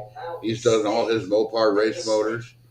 He's going to be doing my next motor, which whenever I bring him stuff, he looks at me funny, because I don't know if you guys saw that live where I was pulling that motor apart, that 440 that William gave me. That looks like it's got dinosaur shit in the pan because it's all dirt from sitting out in the field. That's that old pump motor? Yeah, it was an old pump motor and ran off of propane, which is one thing I really want to do, is I want to build, I got a 318 block and everything. I just want to do just slap together rebuild on it. And I've got the propane set up for that. I want to run that. I want to get a 318 and put it on engine stand and run it off of propane.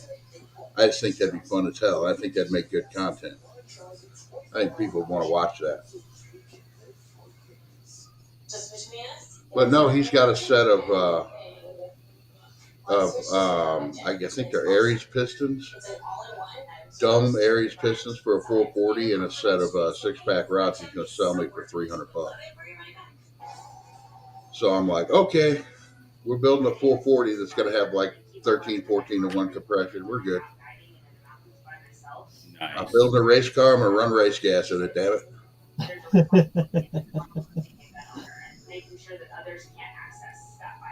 You want to see the Ford Hemi? There's the video you want to watch. That's my buddy's machine shop. That's that video I was talking about earlier. That is freaking cool. This is 424 subs. This video's got 143,000 views. He's got 2 videos on his whole freaking channel, and this is one of them. I've been telling everyone, the secret to great teeth is having healthy gums. I keep telling him, you got shit like this coming through the shop, you need to make more content. I mean, you got a 2 video channel, 424 subs, and 150,000 views. He's on to something, right? Yeah. It cleans better and doesn't leave behind irritating residues. And it's gentle on our skin. It's close. Yeah, I mean, you put out a couple more videos and. Well, that's like we got this friend. Let me see if I can pull up a picture of his car, because I love this car. I've had this picture on my computer forever. A quick change in my plans is no big deal. Don't receive And you know, even though Ford called that the Hemi, it was better known as by the rest of the world as the 427 Semi-Hemi. If you have a rash and other allergic reaction symptoms, stop Cabenuva and get medical help right away. Tell your doctor if you have liver problems or mental health. Let's see, present. Breastfeeding or considering pregnancy. Some of the most common side effects include injection site reactions, fever, and tiredness. If you switch to Cabenuva, attend all treatment appointments. There you go. That car, I love that car, and not just because of the girl. No, I love the way that car set. Jed met a guy, and basically we're all friends with the guy who owns this car now. And I had this car on this has been on my computer for like 2 years. This dude made a YouTube channel, put out 2 videos, and has like 700 subs. Yeah. And he hasn't done a whole lot else with his channel. That's a 71, isn't it? Yeah. Yeah, that's a 71 Duster. The thing is, he runs in. What's in it? Well, it had a small block in it. I'm not sure what size, but he runs in the Nostalgia Superstock class. Oh, nice. And they told him now, because they let him run this for a few years, but now he's got to put period correct motor in it. So he's building a pro stock Hemi for it. Nice. But yeah, he made like two or three videos, I think is all he made. But he's got like, I think he's close to 1,000 subs now. Yeah, and yeah. It Right, just keep going. takes what we were talking about earlier. It just takes the right video to. Mm-hmm. Just takes one to go crazy on you. It's like all this advice I've been giving people. All it does is just increase your odds, is all. Yeah. Yeah. And sometimes you and can I'm do living all proof. of the tricks, and it still gets crickets. I'm living proof. After No Name, I had like 600 subs. After No Name, six something, and I took a break, and then I took another break, and I'm just now coming off of another break. But I've got 790 subs. If I'd have kept going through all that, I know I'd have over 1,000 subs right Yeah. now. But Look at Two Hacks. He never quit. yeah. Oh yeah. He never quit. Me, But Well, I've said it. I did what you did. I've said it from the beginning. You know, like I always say, like, share, subscribe. If not, I don't give a fuck. Because I really don't. I'm doing this for fun, and I get to hang out with cool people. I'm so. not gonna lie, Brian. That saying That is ended. why I subscribe to your channel. Because I And if just you don't, I just don't give a. And then you It shut was it off. just because Perfect. when I came into it, there was a few other channels that were kind of small, but they got a big boost in subs. There was a few of them, and they were all like, "Oh, we're gonna do this for a living. We're gonna print out merch and blah blah blah." And they took everything real serious.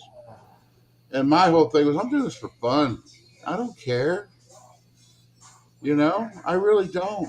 If I wanted another job, I'd go get another job. I'd probably make more money than I ever could off of YouTube.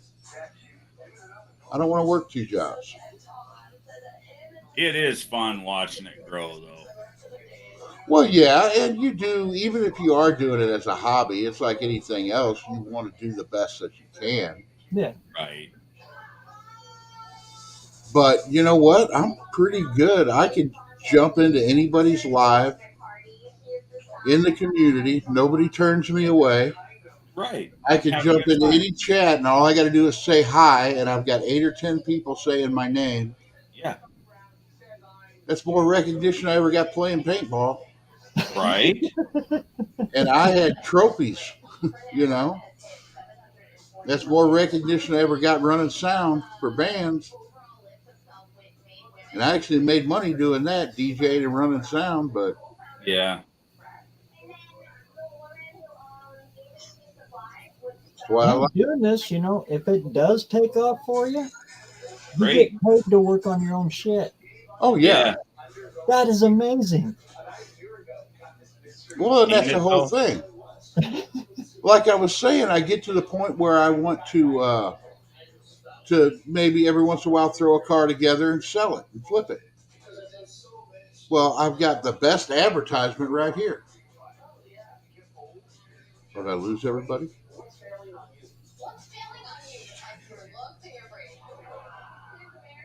Oh, what is wrong? It was like, And well, you my make the buddy with the money rat rod, he from was YouTube. mentioned You selling don't it. make it from your viewers. You're getting paid from YouTube. Mm-hmm. And if you refuse it, all you're doing is saying, okay, YouTube, you can keep all the money. Might as well get your share out of it. Oh, yeah. Yeah. Because they're going to put ads on your shit anyway. Yeah. Yeah, they put ads on my shit, and I'm not even monetized. Yeah. That kind of annoys me. YouTube loves small channels. Because they don't have to pay you. Yeah. I think they should give us back pay when we do get monetized. That's a pipe dream, right? That's why I tell everybody to film this way. Because if you get one to launch, that's a year old. And as long as you filmed it this way, you get paid for it. and you never know which one is going to launch. I got one Right. hitting right now that I did before the No Name Nationals. Weird. See that the first drive Cobra Jet video is at 2,500 views.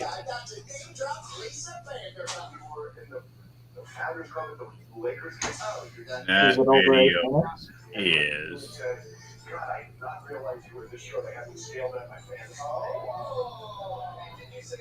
where the hell does it tell me?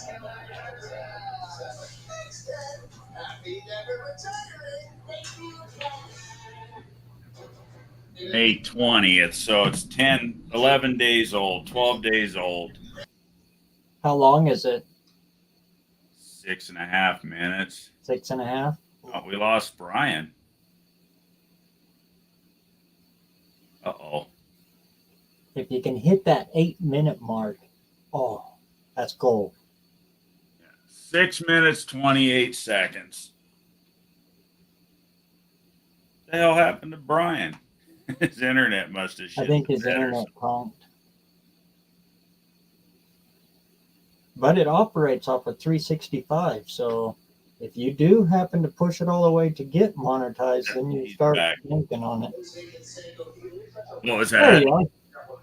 If he Yeah, did, it's something go weird.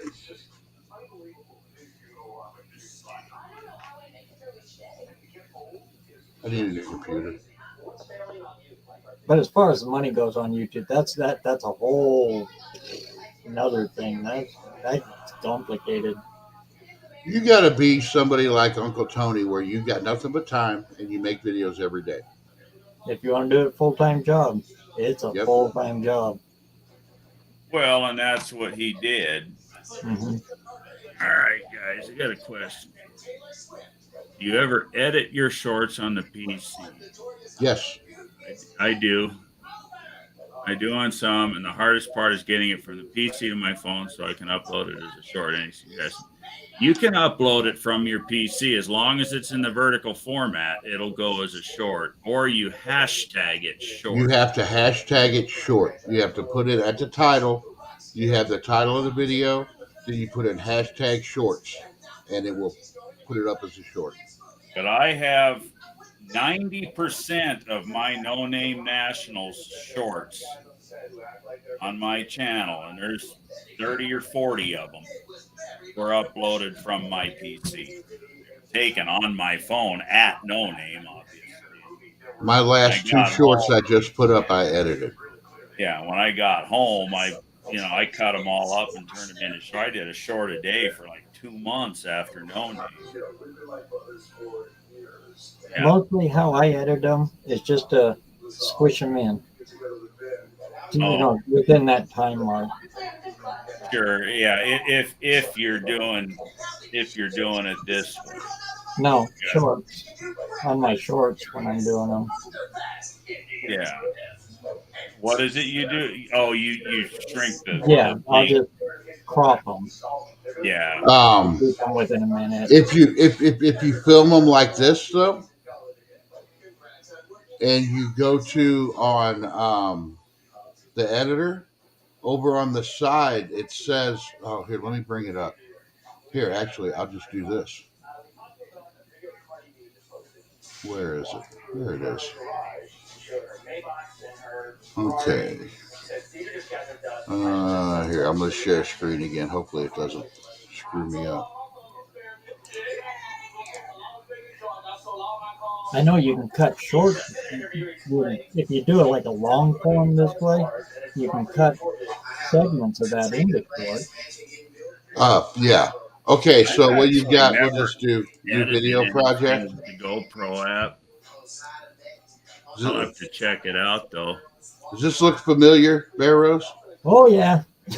My happy little friend right here. But you bring your video in. Here, I'll just do it. Well, I hope that don't come up. Oh, it does. Okay. Oh, here. Okay, say this one. You drag that down and drop it. It was filmed like that. Uh-huh. Go over here. change the Make aspect. portrait. Yeah, you change the aspect ratio right here, Yeah. and you go to make because it's always on landscape. But if you go to Well, yeah, it'll put 69 the and go to black make bars. portrait, it fits it in there perfect. And all you got to do is upload it and put it out, just like you would any video.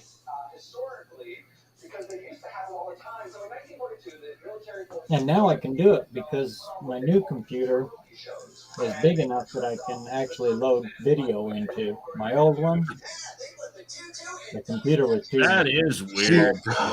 He says everything's correct. 16:9. Well, no, it's 16:9 is not what you want. You want 9 to 16. You want that the other way around. 16 to 9 is landscape. 9 Yeah, to you want a 16 portrait. is portrait. Landscape is sideways. You filmed it like this.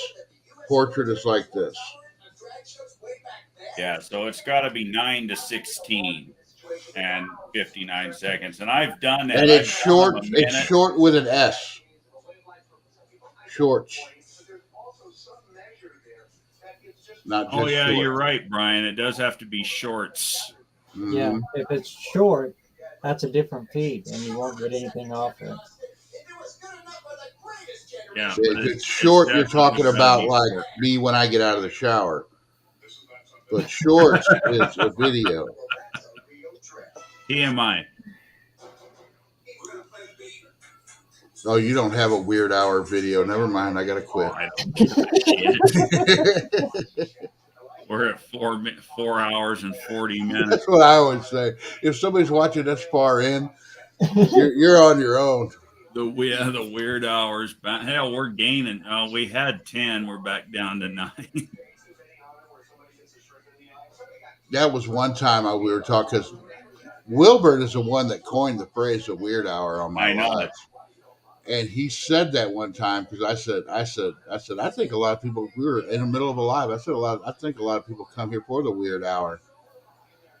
And Well, some of it's and funny. he goes, no, I don't think so. And I popped that weird hour video I got, and I did that, and 10 people logged on. I was like, okay, John, people like the weird hour.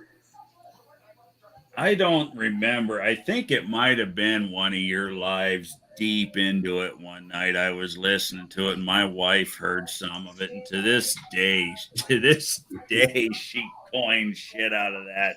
You guys talking about this, that, and the other thing in that fucking lives. Well, that's the whole reason I kind of want to go to the having somebody on for an hour and talk for an hour, because then when it goes around to the VOD and people watch the replay of it, well, they'll watch an hour of something interesting, somebody talking interesting for an hour. And then if they want to hang out for my normal stuff, all they got to do if they want to, they can fast forward through that and just watch Right. the rest of it. I'd be fine with it. That's a good format. But I think I'd get more watch hours if I had a little, like an hour of it with somebody and then go into more having fun. Right. Yeah. I'm going to try it. I mean, you got to try new The stuff. viewers can pick the portion of the video they want to Mhm. watch. They don't want to watch the whole thing. I may kick the weird hour off as soon as we're done. Right after that first hour. All right, it's a weird hour now. Right. Something I've been experimenting with, like those how I edit and stuff like that. I did those as a live stream, but I'm trying to get them to transfer to a video. And I've been watching to see what my rewatch is like on them. So far, not too bad. You know what's messed up is when you're in a live and you see somebody in the chat pop up that is somebody like, it was like John Cope the first time he popped up in one of my lives. I didn't know anything about the guy, but he was like a kind of a big name in our circles. I was like, holy shit, John Cope's watching it. I'm like, he started watching right when we started getting stupid. And he was like, no, I'm watching it for this. I'm like, oh, okay.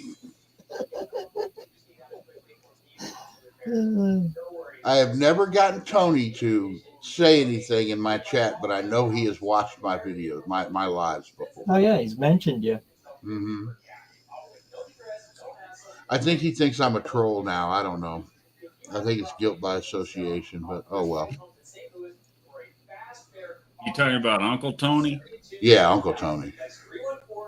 I think I got wrapped up into some of that. Yeah. Well, I think a lot of us No Name Nationals guys got wrapped up into some of that. Yeah. But oh I well. think it's all mellowed out now, but I got no animosity against anybody, so I don't No, either. me neither. He's kind of changed somewhat what he's doing with it. He's getting into going different directions with his channel too, and doing different things. And he said this year he wants to get out more, which is not the Uncle Tony we all know. I've met the guy in person twice. I was on one of his lives when he used to do the lives from the gas station. Okay. And he said back then he wanted people to show up and nobody ever showed up. And I was like, fuck it, we're going. I'm Right. going this weekend. We went out there and I drove all the way from St. Louis. We sat there and did a live with us before I even had a YouTube channel. Right. But and then when they did the Slanted Nationals down here, he actually remembered who I was, which was strange. that's pretty But cool. yeah, I've met him That is twice. But and okay, you're 4 hours and 45 minutes in. Weird hour. I will give you my actual opinion, and this is my opinion only. I don't like the way he treated Al. I don't like the way he treated the Junkyard Jet kids. I agree. I really don't like what he did with Wilburn because he doesn't mention Wilburn at all on anything anymore, and Wilburn has done nothing but ever help that man. I Right. don't know what went down. I'm scared to know. Yeah, well, I don't know exactly. I just know that. And I don't like the fact that he told all of his viewers that he was going to be at the No Name Nationals, and all it took was a couple of little trolls, and then he didn't go. Yeah. To me, that's lying. If I say I'm going to do something, I do it. To the best of my ability, I do it. And the whole time I was with that No Name Nationals, and that's the reason I went, because I said I was going to be there. I tried all the way up until the 13th hour to get that car there, but the car couldn't come, but I was damn sure going because I said I would be there. After he put the video up publicly throwing Al under the bus for the alleged destruction of that engine in Flaghammer, I backed way up from watching Uncle Tony. I still watch his stuff. I do too, his but lives every once in a while. He did that video he did about getting the transmission up on the jack. Did you see that one? yeah, Amazing, because that was a problem I've had since I was 15 years old. yeah. Was getting the transmission up on the jack once it's under the car.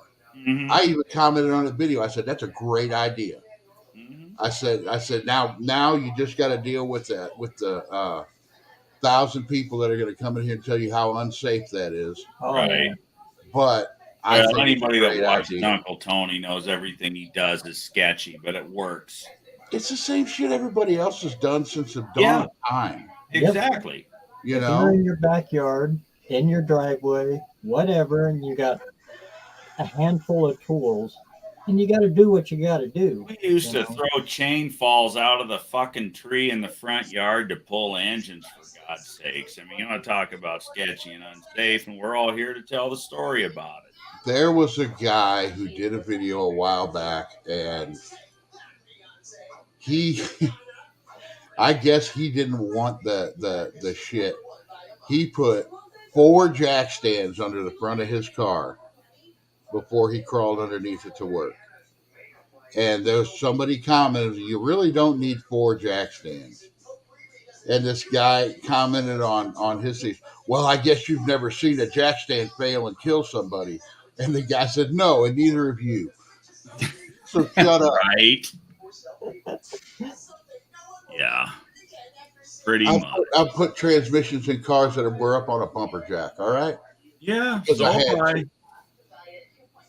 So have I. we've all done stupid shit, and we all lived through it. You know, I had to go to work the next day. Guess what? Yeah.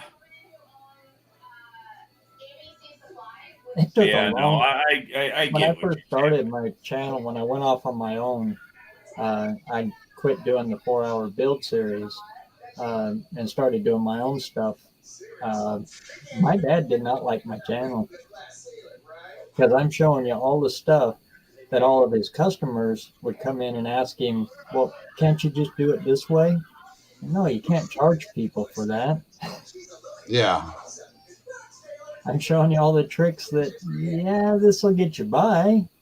Well, what was it? There was Exactly. one of Williams' videos. It really kind of got to me a little bit because I was grinding. Okay. I had my glasses on. All right. And I wasn't using a cutoff wheel. I was using a thick wheel, but I was cutting with it. And I even said, "Hey, don't do it like this at home. You're supposed to have more safety gear." And I went to grinding, and somebody said in his comments, "Well, I can't wait for that grinding wheel to explode and tear up his face." I was like, "Really? You can't wait for that? What an That's something asshole. you're wishing on me?" And they probably are. Yeah, it's like, okay, but you know what? I've done this for I don't know how many years. I can keep a damn grinding wheel from exploding. You don't just keep putting pressure on it until you're done. You Oh, know. yeah. Now, if it would have been a cutoff wheel, those thin ones, those son of bitches will explode for no reason. Yeah, they will. But a thick fiber grinding wheel, I've never had one explode. But it's like, why would you even? Why not just okay? That guy's unsafe. I'm not watching this. Why do you got to comment something like you're really wanting this to happen to me? You know, that would be like if I told the boy, I really hope your house catches on fire. I can't wait for your house to catch on fire. It's like, Some people are real hateful motherfuckers, you know. Boy, I'll tell you what, you kill grass, you're better off going out there and stomping on puppies and shooting kittens. really? You kill grass, oh Lord, people come out after you. Oh, I'm gonna There's have Oh, I've got to hate do mail for that. that. here in Prescott recently there has been mountain lions in the city To shoot causing them trouble. motherfuckers. Yeah, exactly. Well, and it's getting to the point to where they have killed a couple of them. The authorities have killed a couple of them. The fucking people keep feeding them. Oh Lord. That's why they come. And those same fucking people bitch and complain about them coming in their yard and killing their animals Yeah, are wait the till your ones that dog goes missing. are bitching and complaining about them being killed. Well, stop fucking feeding them. How about what if it wasn't the neighbor's dog? What if it was your fucking 4-year-old the goddamn cat just ate? You know? Well, they've got a whole thing in Colorado now where they're reintroducing the wolf population into Colorado. And all the people who voted on it was everybody in the big cities. Oh yes, we love Nailed it. wolves. Bad Yeah. attitude. Nailed it. Because the world is full of fucktards.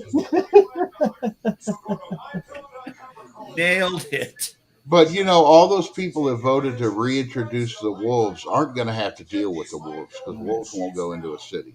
It's Right. everybody that lives out Every outside of the city limits and out in the country that's going to have to deal with wolves now because of there's a reason they were eradicated from there. They kill people. Right. They're and the hunting, Yellowstone wolf. killing machines. That's where it all started. Okay, we got to reintroduce them into Yellowstone. I spent 2 years in Yellowstone National Park building Flag Ranch, and I'll tell you right now, there was wolves there. They were a little bigger than a coyote. They introduced them damn wolves in there. Gone. The Yellowstone wolf is now gone. It's all Great Northerns, Well, now the thing though with Yellowstone, I could and they're almost see it huge. because you're not allowed to hunt there, and the deer and other populations probably were getting a little out of hand because you're not allowed to hunt there. But They spread. hey, They're how all about over you just let people Montana. hunt there once a year? I got them You in have a Nice. lottery. here. They're everywhere. You know how much money they could have made to help with the cost of running Yellowstone if once a year they had a lottery on hunting and they just closed the park down for that weekend. They do Yeah. in Grand Teton, which is part of Yellowstone. But you got to be mega rich for it. Mm-hmm. Well, that's what Grand Teton National Park is. That's John D. Rockefeller's house. But that His well, private hunting reserve. I listen to a lot of Joe Rogan and he talks about this stuff all the time. It's like people think, oh, you can't don't hurt the bears. Do you know what a bear will do to you? You know, and the ice caps are melting and the polar bears are dying. Well, go up there and give a polar bear a hug and see Yeah. what will happen. Yeah. Polar bears are the most aggressive bears on the planet Yep. because all they have to eat is meat. So if And they they see will anything stalk you. moving, it's food. And they're I going to eat blame it now because they don't know when they're going to see anything else moving again. everybody watched too much damn Disney. Yeah. Shit, he's still having trouble uploading the damn shorts.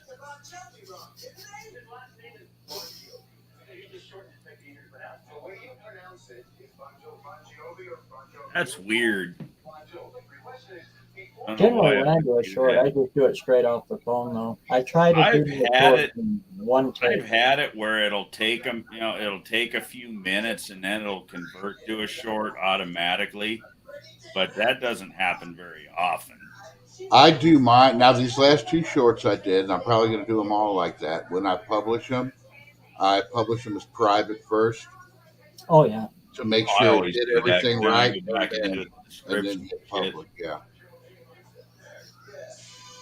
But I like to edit them because I like adding music to them off of the YouTube thing, or actually shorts you could put in I got popped.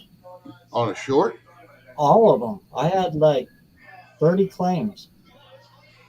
Yeah, claims And I don't was mean using YouTube library. I had to go back in and edit I them never back got a out. claim off YouTube library. I got a claim off of Blew me away. It was one artist. And I don't know, I guess he decided he wanted money for his all of a sudden. huh. And I now got I a don't use claim off of the music that's in the music that's in the video editor.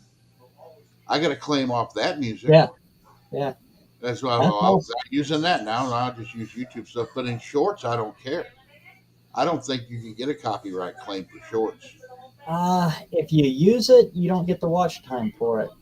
But you don't get much watch hours Yeah. out of those because people got to go to your home page and watch them to get any hours off of them. Yeah, because if they get them off the algorithm, you don't get the hours. Because Off the I've seen feed. so many shorts where they use copyrighted music. That's like Yeah. the short I just put up uses. Do you guys ever watch wrestling back in the early 2000s? Stone Cold Steve Austin. Yeah. You know who he is? Oh, yeah. I used his theme song, and I did a walk around to my engine. It actually turned out pretty good. Oh yeah. But yeah, I just use that. Well, Jeff Two I'm gonna Hacks, try he something uses different. copyright music in his shorts all the time. Every one of his shorts has got some badass old rock song in it. Mhm. He's quit now too, though. Has So he? that hurts you. That's why, well, part of the reason it took him so long to get monetized when he was, had the subs, had all the watch hours, but they were. That is Yeah. a pain in the ass. That's weird. They don't count the hours, so they're. Like I said, I've only got one copyright claim, I think. And because I've got a couple of videos that I want to do later on that I actually want to do to some music. But if you just go in there and make that video non-monetized, then it's not that big of a deal. Yeah, if you don't care about it, it don't matter Yeah. because it's not a strike; it's just a claim. Mm-hmm. Yeah, and you got to It share used to with be the a artist. strike. It used to be a Yeah, strike. It's called a yeah. copyright strike. I had Yeah, another 3 channel strikes and you were out. They'd shut you down. a That's long time ago, and it was just me riding my horse on the trails around here, and I would set it to music, and I used Peter Gabriel, Salisbury Hill, and it wiped out my channel. They took it from me, hmm. That's which I was just screwing around, so it didn't. It's kind Yeah. of Now they won't that do that. sucks. They'll just you'll lose a percentage of the revenue, right? All of it. Well, you lose all. Oh, well, I don't care. But if it's something, I've got one up right now that's Hootie and the Blowfish, and yeah, all the money from that goes to, or it doesn't go Goes to to the Hootie and record the label Blowfish, is it what goes it to is. Capitol yeah. Records. See, that's the thing. I really like Motley Crue, and to be Yep. honest, if I ever do something, it'll probably be Motley Crue's music because I know their record label. They own all of their own. They own all of their music. Yeah, So Nikki it's like, Six okay, lives a little ways from me. huh? Nikki Six lives I thought he was an hour still and in a half from me. California. He's from Twin Falls, Oh, Jerome, actually. Yeah. well, that's and I think since when the band split up, I think he gets all the money now. Now he That's my lives thing. in Is like Jordan. that's my thing. Is like, oh, if Nikki Six wants to make a couple bucks off my video, I don't care. But if anybody else, if it's going to a big record label, no, I'm not giving them any money just because I use their music. So I won't use your music. But some of them will strike you. Don Henley. Yeah, Yeah, you I would never use any Metallica. I know that much. yeah, Metallica too. They're assholes about their music and stuff. He'll show up at your house and shoot your dog. Yeah, I know. See, but now I've also heard like if it's something like say you're filming at a car show and it's in the background, they're getting more lenient on There's that. a If it's not grievance. something Yeah. that you've added into the video. If it's just something that's in the background, then they're a lot more lenient on it. I know Twitch was like that for a long time. Twitch, you couldn't have any music at all, I and think there's now this. I they've think got you it to can. where if it's not a focal point, Right. I think you can run a certain. I think it's 10 seconds or something. You can run of a song before they start bitching about I it. thought it was more than that. I thought that's why the shorts were able to go through it because they only run for a certain 1 amount minute. of time. Yeah. That could be the case too. It's like a clip. That's probably why they did that. If you allow clips, people can clip pieces out of your videos and use them, or anybody, but it's only 1 minute long. Jed's had that problem a couple times. People have used his clips from his video and he said he would get in touch with them and be like, hey, just give me credit and we're good. He had one guy that's like, hey, just give me credit and I won't say anything. Well, the guy said, screw you. And he said, all right. And he made a claim on it. And then what was funny is with that claim, because it was such a focal point of the video, Jed could control if that video was up or down, or he could do anything with Yeah. that video. I have one right now that I could do, but I never will. It's one that Dizzy did, and he used my video in it. It comes right up. It says, "Hey, this guy used your video." It shows me the whole bit that he did, and I can hit either contacting, SMIC claim, or so I get all the revenue. I haven't done anything with it. I should show it sometime so people can see what a copyright, where Yeah. the copyright claims come from. And there's a lot of people, if somebody wanted to use some of my stuff, it's like, yeah, just give me credit, You know, especially if it's a bigger channel. Yeah, give me credit, and maybe people will go and look at my stuff. But exactly. if you clip it, you got to have YouTube Premium to do it. But if you clip it, you don't even get a notification. That's all free to use. Huh. But if somebody videos it without a clip, then that'll pop up and you can take action on them. But in Dizzy's defense, I gave him total permission on it. It just happened to pop up, and I was like, "Oh wow, that's how that shit works." See, after No Name, because I got some really good footage of the burnout contest, and Eric, Tech Destroyer 1320, Eric, he texted me and asked me if he could use some of my video, and I told him he could. I gave him permission to do it, and he made a video. Hell, he sponsored the thing, you know? Yeah. And I told him, yeah, go for it, man. I never got any notifications that he'd done that. You can go to his channel right now and find the video. And he gave me credit. You know, he said it probably is only if you're monetized. Yeah, so I never got any of that. You know, and But I didn't care give you anyways. I credit. told him he could do it. Yeah, It it's comes always up in good to your give somebody credit at least. monetized section.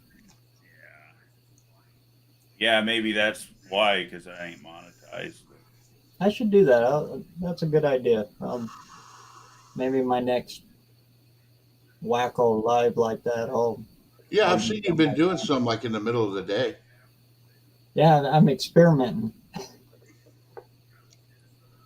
You do know, a live during the day on a weekday, they tank. I had like 4 people in there. Yeah, but I've got let me look.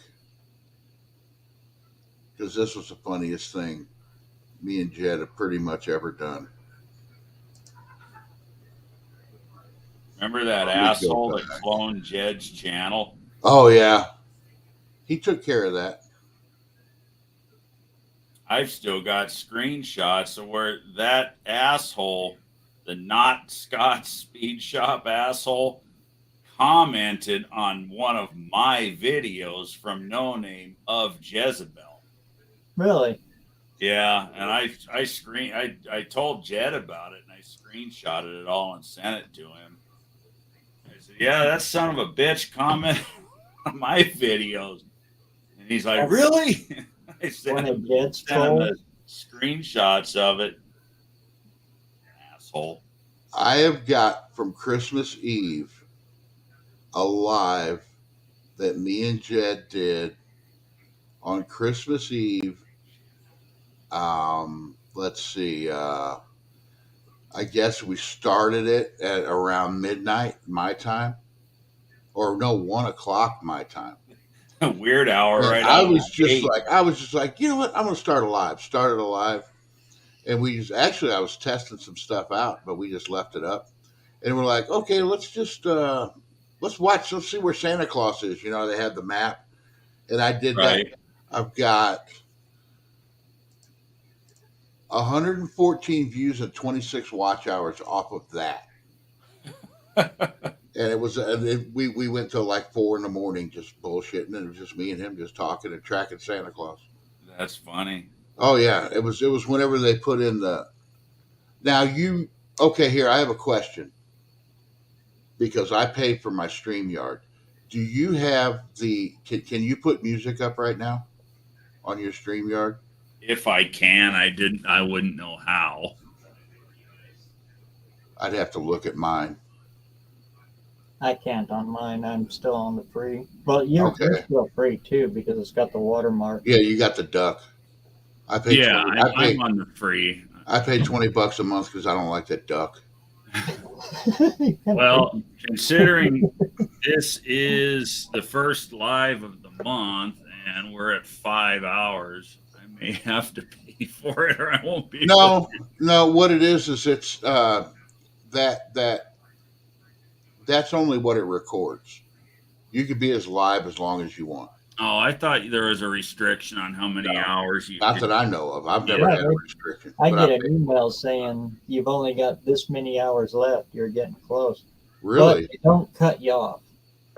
So like no, I think that's only on because everything, like this whole thing right now, StreamYard's saving this.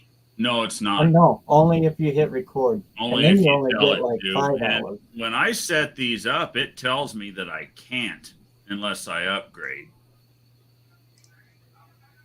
You can't record? I'm pretty sure it says you can't. You can't do it. And I'm on the free one. But you Maybe only get like 5 hours, I think it is. I don't care But about that's when recording you go in and it because says they're recording live on stream YouTube anyways. or record. Yeah, well, they save on YouTube anyway, so I don't give a shit about recording. But I thought there's a certain you get cut off at whether recording or otherwise. You only get so many hours. I think it's 20 hours a month. Or 20, yeah. But Yeah, you go only get a over, certain amount of recorded, but you like, can keep going. if you got an hour left and it's your last live, you know, for the before month. you can go all the way through. You can go Right. for, Yeah, it doesn't throw you out. yeah, it doesn't just go, everything's out. Because I've hit it. Right. You're the one that told me about that. That one, I had like 30 minutes left is all. Yeah. And I did my last one at, you know, for that month. And I we have went on for like 2 hours. had these full too. I will eventually probably end up paying, buying the thing, buying the the first level or whatever, just so you can have more people in it and everything. As these lives gain popularity, and they seem to be doing it. And another thing you can do if you do the next paid up, you can like if I was paid into it and you were paid into it, I could be doing where I'm in your box there. I could be doing that from my side, so I would be getting the watch hours too while I'm in that's debt cool. with yours. So So it kind of both of our channels would benefit. yeah. I have never hit record on anything, and it says videos. It has all of this recorded. Yeah, see, I go and I look at my StreamYard, and there's From nothing September there. 11th, 2022. Huh. Yeah, I've never hit record on anything. Now, what I was just looking at that. What were you guys talking about just now? StreamYard has a thing where two people Yeah. can. Will it'll go up on both of your channels? Yeah. You And can you both get stream. the watch hours from it. Yeah. So what he's saying is, since you're a paid, if I was a paid, both of our channels could be streaming this live right now. Am I getting At the that same right? time. Yeah. That's kind of cool. The screen would look like this. You know, Right. nothing But it would changes. actually be broadcasting. Am to I one of the Ryan's only channel, people too. who pays for this stuff? I'm trying to think. Everybody I know has a duck. John Wilburn doesn't. No, I think he's got the duck too. Yeah, I think he's on the free. Does he? Is he? He paid for it for a while, but I think he's back on the free one. I know Travis Mopar Garage, he bought it. I bought it since I first got it. Yeah. Yeah, I think I did. I don't think I've ever had a live with the duck. Ever. But then, like, I don't know if you guys ever heard it. I play the background music on mine. Uh-huh. And it seems to help, like, because every once in a while, I don't care how many people you got here, every once in a while, you get dead air. Uh-huh. But when that music's going on, it kind of helps get through that dead air, Right. So how do you must just have something on your screen, another button where you can turn it on for music or something? Oh, but don't use copyrighted music on that. I did that. Yeah, claim on that too. You will get claim on that. I actually have an Epidemic Sound subscription, so I get all kinds of freaking music that that I get to use, non-claimed. But my general lives that I do every Saturday, I don't monetize any of them, so it doesn't matter.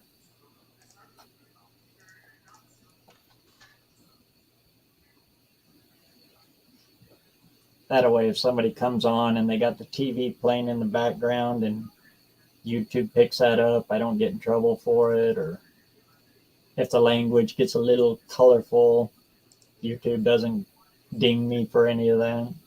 Colorful. Okay, am I still in yours? Yeah, okay. Wow, I'm actually in yours and mine at the same time. You did it, huh? Over where it says brand,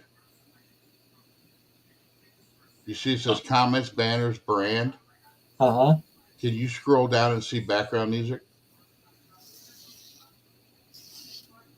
Comments, banners, brand. Oh, Click brand. okay. Click brand. That's where you can put in all of your stuff. That's where I make my videos. But then Clips, countdown, background music. Yes, it's yes. here. A lot So- of it's real corny though on the free version. Yeah, well, the thing is just Well, we're not download talking YouTube about music. corny. We're talking about ability. How about this one? Feeding the ducks.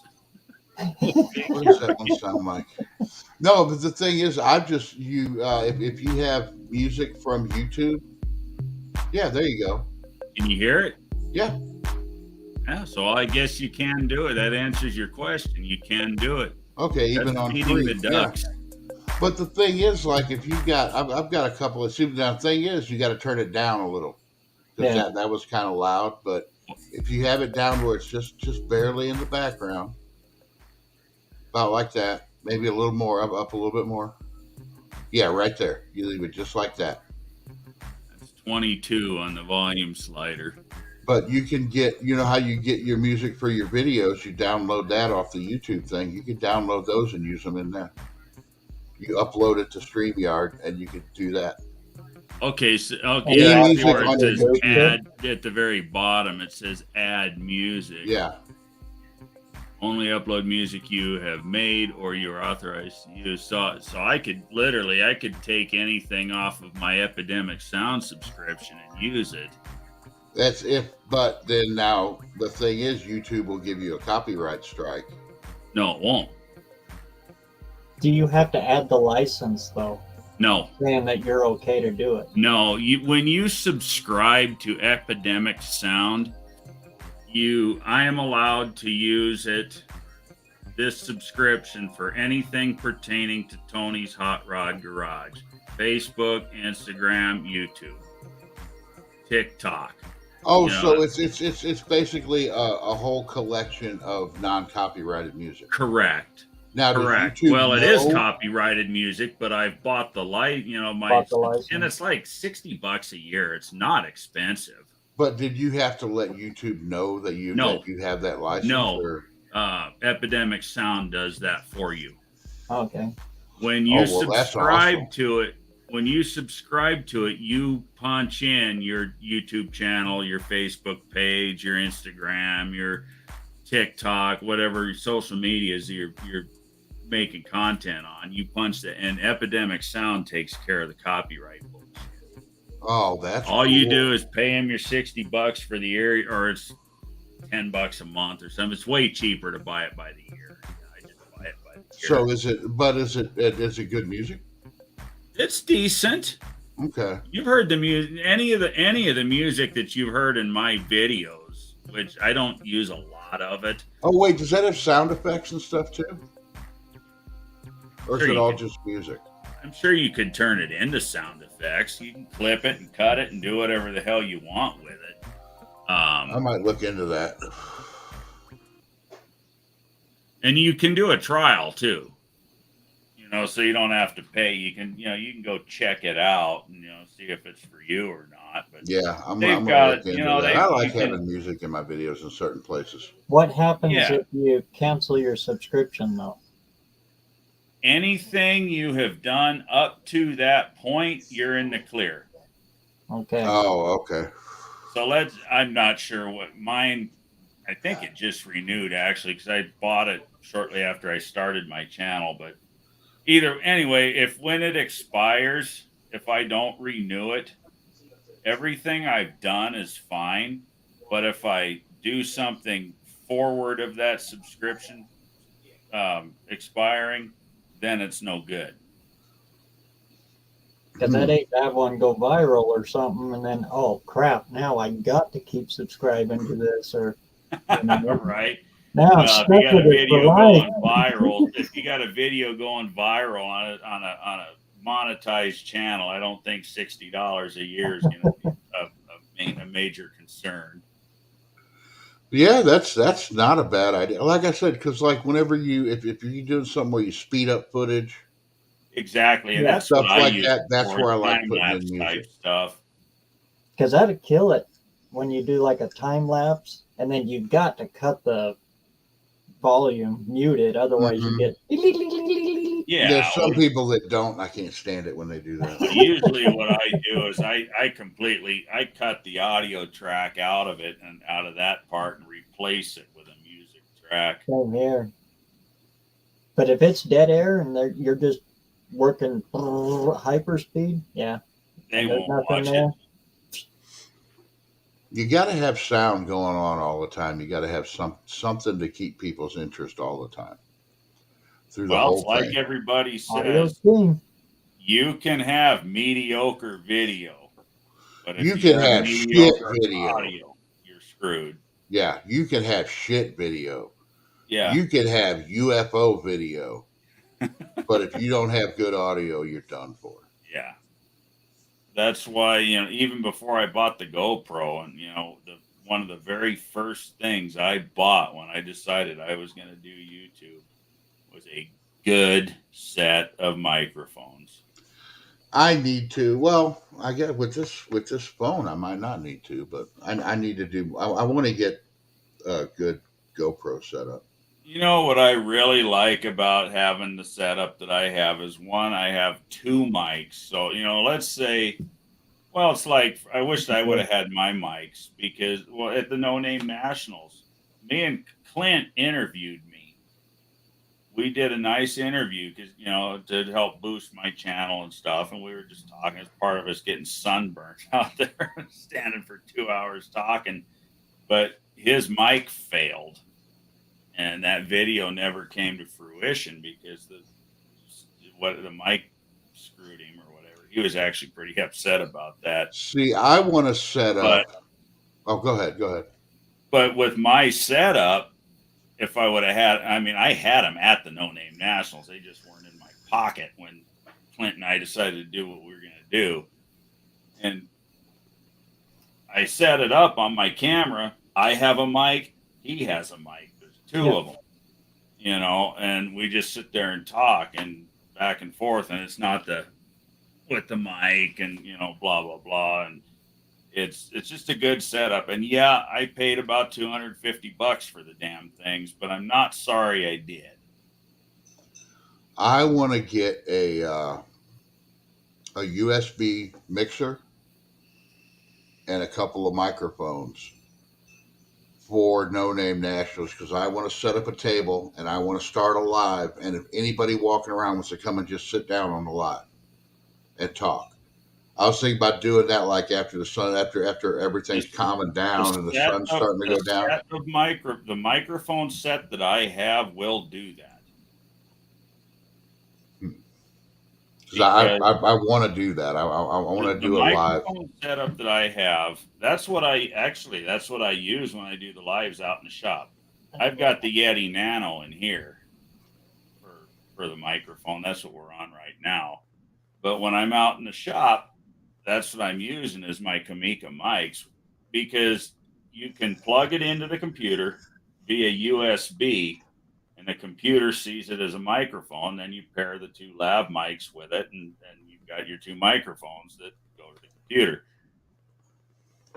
For the GoPro, it has the jack that you plug into the GoPro, so it does that too. Same goes with the phone. You can plug it into these Samsung phones just like you would with the computer. And if you go to pro mode on the camera on your S23 you just got, you can select the external mic that the phone will see as soon as you plug that receiver in via the USB port.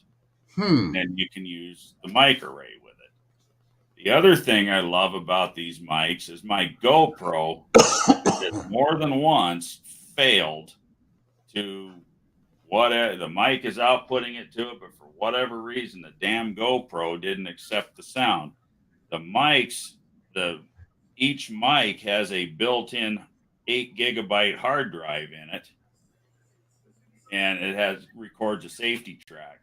So you don't, if you use that and for whatever reason, the damn camera or the computer or whatever doesn't pick up the sound, and you go to edit your video and fuck, there's no sound, you can go back and pull that out of the SD card or drive that's built into the mic and edit it back into your video.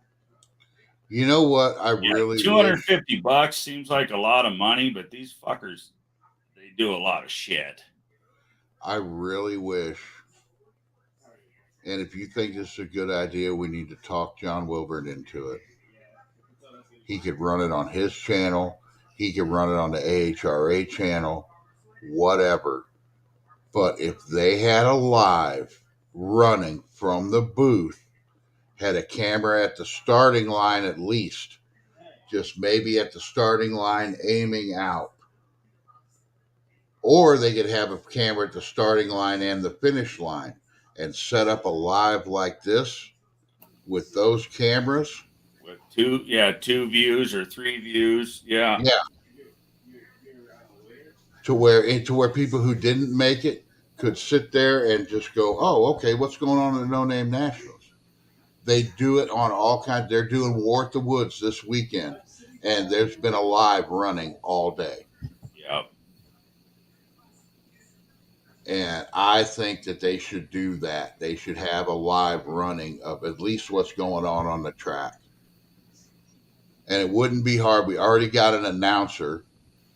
All you'd have to do is patch into Ron Ward's mic.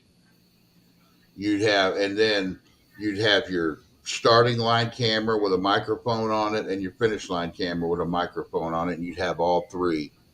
And somebody could sit there and just control whichever one. Right.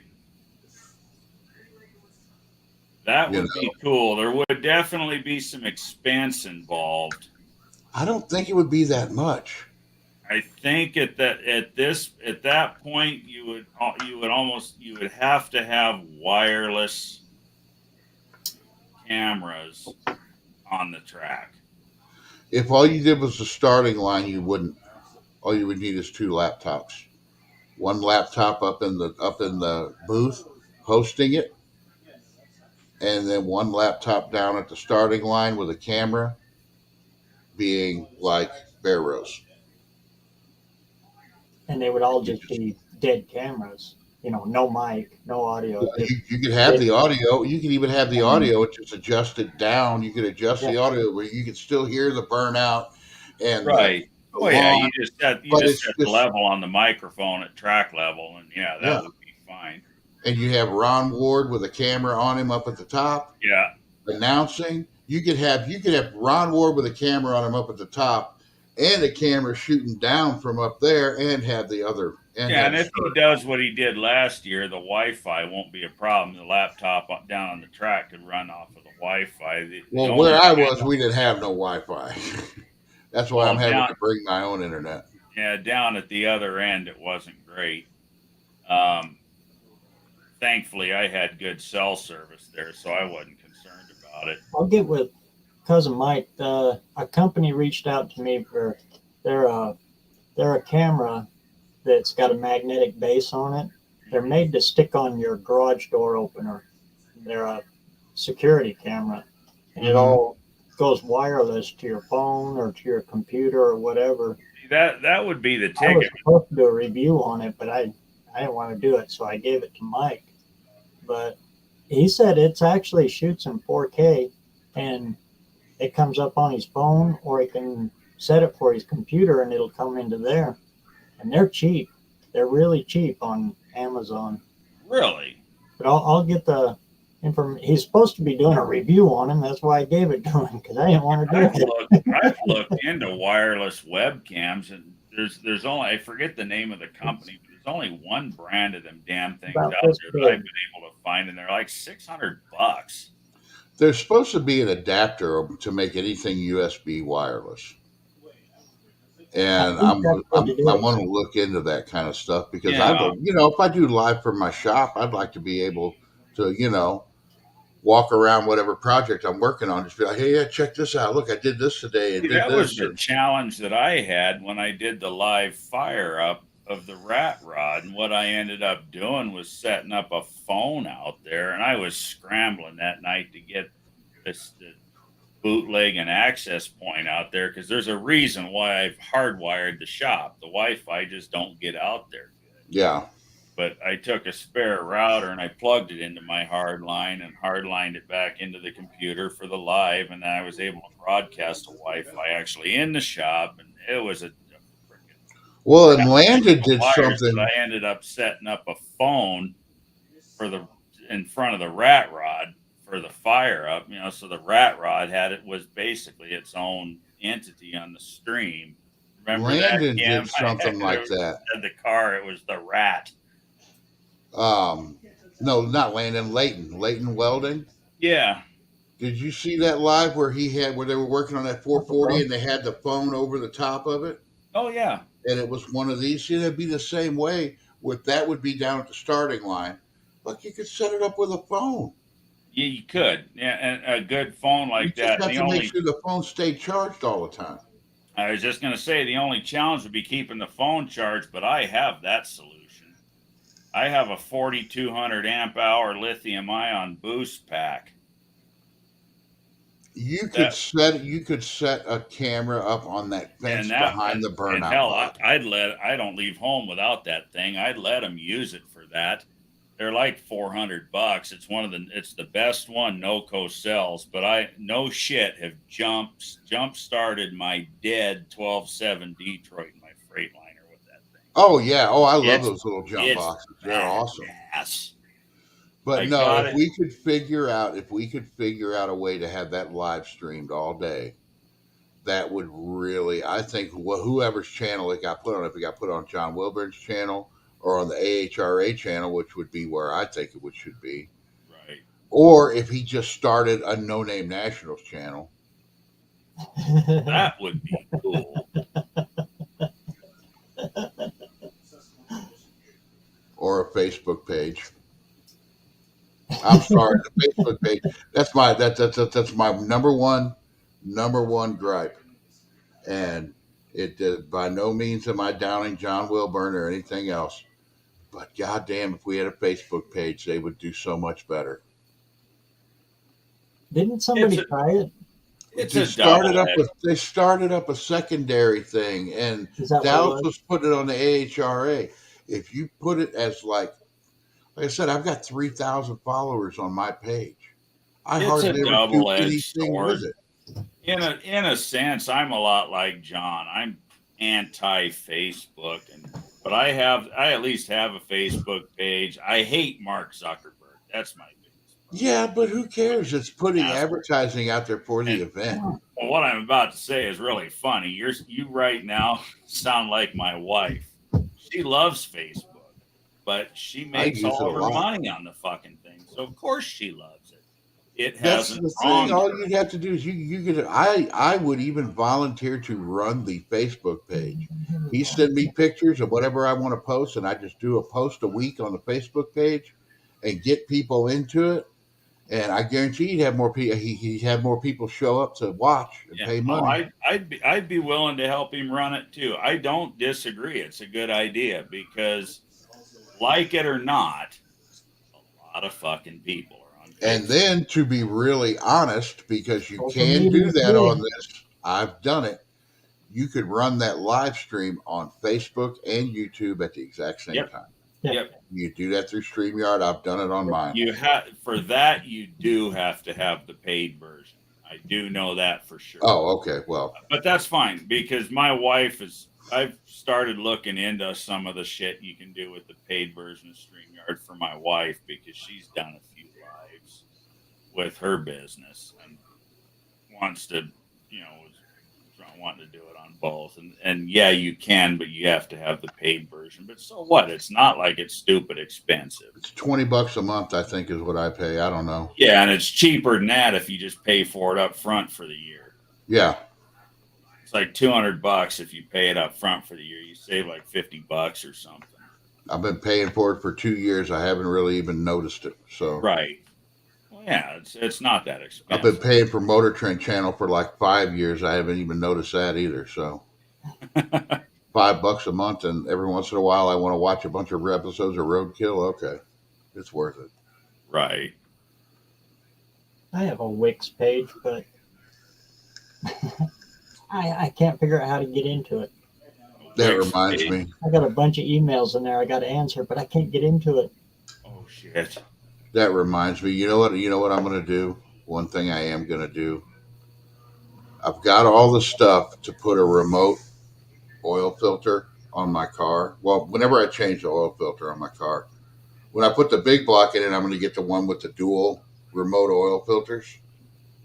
And I'm putting 2 orange Fran fucking filters on that son of a bitch. I'm going to do it just to set people off. Oh. It's gonna explode. Can you imagine what my goddamn comments are going to look like on that? Oh, they'll video? be horrible because orange It- Fram filters suck, and everybody knows it. But with what you do with a race car, Uncle They're Tony fine. said that too, and it's They're 100% absolutely true. fine. Right. Exactly. When you're driving a race car, that filter is not getting any, nothing's going through it because it's in the bypass mode anyway. So Yep. if that motor blows, it's going to go straight through and into the motor. Yep. Everything you want. Oh, to you're filter right. out.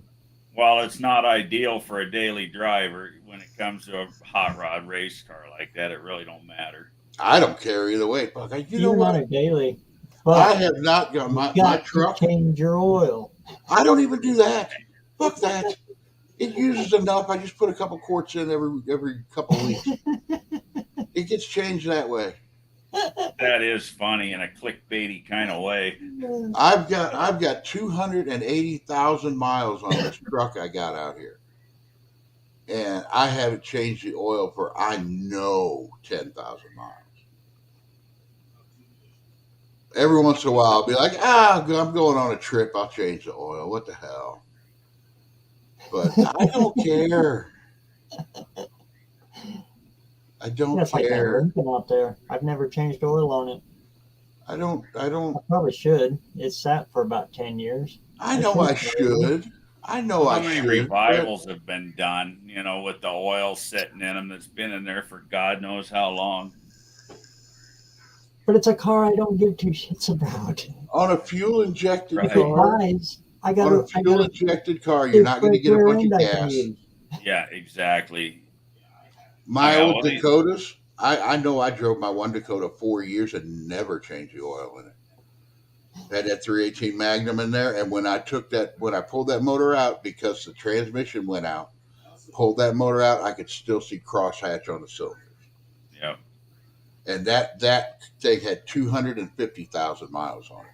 You still see crosshatch on the cylinder. And the bearings weren't that bad. You could see a little bit of copper on the main bearings were perfect. Rod bearings, like anything else with 200,000 miles on it, you're going to see a little copper on them. Yeah. And that thing ran. Anyway. Hmm? Just as they break in, you'll see little skips of copper. That's normal.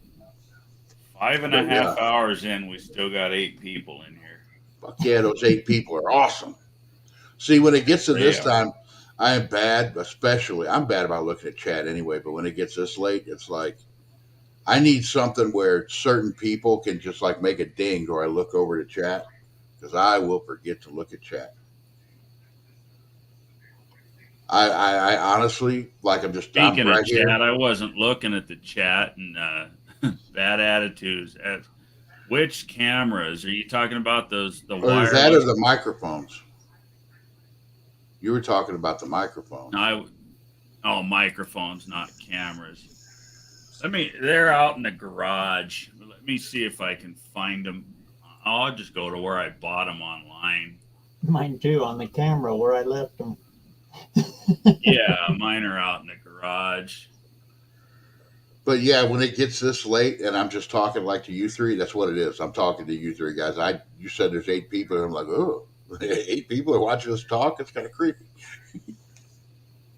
A cool thing with the mics, though, get your wireless one. I want to get a couple wireless mics, especially if I'm doing. These are wireless. I mean, mine's not the greatest quality, but because I got the lavalier plugged into the computer right now to talk like this, but because it's the Got same Raging distance from my Cajun in mouth, here too. Right it on. keeps my volume levels pretty close to the same all the time. Yeah. Makes I, it re- I, editing I would like easy. to do some interviews like at some of these car shows or even at No Name would be great to do interviews. And that's what these are great for. How the hell do I share a screen? But now All I right. actually have two. One's battery operated, and I love that one because when my rechargeable ones go dead, it takes 5-10 minutes for them to charge back up. The battery ones, I just pop it open, stick two double A's in it, and I'm right back. So I can catch it quick. I mean, here's I'm going to teach you how to be the anti Wilburn now. Um, what internet browser are you using?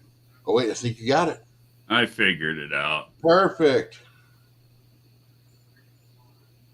So that's them.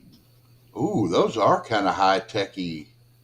They got built-in backup. That is cool as Yeah. all get out. Yeah, that's what I was talking about. See, you can record that safety track, and this one that you see on the screen now, you get two of them.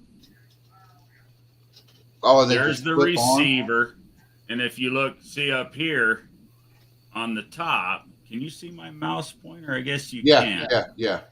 Um, Yeah, I can see it. you Turn it to the back you can again. run headphones. This is your out to where you would plug into your GoPro or whatever. Or and did you don't go to a see it, different? but see Okay. right here on the side, that's the USB output that you would plug into your phone or your computer. That's what I plug into my computer when I'm out in the shop doing the lives. Then I use one of the lavalier mics. But see, these here, those are your two transmitters that you get.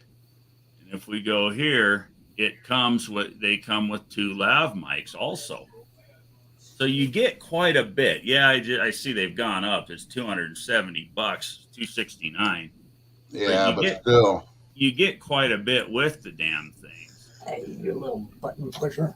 You hey, you got Doing the stuff we do, that's actually worth, especially because like and if that's somebody's doing. exactly why I spent the money and bought them. And they do well. Because if those are right here, you're not going to pick up as much background noise. No. Exactly. Your voice is going to be louder. And if you're outside, see they you also even got a squirrel for them. they come with the dead cat or squirrel, if that's what you want to call it. They look kind of funny though when you got them clicked here and you got this big fuzz. Yeah, that's like why a they call them 70s dead porn cat. star. Yeah, that's what I was wondering. It that comes. is a See, here's the code. cord where you plug it into your camera. It fits on any of the cold shoe mount. Whatever type of setups you got. Do you have a media mod for your GoPro, Brian? No, I was wanting to get it. You'll need to get one because that's the only way you'll be able to hook this up to the GoPro. Okay. You cannot. There's no way to hook an external mic to the GoPro without the media mod. Kind of a chicken shit design on GoPro's part, but you'll have to buy the media mod for the GoPro. But past that, see how it shows it plugging into the USB on the phone? That is neat. And like I said, you get the whole safety track thing. So you could actually use that for like this, like what Bear Rose is doing. Absolutely. See, I'm using the mic off of my webcam because this one broke. Yeah. Right now I'm using my my Yeti Nano. That's I'm what I gonna have. get one that's on like a thing where it hangs down because I want to look all professional and shit. Yeah, well, you can get You can get a boom. This mic has the setup, has the adapter where you can put it on a boom like you're talking. The one I got, the one I want to get has like RGB lights in it and stuff. But what I really like about it is William got one, and all he's got to do is reach up and he can click it and it mutes the mic. So if he's gonna like turn around and talk to somebody off camera, he can just go doot, and it shuts it off, and you're not hearing. Instead of having like mute, I hit mute down here, and so I'm going to My Bad camera, Attitude wanted this webcam does that too. I can just put reach up up. and touch it and it mutes it. But I don't use Put the the mic in link. it because it picks up too much Yeah. all the way around. So here I went ahead and I put in the comment or in the Wow. comment section here. Here's the link to that camera setup, or not camera, but microphone. But those are them to answer your question. Bad Attitude asked the question, but it kind of sounds like everybody was interested. So Yeah. that's good. I tried it with like a 20-foot lav, 20-foot cord, and I plugged it into my phone, set the phone up on the tripod, was walking around doing my video, and I walked around and the cord caught the frame rail of the car and jerked it over and crash. Now my mic jack doesn't work on my phone anymore. Oh shit. That's why I want the wireless Yeah. mic or wireless camera, because I've got like, when I'm at the shop, I've got like 4 or 5 different USB cords plugged into each other, extension cords. Uh-huh. Oh shit. That's why I have the damn link for those cameras was too long to fit in a comment, so it made it 2. Well, that sucks. It won't be clickable now. But I went ahead and I put down there what it is. There's a way to do that. I forget. there's a website you can go to that'll shrink a link down. Yeah, a link shortener. But that's the setup. And this B&H, this is where I actually bought mine from. Real good people. I actually, when I got mine, I had a problem with one of them, and they happened to be out of stock on them, and they got them back, and it didn't bother me because the other one worked fine. One of the transmitters, the jack was bad in it or something, but they made it right. As soon as they had one in stock, they sent it. I don't know, it was 20 days or something. They got one back in stock, and they sent it. They took care of it. No questions asked. They were decent to deal with. And I've had 0 problems with these since. That was just a fluke. When I Okay. did that first startup live on the Mercury, that was the first time I used my double mic. I had a mic and Mike had a mic, cousin Mike, and he was reading the comments while I was working on the car and was getting it going. And it worked really good that way. Have you guys seen, because I know he's probably going to end this real soon, this is something I wanted to talk about. Yeah, I do. I got to get my ass to bed. I got to work tomorrow. You'll be all right. You'll be fine. I'm sure. Just pretend you're a kid again. Okay. On your channel content, they've added podcasts. Yeah. Do we know anything about that, or YouTube? yes? It's kind of an extension of lives. Because that's what I would really like to do. No, but are they using a different algorithm? They might be, if they've got a different thing for it, they might be using a different algorithm for it. There might be people out there actually just looking for podcasts. That's what this is, basically. Think it's they'll be like this, like YouTube. You can't invite guests in, and it's YouTube's live is real hard to work. But I think it's going more like this, like StreamYard on the podcast side.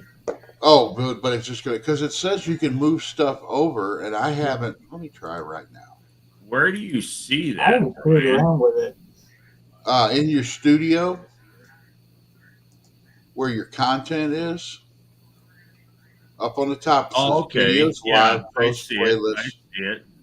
But what I'm wondering is, can you move something over, like say from live, and well, technically, a podcast is audio only. Yeah, but that's the thing. All the stuff I do, you could listen to this, right? And I think that's what it is it turns it into audio only. But You've also got promotions. I don't recommend those though. What's that? They're also bringing in promotions. Oh, Not the analytics, customization. Where you can buy time for your videos, basically. Oh yeah, I think there's been a couple people who tried that I've talked to, and yeah, you get a little bit of a boost from it, but you can like pay to boost a video. Yeah, it's always been out there, but ugh.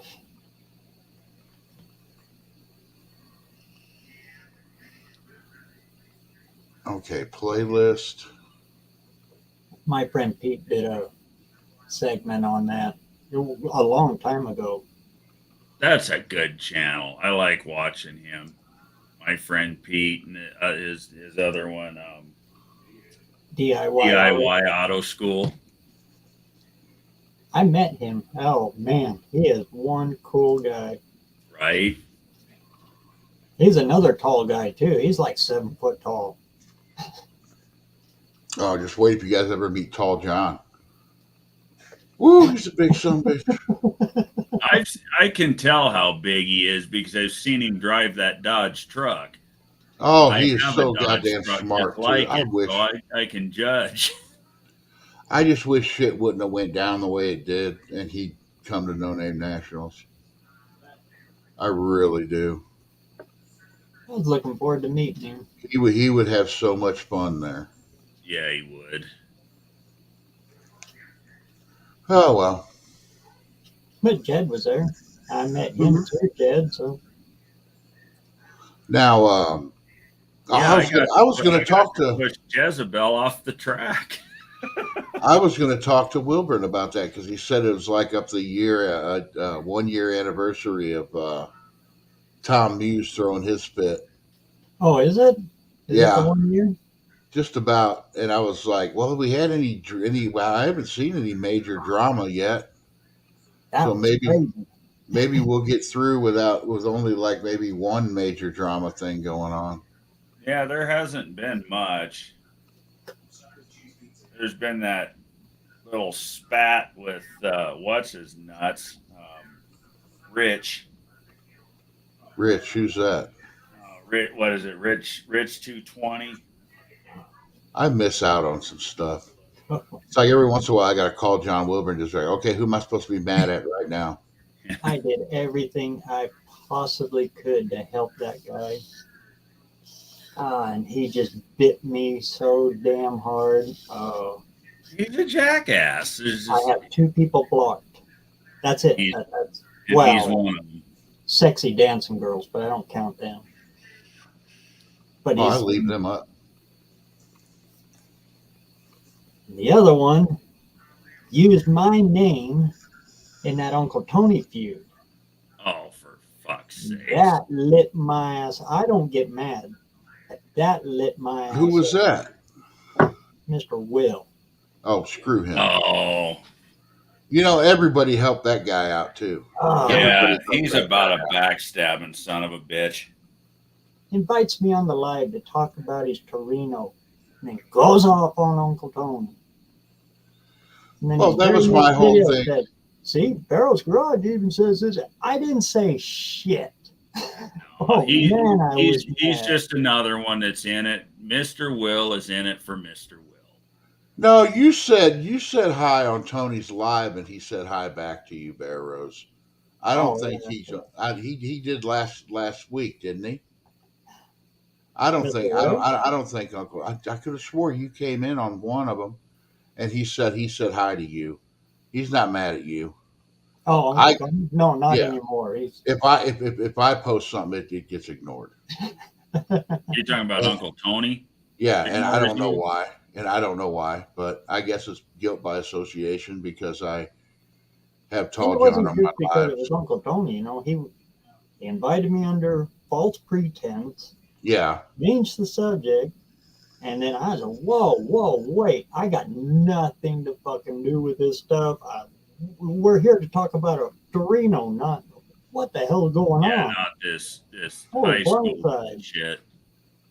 Then his next video, he titled it with my name in it. Whoa! Oh, I would have gone off. Yeah, that's chicken shit. Well, my whole thing is okay because I've had my problems with certain people on here too, like Major. That's the But only thing I've gotten pissed on YouTube. but you have never seen me talk about my problems with people on a live anything. Exactly. And I've had some pretty big beefs with certain people. Right. And certain people have done stuff on my lives that, nobody would do on a live. And like attacking people that's in your live, just come out and do it. Right. And I've never said anything about it. You're never going to hear me say anything. Well, I don't know. One day I'll get it out. They would have given me enough, but I'm not going to make a whole live just to tear somebody down. No. Yeah. Is it okay to do neutral drops? No. But you know what? I'm not the YouTube police. I don't care. It's your car. Exactly. At the end of the day, it was stupid as a day is long, but it was his transmission. And then they have to come up with this. They have to go, well, if some kid gets in his dad's car you know what? If some kid gets in his dad's car and does it, the kid's going to get his ass kicked. Yeah, it's up to his dad to kick his ass. Or he better. They better not go try to blame Uncle Tony because you know what? I did neutral drops when I was a kid and I didn't have Uncle Tony tell me to do them. No. People do. I was just like, hey, what happens if I just rev this thing up in neutral and throw it down? And Yeah. People do stupid shit on their own all the time. They have since the dawn of time. Is there a way to do it? Yes, there is. But your margin for error is like that. And if you miss it just a little bit, well, even Uncle Tony missed it and it detonated. And that's what happens. But, the truth of the matter is with a 727, it is a very dangerous thing to do. We've all done it.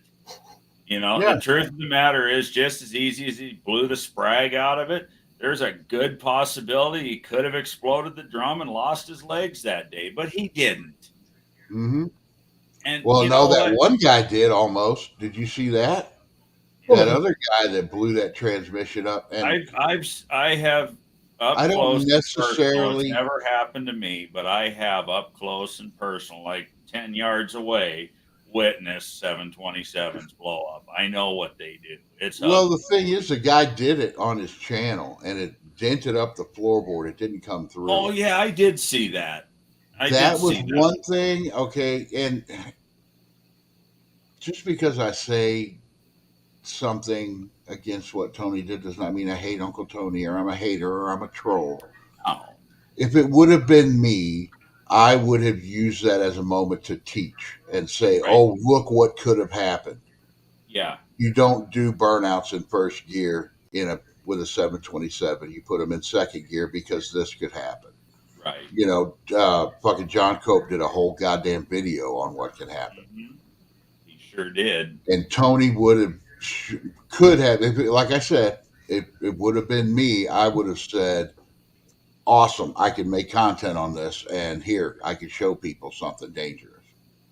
But he didn't. But in the same sense, too, with the manual transmission, I hear it on here all the time. Well, what's going to happen when you take that up to $6,500 and sidestep the clutch? The same thing is going to happen if you do a neutral drop because that's exactly what you're freaking doing to it. Yeah. I'm not going to do that. Right. That's why they have scatter shields and steel flywheels and all the shit you can put in them to help prevent clutch explosions. I guess that is the only criticism I have of Tony, Uncle Tony, is that just because somebody doesn't agree with you does not make them a troll. Right. But okay, if they go on a live and just sit there and rant about you, okay, yeah, he did get a lot of damn trolls out of that, and maybe he earned it, maybe he didn't. But at the end of the day, you know, half the trolls that were bitching at him probably have never even owned a 727, Yeah. let alone done stupid shit with it. Or a Half the 400 trolls have or- probably never owned a turbo hydromatic 400. Those damn Yeah. things blow up on the big end. The Well, same here's another thing that I don't like about Mr. Will is I don't think he's ever built a car. No, he hasn't. He's He's said it bought many all that times. shit. You know, and it's like, how are you having okay, so you've got to, and okay, if that's what you want your YouTube channel to be, is look at the stuff I got, then you ain't got no business telling somebody how to do anything with a car if you've never worked on one. If he had to have you come on to explain his car, I would never have somebody come on and explain my Duster. I know every piece that's in that car. I've Well, touched you built every the thing. piece in that car. Well, that was just to talk about Torinos in general. But Yeah, but you know that's the same thing. He bought Yeah. that car, which you can say what you want. There's really not anything wrong with it, but don't act like you have knowledge just because you own a bunch of cars. that was the only time I've gotten genuinely, super pissed over something that happened on YouTube. That's the only time. And I just And really, it was the follow up that just. I just really wish Tall John would have just not gotten involved in it, because then he would have come to No Name Nationals. He'd be coming this year. He would have had a great fucking time. He'd have loved it. What did Rich do to you, Barrows? No, I just helped that guy and helped that guy. Oh, And then he turned on everybody. Kind of like Ruben did with me. Every time I tried to help him, he's expert at everything, and I've done this and I've done that. I'm just trying to help. That wasn't even the thing with Ruben. Me and Ruben were going through because I'll be 100% honest. It's not tooting my own horn, but this right here, me and Ruben invented this. There was nobody in the automotive community coming on and having a bunch of people on the screen just sitting here bullshitting about cars. We were the first ones to do this. And like I said, it was me and him doing it when there was like 8 people. And to be honest, I did it first, but then he did it like the next night, and I was like, "Oh, okay, I'll jump on yours." And we were doing it together. We were switching off days, you know. But then he just went all ape shit on everybody, and then he got mad at Jed over something, and then threw me under the bus with it. And I was like, "No, dude, I can't be around you." There's certain people that just love drama right. and can't live without it, and those are the people that don't need to be a part of this community. Yep. Exactly. Yeah, John sent me that keep on knocking, but you can't come in video. He texted it to me the other day, and I about fell over laughing. That shit was funny. Whose live was he? Was on your live, Bear Rose, that one night that him and Jason, they basically came in and everybody was laughing for like an hour straight. You remember that? When he said that when he said that he was getting exhaust work done, and he walked up to the guy who was working on his exhaust. He goes, "Hey, this one time at Band Clamp, because I remember I was driving to Kansas. I'm pretty sure it was on your live, and Jason from Jason's Garage was in there, and somebody else, and they were just busting up everybody. Oh man, I almost drove off the road laughing." Jason's like, great. I'm surprised he didn't show up tonight. I'm like, Bear Rose's lives usually ain't like this. They're usually tame and actually talking about car stuff or talking about YouTube stuff. Oh, that first startup of Dalton when he was working on his son's 59, trying I to get didn't it see that on one. the first startup, and the starter was bad. Brand new starter, out of the box, it was bad. That was that Ford, right? Yeah. Yeah. And he I was remember trying that video. everything. Oh, everybody was in the chat. Andy was in the chat. Everybody trying to give him all kinds of troll advice. I Oh, I'm remember when sure he the did bank that. will He laugh did at that with that. that Roadrunner on Wilburn's Live, and that was funny as hell. But that's another guy that I don't know. He's one of those people that can't stay away from the drama because he started something up with because Ken had, and I don't know what the deal is Ken has with Hot Rod Magazine, but he knows somebody because they did a write up on Facebook on two different things that he's done now. Ken from Tall Garage and Dalton came in there and was just tearing him apart on it. And it's like, dude, come on. We're all part of the same community. I'm not doing anything bad about you. And yeah, it just turned into a whole thing. But no, I'm hoping when the duster's done, I'll be like, Ken, whoever you got doing your Hot Rod Garage stuff, or Hot Rod Magazine stuff, like, send it my way. I want to. People ain't building cars like mine no more. Hey, this is going to be just something special. If Hot Rod would, Hot Rod would take back off again. Yep. That's a But fact. Well, they do like everybody else. Everything's digital and social media now. I think every hot rod article is online now. is there a magazine left? I think Hot Rod was one that lived through it. Old school rods was the last one I was subscribed to, but I haven't been subscribed to them for a while. I kind of, and that's another thing. Uncle Tony kind of did. That's one of the good things Uncle Tony did for me. And then this whole community just kind of followed around it is exposed the whole. You don't have to all those magazines and TV shows. All they're doing is try to sell you parts. Yep. That's all. Any of it. Any of it. That's why you don't see serious builds on any of that. If they're just trying to sell you parts. Yep. It's all about And that was the advertising. best part of those old magazines is those build series. Had Yeah. a French end headlights, and it would take you like 3-4 months before it finally was all the way done. They just give you segments, but man, I would read them things all the way through. How Well, to it's like heads, all that stuff. it's like Project X started out in Yeah. popular hot rodding and went all the way through. But now, if you go back and think about it, all that card was a Test one. yeah. It was For new parts. it was for hey, buy this part, hey, buy this part, hey, buy this part. They weren't even testing them if they were any good. They were just putting them on there, saying, "Look, this is what's on Project X now. Go buy it." Right. It's like, I don't know. Kind of feel duped. Wish I would have had YouTube when I was a kid because I probably Yes, own a you lot could more actually hot see the rods. stuff in action. Now you can go on YouTube and somebody's going, "This don't work." Yeah. The one thing that I think is missing from YouTube, and I don't really understand it, and it's one of the things I want to talk with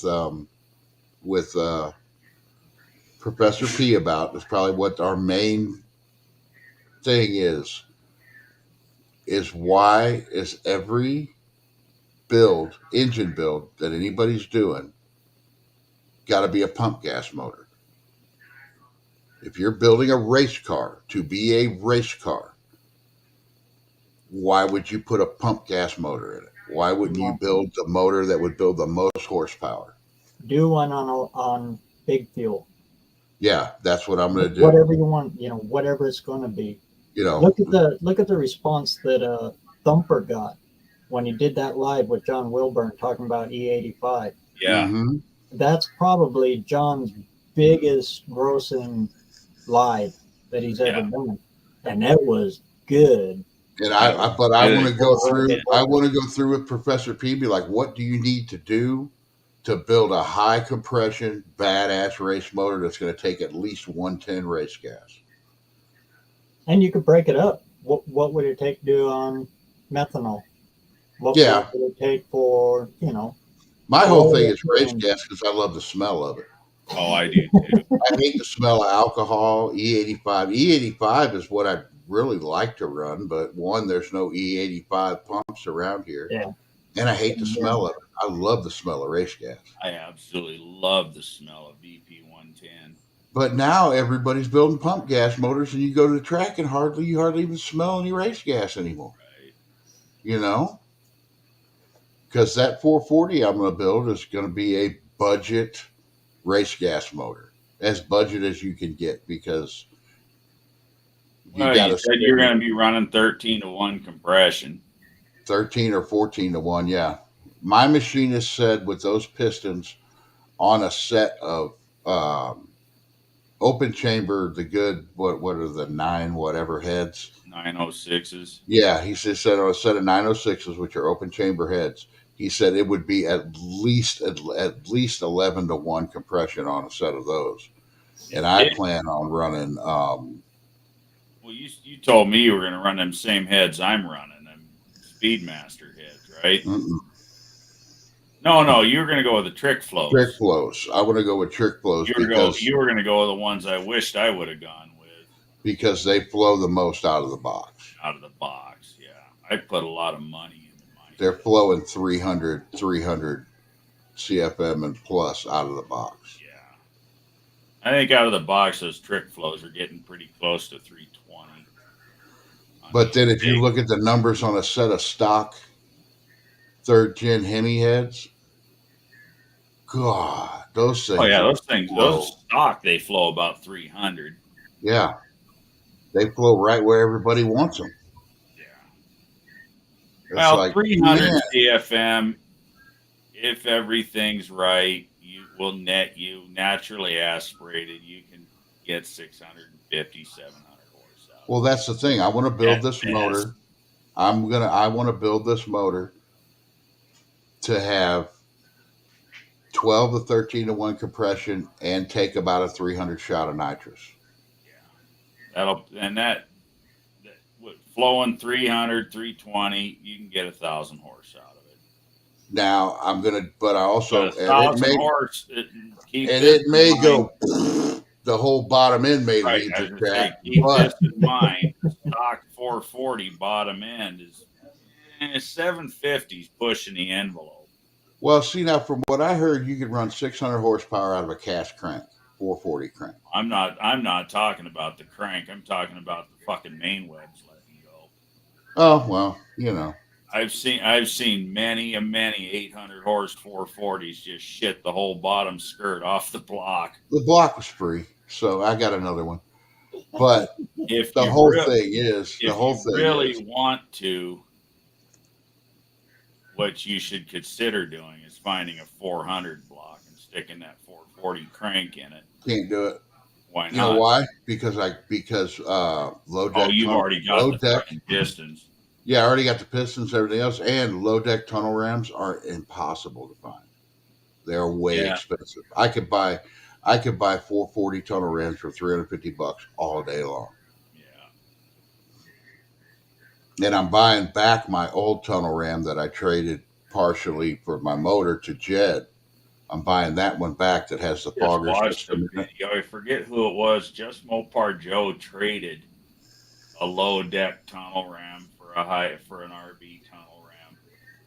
I would have done it in a heartbeat. Those low deck tunnel rams are hard to find. No, that was the tunnel ram you got from Indy, wasn't it?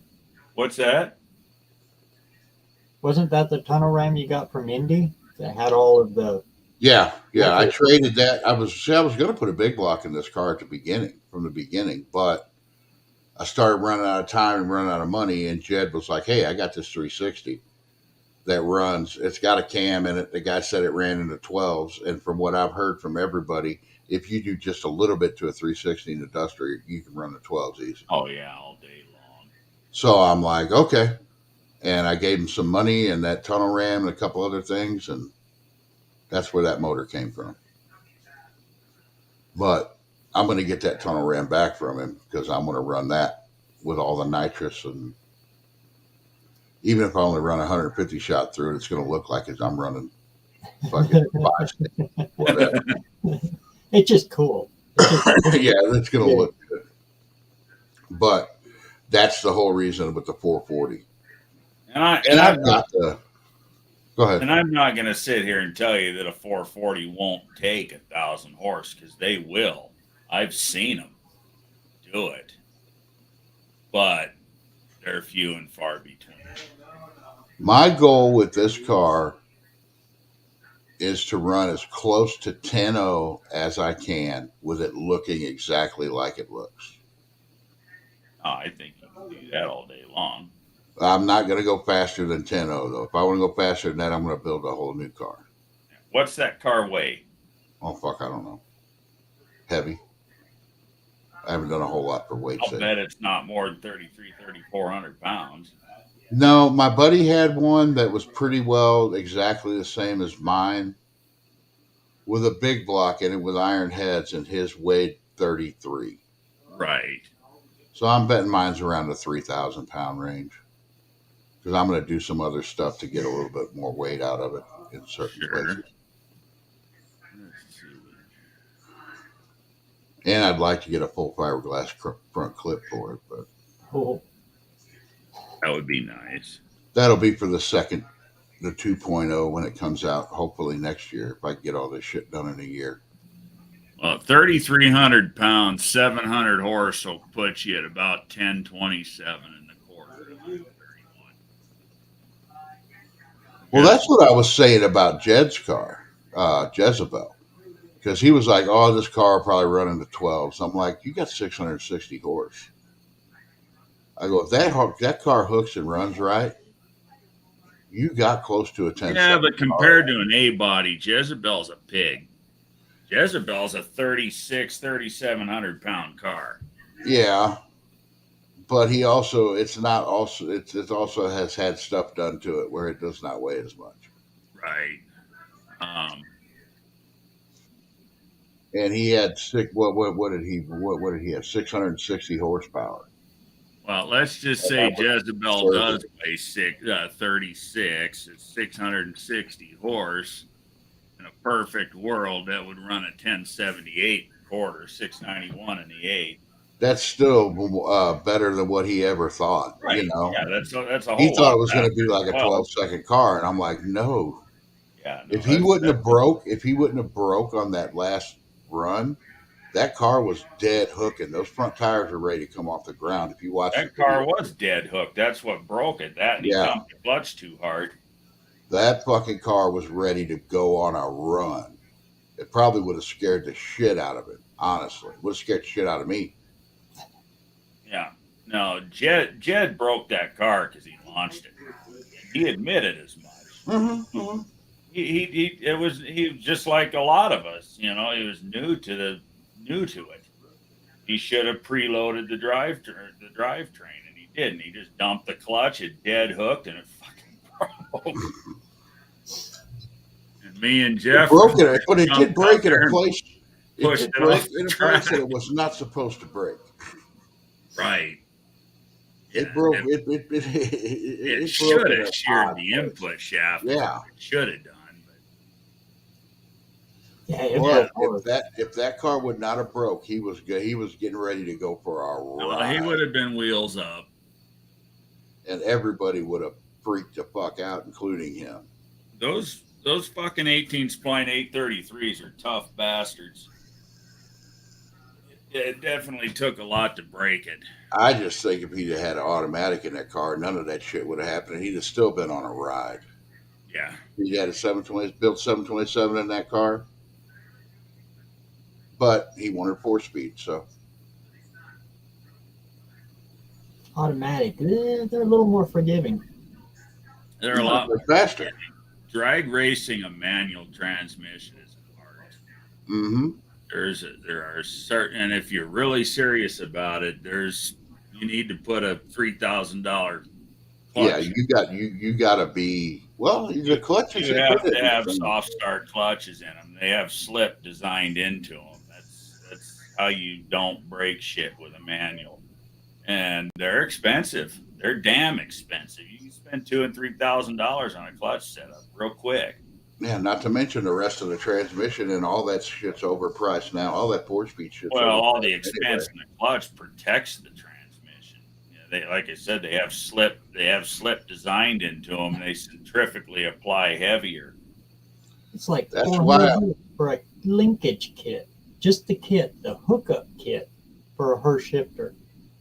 Mhm. Oh yeah, I He know, got that shifter. I know. I'm looking for one. and I don't know why, because you're spending a bunch of money to go slower. It's just You know wrong. what, and you're probably 100% right, Brian. But you know what? And when you drive it on the street, you're doing more work than you need to actually do. From the time I was 15 years old when I bought that truck, I've always wanted a fucking manual in it. I always wanted a manual for the longest time until I got one. And I'm like, this is fucking work. Oh Screw yeah. this. I just want to drive. I You drove can't semi drink a truck cup of for coffee. 20 You fucking can't years. answer the I know all phone. about rolling gears. It's all on you. I'm just like, look, I could just put this in drive and go. Or even shift it manually. I could pull it down in first and then shift manually if I want to I have fun. had a '01 Dodge, 3/4 ton Cummins, but it had the 6-speed in it. Nice. You would shift 4 times going through a stoplight. See, that's just It no. was I so don't close want to do ratio. that. I cannot think of any car for any reason that I would want a 4-speed in over an automatic. That's just me though. Because they're fun. But it got 27 miles a gallon. Exactly. That, yeah, I love that. Well, Of course, shit, I drive by the track. automatics, they got like 9 gears in them now. Oh, Lord. I don't want any part of that brand new shit. Yeah. No, I don't want anything new either. That's the newest I want to go, to be real honest, is 95 and below. That's where I want to be forever for the rest The of my life. OBD2. Yep. I don't have to My worry about pickup is stupid a emission 96. tests. The newest thing that I can technically say is mine is a 96. My wife's car is a 2015. If I can't That's put a her- carburetor on it, I'll drive it until it dies. See, I'm not even that bad, but if I can, because I like the 91 through 95, even the 96 Dakotas, the square Yep. body Dakotas, Yep. and the fuel injection system in them. I've never had a minute's problem on any of Oh. that. Same with the 318. It's in my 96 half ton. It's And those little trucks runs. with a 318, if you're driving around and acting like an idiot, you can have some fun in those little cars. They're slow, but they don't feel slow. So I wouldn't mind having. Well, I want another one. I would. I wouldn't mind trade- getting I my would trade my- body Dakota and putting a 440 in the fucking thing. I would trade my 03 in a heartbeat for a 95 extended cab Dakota with a 318 in it. Yeah. I'd like to see more people do a chassis swap with them. With the Dakota. They got a nice chassis, you know. They Oh do. yeah. Or I would like to move somewhere where I don't have emissions and put a big block in my 03 with a 727. That would be fun. Even though those trucks are heavy as shit, it would still be fun. They emission tests there. Oh yeah. Illinois, if you're Ooh, close man. to any major city, they emission test. But it's 96 and above, only OBD2. It's that, so 95, Yeah. if you got a So they 95. can just plug it in and Yeah. okay. The lazy emission test. It's not even really an emission test. No, it's just to make sure everything's working right. 'Cause it's funny. My 96 pickup, 318. It's OBD2. It ain't got no fucking cats on it. And I ain't got no check engine light either. My 96 Dakota, this last 96 Dakota I had, it had cats on it, but it had straight pipe out of the cats. And it wasn't that loud. What I'm getting at, you got to read between the lines here. It has no cats on it, and it has no PO 420 code in it. What'd know you do? The downstream oxygen sensor, you take and you weld a 90. Come up out of the pipe where the bung goes.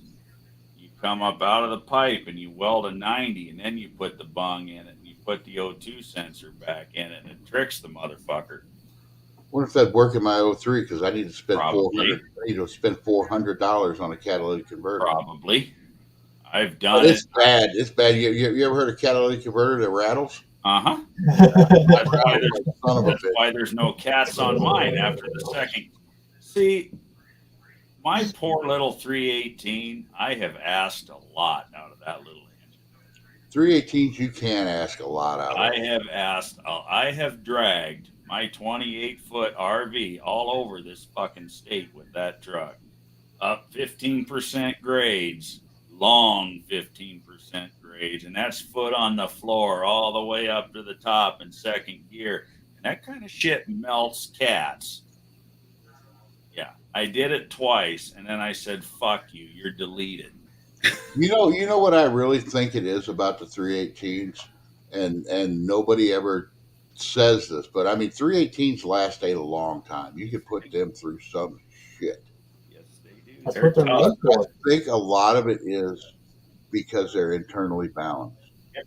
Those internally balanced engines, you can't put a 360 Spot on. through the same amount of shit that you can a 318, No.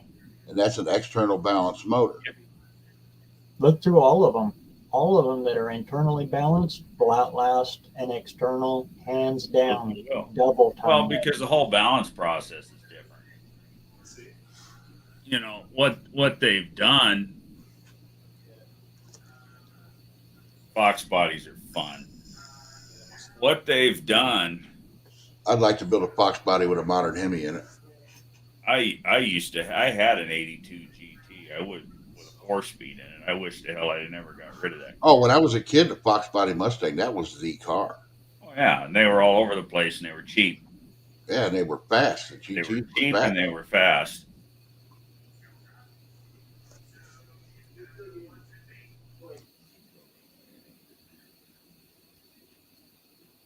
I lost my train of thought. I don't know. I'm just trying to keep you awake so you just don't go to sleep and just go to work. I'm gonna make you do like you were when you were 16. Shit. Except you're not. Always talking about internally balanced engines. The whole balance process is different. You know, it's like an externally balanced engine's like that shaky ceiling fan. You tape a couple of pennies onto the end of one of the blades to get it to stop vibrating around. Where an internally balanced engine is everything, all the way throughout the whole length of the crankshaft is balanced to itself. That satellite that I had a 318 in it. I took my driver's test. 318 in it. I took my driver's test in that car, and the intermediate shaft of the distributor that goes down to run the oil pump broke down at the bottom, so I didn't have an oil pump. While I was taking my driver's test, the instructor said, "Just get me back, and you get your driver's license." That car sounded like it was going to blow up. My dad changed that. I drove that car forever. I drove that car. I used to live, I think it was exactly 10 miles from school. That thing, the rear main was so bad in that motor when I was driving. I would have to put 2 quarts of oil in it before I went to school and 2 quarts of oil on the way home. Now, that was back when you could get 99-cent quarts of oil at Dollar General. Well, I ended up running out of money. Fucking dollars. I ended up running out of money, and my dad being a mechanic, there's oil from oil changes laying everywhere. So I just started dumping old oil in it. Well, this one day, this oil had sat outside, and we lived out in a rural area. Well, I'm dumping this oil in, and there was dead frogs in the oil. Oh, I just said, screw it, kept going. Dead frogs. Dead frogs. But the thing is, I found somebody offered me another motor, another 318 for free. And that's when I changed it. I changed the motor out, didn't do shit, and kept driving that car. Rich GT says decent Fox bodies are pricey. They are these days. You know what's messed up is Really you can get are. convertibles. You can get convertibles cheap. because they don't use them as race cars. Right. But which back in the day, the convertible cost you more. Yeah, I sold mine it was an 82 GT 4i. I sold that sumbitch for, what was it? I think I got $2,500 for it back in, I think it was 2014 or 2015 when I sold that car. What was the Look last back now, year? shit. I probably today I could probably get 15 grand for the same damn car. What was the last year of the Fox body? Was it early 90s? 93, I think. 93 or 90. Yeah, 94 was was when they did the body change, I believe. Or was it 95? I don't know, but the last year of the Fox bodies, when you got a GT with all the ground effects and everything on it, Right. those cars look good. They did. I want to say it was either 94 or 95. That's why I say that any Mustang before 1971 is a girl's car. After 1971, they were cool, but before that, it's a girl's car. And I The said, first Mustangs were actually designed for the target market. Yeah, just like darts. Dusters Yeah. weren't, but darts were. Yeah. Darts were. Dusters Well, were it was an economy designed to car. compete with the Nova. It wasn't meant to be fast. It was an economy car. College kid car. Mm-hmm. What, the Mustangs or the darts? Both. Dusters. Yeah, Dusters too. Dusters they made so many of those. I don't know why they're so expensive right now. They made millions of those Dusters. Nova. Same thing. Oh yeah, but you can't find one now. Not since Street Outlaws. Yeah. Boy, when that show come out, boom! Prices of a Nova went Murder through. Nova. Mm-hmm. Murder Nova. Remember the Mordor Nova? They made more shit out of that. My Chevy friend, he had a Nova. It was pretty fast. It was fast for what it was. It was about a 9-second car, but it still had drum brakes on it and shit. But we always go back and forth about Dodge and Chevy, and I looked at him and I go, you know what? They never made a 4-door Duster. And he shut up. No, they They didn't. never did make a 4-door Duster. They made Nope. 4-door Darts, but they did not make 4-door Dusters. Because they knew 4-doors were not cool. They were parts cars. That's another. That's Italians. They didn't make Four-door four-door demons either. that's the things I can't get past.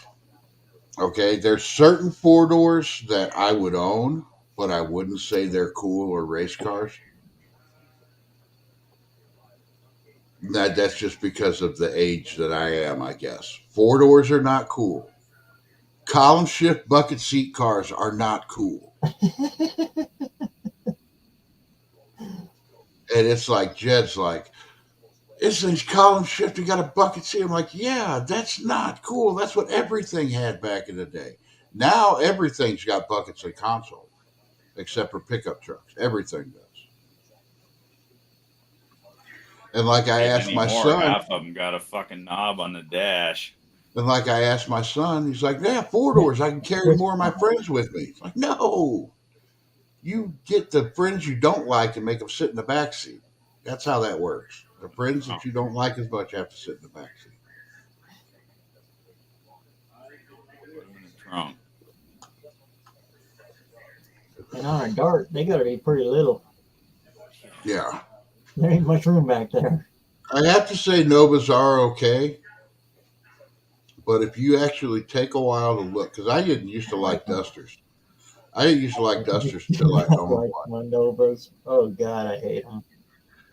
If you take a look at the body lines and the styling on a Duster, there's a lot more of it than what's on a Nova. I never paid that much attention to Dusters until I got this one and started doing body work and looking. I'm like, man, there was a lot of body lines on this, and this has really got a lot of style to it. because I was a B body only guy. When I was growing up, everybody had a Nova. The I owned a Nova couple. Novas were or Camaros? Mustangs of the later generation. Second gen Camaros. God, I love second gen Camaros. Novas and second gen Camaros. I That's actually like the third gens too, because you don't see a lot of them El anymore. Caminos. There was a lot of El Caminos were real I've owned popular. like 4 El Caminos in my life. I love El Square, Caminos. the later square bodied El Camino. hmm Like in the I had one of 80s. them with a Ford small block in it. It would roast that one tire for half a mile. I love that car. I wish that Mopar would have made something like that, because you Oh, could me get the too. Rancheros, you They could get the El tried. Caminos, and what was that one? The Rampage. Hey, that'd be a good place for one of them 454s I've got. The El Camino. Well, yeah, you could get, because that's just a G body. They make parts for big block G bodies all day long. Did you see that community page I did with my neighbor, the old body man? He took an Avenger, cut it off at the B pillar, and then he used one of my S10 cabs and grafted that into the back end of it and made it into a Rampage. It looks freaking sweet. That would be cool. I did not see that. It's on your page. Yeah, I'll repost it again. It was I'll have quite to a go while check it ago. out. Hold on, I'm getting ready to share something that if you haven't seen one, God, I want to do this so bad. I still might. In fact, I'll see if I got the Get a picture. good If I can do picture. that. I got to get a good picture here.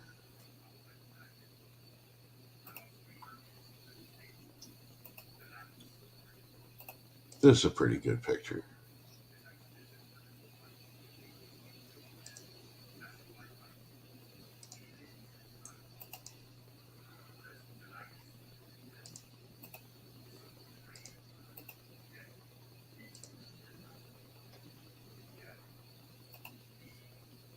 I want to do that. That would be cool. There's a kit. You can turn a new charger. Charger into it. Yeah. That's kind of what Daryl was going for there.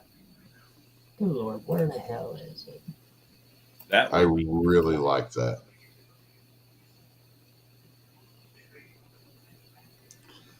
Because I don't know if you've driven a modern Charger, but they actually ain't that. They're pretty nice to drive. They are. They're big enough that they're comfortable.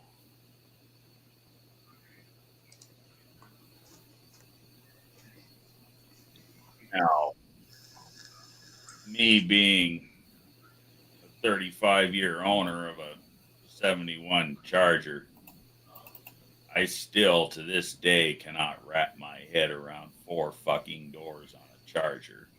I won't disagree. They are nice But to drive. But coming from the guy that was just sitting here saying how uncool 4 doors are, Brian. well, that when you put a truck bed on it, ain't got 4 doors in it. No, I'm saying for a daily driver, yeah, it's a good car. I get it.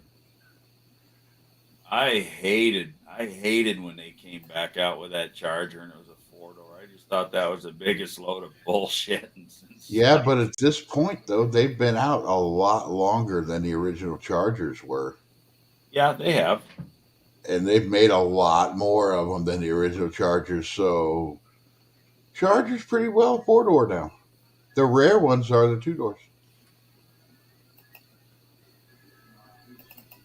And I don't know. I keep thinking, because I go back and forth.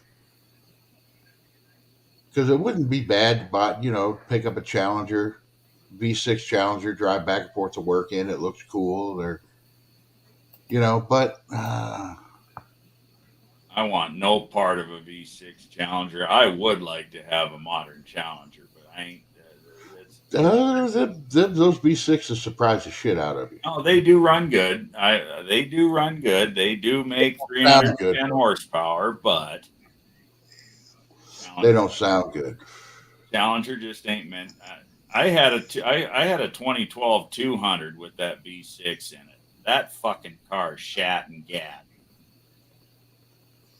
because it's the same damn engine they put in the Challenger. Yeah. 305 horsepower and basically a Sebring.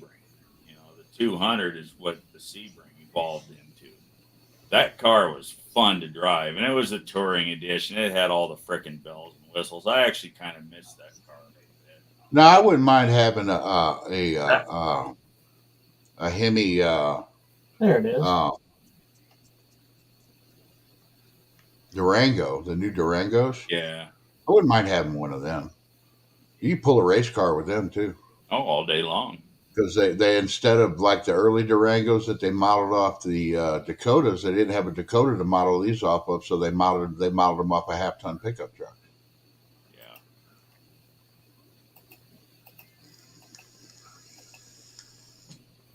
SS Chevelle would be nice.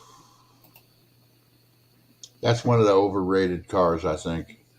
And Mopar's got them. I think any E-body is overrated. Yeah, they are.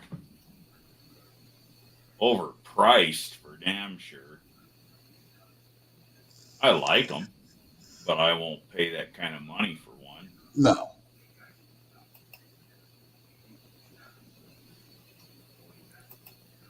What do we got here? Oh, that's cool. Yeah, that is cool. You can see where he cut it there. Yep. I like crazy shit like that, though. I do too.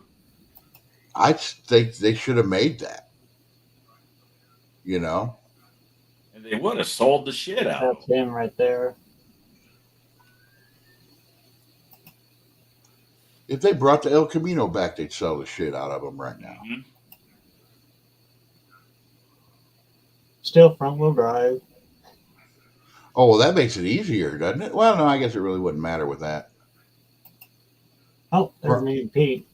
Front wheel drive gets you through the snow better.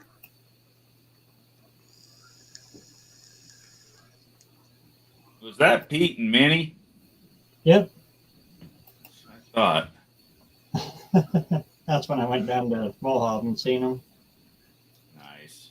Yeah, I see your. I remember you guys have said something about his channel. I remember why I like his channel. I've been watching him for a long time. I've been watching my friend Pete since One of the before this whole originals. no name thing ever came to pass. Oh yeah. Well, that's like people talk about Fitzy too. Fitzy's Yeah. Fabrication. You watch him? Did you know he had his own channel on Discovery? Who? Fitzy did? Yeah. Oh, I didn't know that. I know that. It didn't last very long because he kicked him the hell out. You know, there's one guy, and he hasn't done a single vehicle that I would ever do for myself, but I love his channel. It's Puddin's Fab Shop. You ever watch him? Yeah. Who's? Puddin's Fab Shop. Oh yeah. Oh God, Yep. he's so funny. I wish that we could get him come to No Name. That would be cool. Build something for No Name. Oh man. And whatever it is, it would be cool. Whatever he built would be Yeah. There's Yeah. another couple of guys that are around here that I've seen, and they're Rat Rod actually Bob. local I to wish me. he'd go. Who? Rat Rod Bob. I haven't seen that one. Oh, he's really good. You know, there's one big YouTuber I'd like to see is the Old Man's Garage. Yeah, I Yeah, watch him. You know what's messed up? I'll tell you what's messed up is Lucor Automotive, the guy he takes all his shit to, shit that he can't do himself, him and his kids, they came to No Name. Lucor Right. Automotive was at No Name. Yeah. I'm like, oh, say something to him. Jesus, get him out there. Yep. Because I think he'd have a good time. Oh, I do too. You know? Yeah, it ain't a big money race, but he does a lot of stuff that ain't big money races. Right. He'd get out there, get in the bracket, and it would bring a lot of attention to No Name. And It sure would. people can say what they want, but if we had one or two big name channels out there that brought in a bunch of people, Money would and follow it. it's not just money; it's the fact of you. They're not just going to stand there at that guy's place all day. They're going to walk around. They're going to look at cars like yours, your truck, my car, and be like, "Oh wow, Right. what's that?" And it would get us recognition too. And you'd probably pick up a bunch of subs just off of that one day. But Yeah, all it takes is for your Duster, my truck, Kim's rat rod, whatever he brings, to be, hey, look at this, so and so's channel built it on that big channel, and yeah, all of his viewers are going to go check it out. that's why I don't think it's bad to have a big channel there. And I think it's going to happen one way or another. Yeah. Well, we had As- a couple there. Well, I mean, like 100,000 subscriber channels. Yeah. 250,000. I think the old man's got 250,000. I think so, somewhere around there. Um, Well, nobody's Dylan against McCool wanted to come. I That talked to him. He that wanted to would come, be super cool. but because he's got a deal with Holly and he owned a Ford, he had to go to Ford Fest. Yeah. Same So- thing with Dalton. That's why Dalton was only there for one day. Dalton's going deal, to yeah. Dalton's going to duct tape this year. Is he? Yeah, which I don't really understand, but I don't know. Might be something to do with that. Do we even know when duct tape is yet? The week after. It is, so it's the same week it was last year. Yeah. 'Cause we're a week earlier than we were last That's year. the drawback of a sponsorship. Mm-hmm. That is the drawback of sponsorship. You have to do what the sponsors ask for. But yeah, that's like I said. There's Holly Mo Party. If I had the time off of work, I would probably be able. I would probably try to swing it. There's Holly Mo Party, No Name Nationals, and then Duct Tape Drags. If it turns out that way next year, that's probably what I'm going to do next year, and I'll take the car to all three. Even if I don't race at all three, I'll probably only race at No Name. But I'll just park there. If I go to Mo Party, I'll probably just get a car show spot and just sit the car there because there's too much going on at that. If you're a Mopar guy at all, Holly Mo Party is the show to go to. The car show field is like if you were to go to a Walmart Supercenter on Black Friday and look at the parking lot. Well, it's the exact same amount of cars, except these are all old cool Mopars. It's amazing. And then they got drag racing going on all day, and the thrill rides going on. And then last year they had the TRX trucks out there taking people for rides and jumping them, and Well, that'd be fun. a big ass swap meet now, and it's just blown up.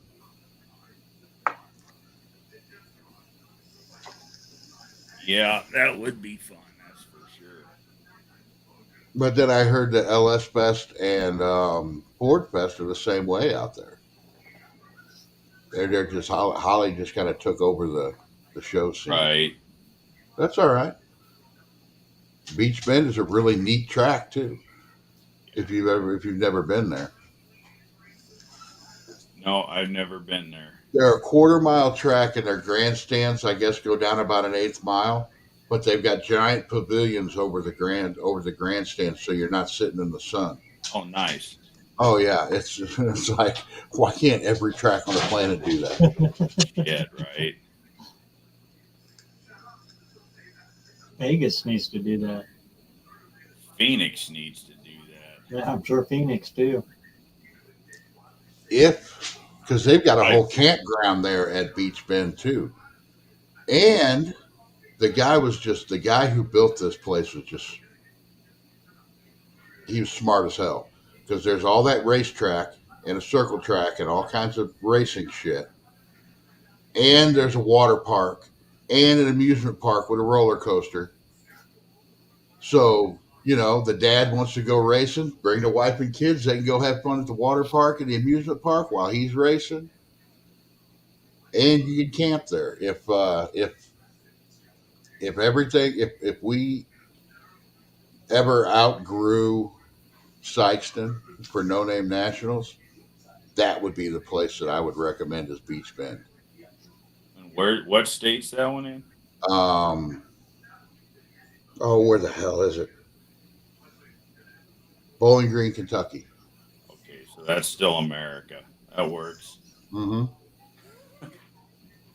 Yeah, it's oh god, we'd have to No Name Nationals would have to get to the size of duct tape for it to be there. That's a big track, but it would be cool. Yeah, last year before I moved up here up north, friggin' duct tape was right in my backyard, an hour away. Just move to Missouri and you can fix all that problem. Oh, I would. I have to say that Missouri is probably the freest state in the country right now. I liked Missouri when I was there. Because it's a lot like Idaho. If you can legally own a firearm, you can legally conceal carry it. They've got constitutional carry. They don't give a shit. Yeah, we are here too, but I'm afraid that's going to change. Yeah, but is recreational marijuana legal there? It is. No, oh, okay. Not here. It is in Missouri. They don't care. They want the tax money. Yeah, it is here too. And I don't mind that. I don't do it, but I don't think you should be able to tell people they can't. Right. The only thing that pisses me off is the idiots that smoke it and drive, just like drinking and driving. Yeah, it's the same thing. Drinking and driving. If you abuse something, then the government Then the government should say no, you can't do that anymore, and that's when you get arrested or get whatever. Yeah, the government would rather spend its time looking out for itself. Well, yeah. But you walk into a room where everybody's smoking it and you don't smoke. Yeah, you get a little. Yeah, but you know what? Amsterdam legalized that years ago, and there was a guy did I think it was either on YouTube or something, but they went over there and they were looking for other drug addicts, and they were asking everybody like about crystal meth, and they're like, what is that? They had to hunt to find one guy who smoked crack. There were people that did heroin, but whenever you got busted doing heroin, they sent you to a rehab. They didn't send you to prison. Right. They interviewed a guy who had a hash bar. Hash bar, you smoke marijuana there, but you can't. There's no alcohol. Right. They said, "Well, okay. Do you have fights?" No, he's never had a fight in the place at all.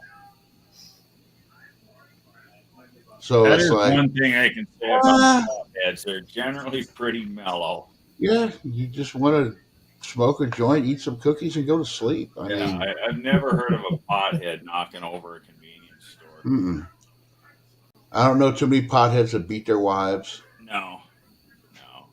This is how stupid this fucking state's gotten, though. You get a DUI for drinking and driving. They make you put one of the fucking breathalyzers in your car. Mm-hmm. It detects alcohol, and it won't let you start your car if it detects alcohol. This is how stupid these fuckers are. You get caught smoking weed or doing meth or whatever and driving, they make you put one of them breathalyzers in your car. The shit, it don't detect drugs. It's all about the fucking money, man. It ain't got nothing to do with prevention. It's all about the money. Well, that's what child support's all about too. Child support has nothing to do with the man taking care of his kids. It's the fact that every county in the United States gets money for every gets money out of that child support. Same Mhm. thing with jails and prisons. Yep. It's a business. And that's what needs to be out of everything government They wise. charge you to be in jail. They Yeah. charge you by the day. And you got to work. And if you Yeah. don't pay it, you go back to jail. Every person is every inmate, the government, the jail gets an amount of money for. And they don't do anything to rehabilitate them No. because they want them to come back because they get money for it. So basically, what you're doing is you're putting somebody in jail around a bunch of other criminals, and the only education they can really get is how to be a better criminal. Well, okay, you take the reasons that half of these assholes are in jail. Murderers should be done away with. You kill somebody. Rapists should be done away with. Child molesters should be done away with. Drug charges, you shouldn't even go to fucking jail. Like you said, you should be Go to rehab and actually get rehabbed. And if you can't, and if the taught rehab don't work, just let the fucker do drugs until he kills himself. Problem solved. Step over him in the street, Yeah. Sooner or later, people are going to realize, well, and for the longest time, that's why I don't get this whole heroin thing. When I was in school in the 80s and 90s, we knew heroin was bad. We knew it. Nobody did heroin. Yeah. The worst thing I would run into in St. Louis area was crackheads. People who smoke crack, and smoking crack's bad. Right.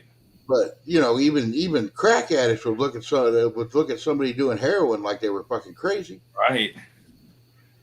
And now it's everywhere. Now all of a sudden it's okay, everybody's overdosing. Well, and you look at the drug problem in this country and the cartels that come from Mexico and wherever to sell their drugs. You know why these foreigners come to this country to sell their drugs? Because we have the money. No. We got the market. Yeah. No. Because if they get caught doing it in their country, the penalty is death. Every other country on this planet, the penalty for selling dope on the street is death. Or life in prison.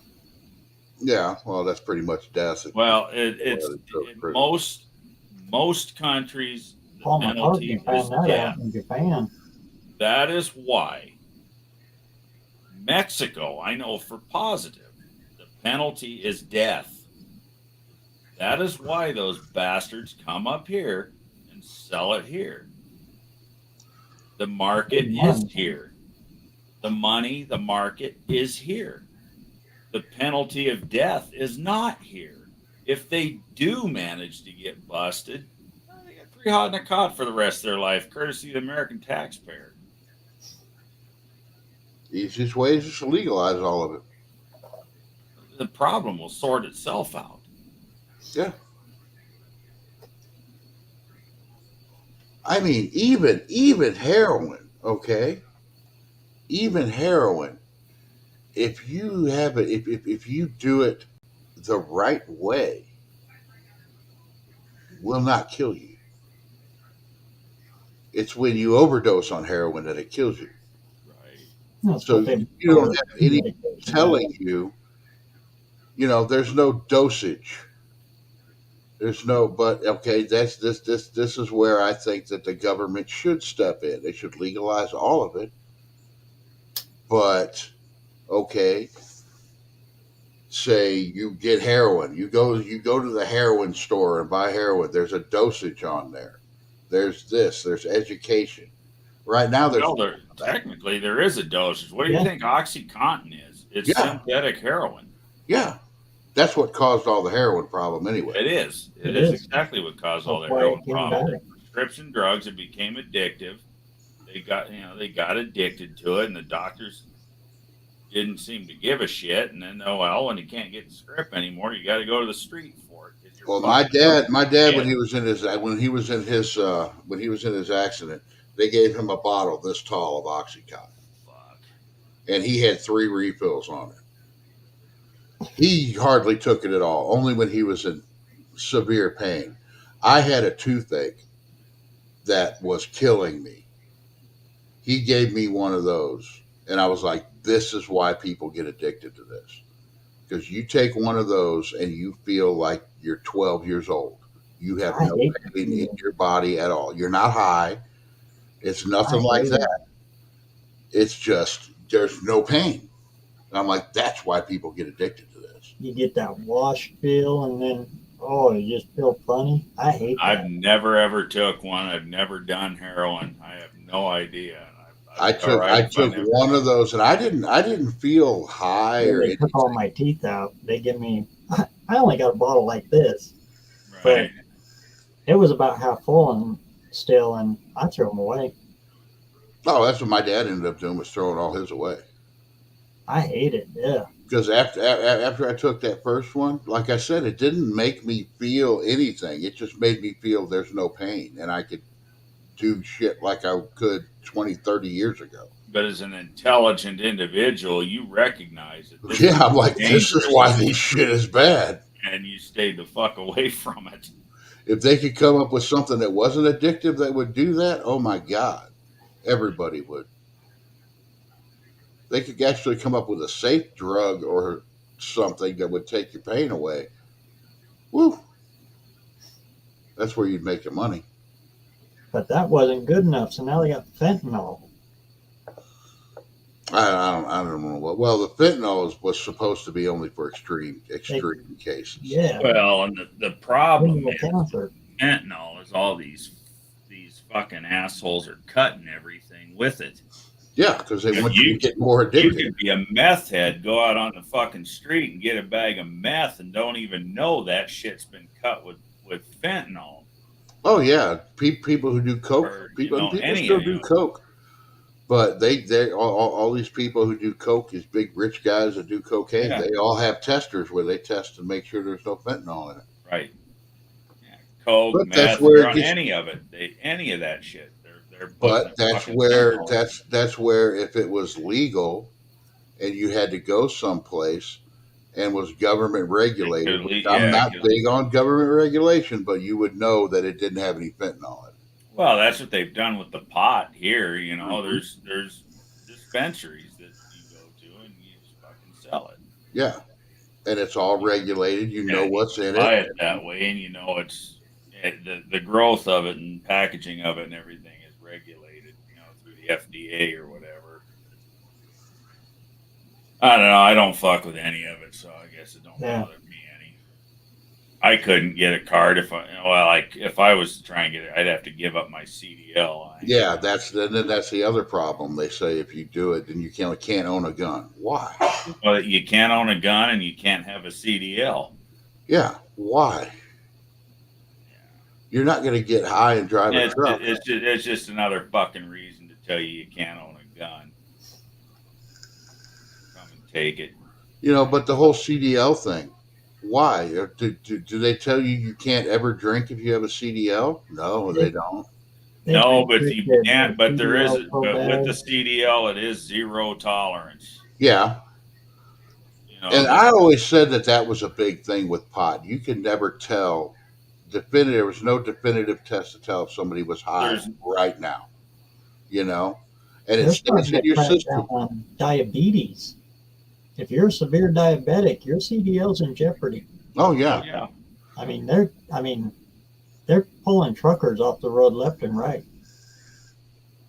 But like if you get pulled over and you're high, there's no way for them to definitively say, like a breathalyzer, that you're high right now.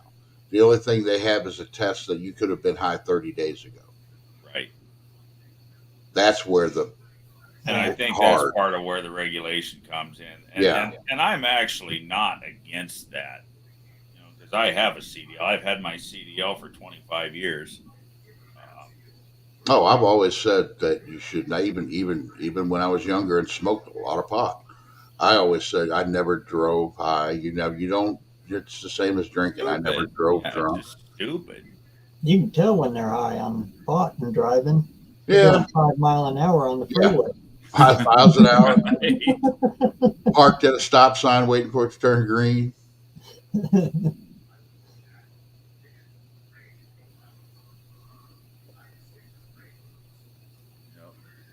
But I don't know.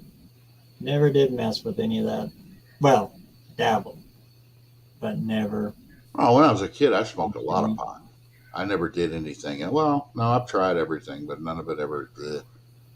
Never tried heroin.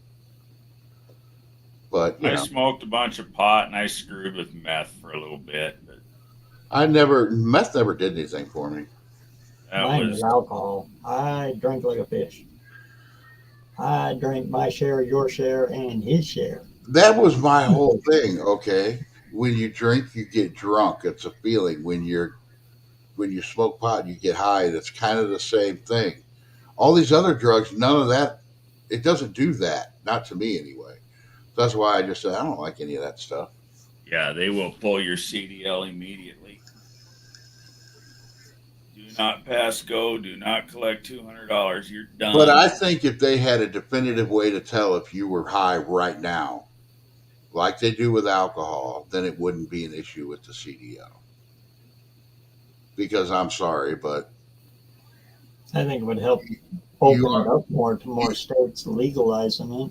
yeah, you already have to have 8 hours downtime. Law enforcement, to tell if you were Yep. under the influence driving and, all of that. Me too, raging. Me too. I've had a bunch of opportunities to get a CDL with different places I worked, and I never did because I wouldn't want to resort to being a truck driver and just be on the road constantly. I never wanted that job, but I knew because of the money that if I had a CDL, I'd probably do that because of the money. It's a pretty good living, but it ain't no life. No, you get to see all these places, but you don't get to stop and hang out. You see them through the windshield. You see a bunch of cool Everything from the freeway. Oh, I own a semi truck. I still have it. Fuck being on the road all the time. Fuck never being home. Fuck missing out on. Exactly. See, I didn't mind that when I was on the road with the newspapers. I didn't mind that at all. The not being home, that didn't bother me. We lived out of hotel rooms. I mean, and okay, I don't need a whole bunch of space. I got to see and hang out and do all kinds of crazy shit, all from one end of the country, east and west, and top to bottom. I've been as far north as you could go, as far south, as far east, as far west, and I loved it. And I'd probably still be doing it if I wouldn't have got laid off. If the damn internet wouldn't have killed newspapers. Right? Damn internet. But Video killed the radio star. Yeah. but it's like everywhere we went, we were there for at least a month. So, I got to spend a month at Fort Lauderdale. I got to spend 6 months in St. Petersburg. I got to spend 2 months in Arizona in July. Yeah. It was awful. Yeah, you told me about that. You were down south where it's fucking hot. Fuck. Monterey, California was cool as hell. I love that place. We were there for a month. Wouldn't want to live there, but Oh, hell no. to visit Not- for a not month and get anymore. paid for it? Hell yeah, it was good. Driving through Wyoming, I won't ever even come close to Wyoming again in my entire life. I don't know if Barrow's heard this story. We're driving. We were in Wisconsin in the summertime. Through the whole wintertime, we were in either Florida, Arizona, or California. Well, we're driving back through Wisconsin in November, and we see snow. We're like, wow, Oh, you told me snow this. in here. And there's like piles of snow. Well, as soon as it got dark, the wind blew all that snow, a foot of snow across the highway. Yep. And I was like, fuck this. Yep. I do not got no, don't ever want to go to Wyoming again. It was awful. Nice. I-80. Oh man. I despise that. That section of the road is just that whole state all the way across there. Just But now I-10, I like that whole highway. We drove that from Florida all the way up to Phoenix. Yep. And you're driving through the funny thing is part of that, the part that goes through West Texas, where there's nothing, it's 80 miles an hour. Well, my boss is in front of us because he's going 90. We're in a CDL vehicle, so we had to go slower. And I'm riding with the guy, and we're just looking. It's just like there's nothing out here. And my boss calls us. He goes, "I just saw a goat." I'm like, "Yeah." You know, I'd like to see a goat. Fuck, we'd like to see anything but West Texas. And then about an hour later, we saw that goat, and I looked, and I'm like, "There's the goat." And I started thinking, like, "What the hell are you eating out here? There ain't nothing out here for you to eat. Are you standing there waiting to die?" That and the gas stations are just about 300 miles apart out there. Yep. In the truck we were in, we had to stop at every gas station. everyone. Mm-hmm. But you get to this big old gas station and you look around. There's no houses, no nothing. I asked the lady about it. I'm like, "Where do you live?" I go, "I haven't seen a house for a day." She just looked at me like I was crazy, but I'm like, Yeah, it's a Northern nice thing Nevada's about my like that, Freightliner. too. It's got dual 150s on it. I can get about 1,500 miles out of full load of fuel. now does it get? I guess it gets really hot in New Mexico too, doesn't it? It does. About the same as here.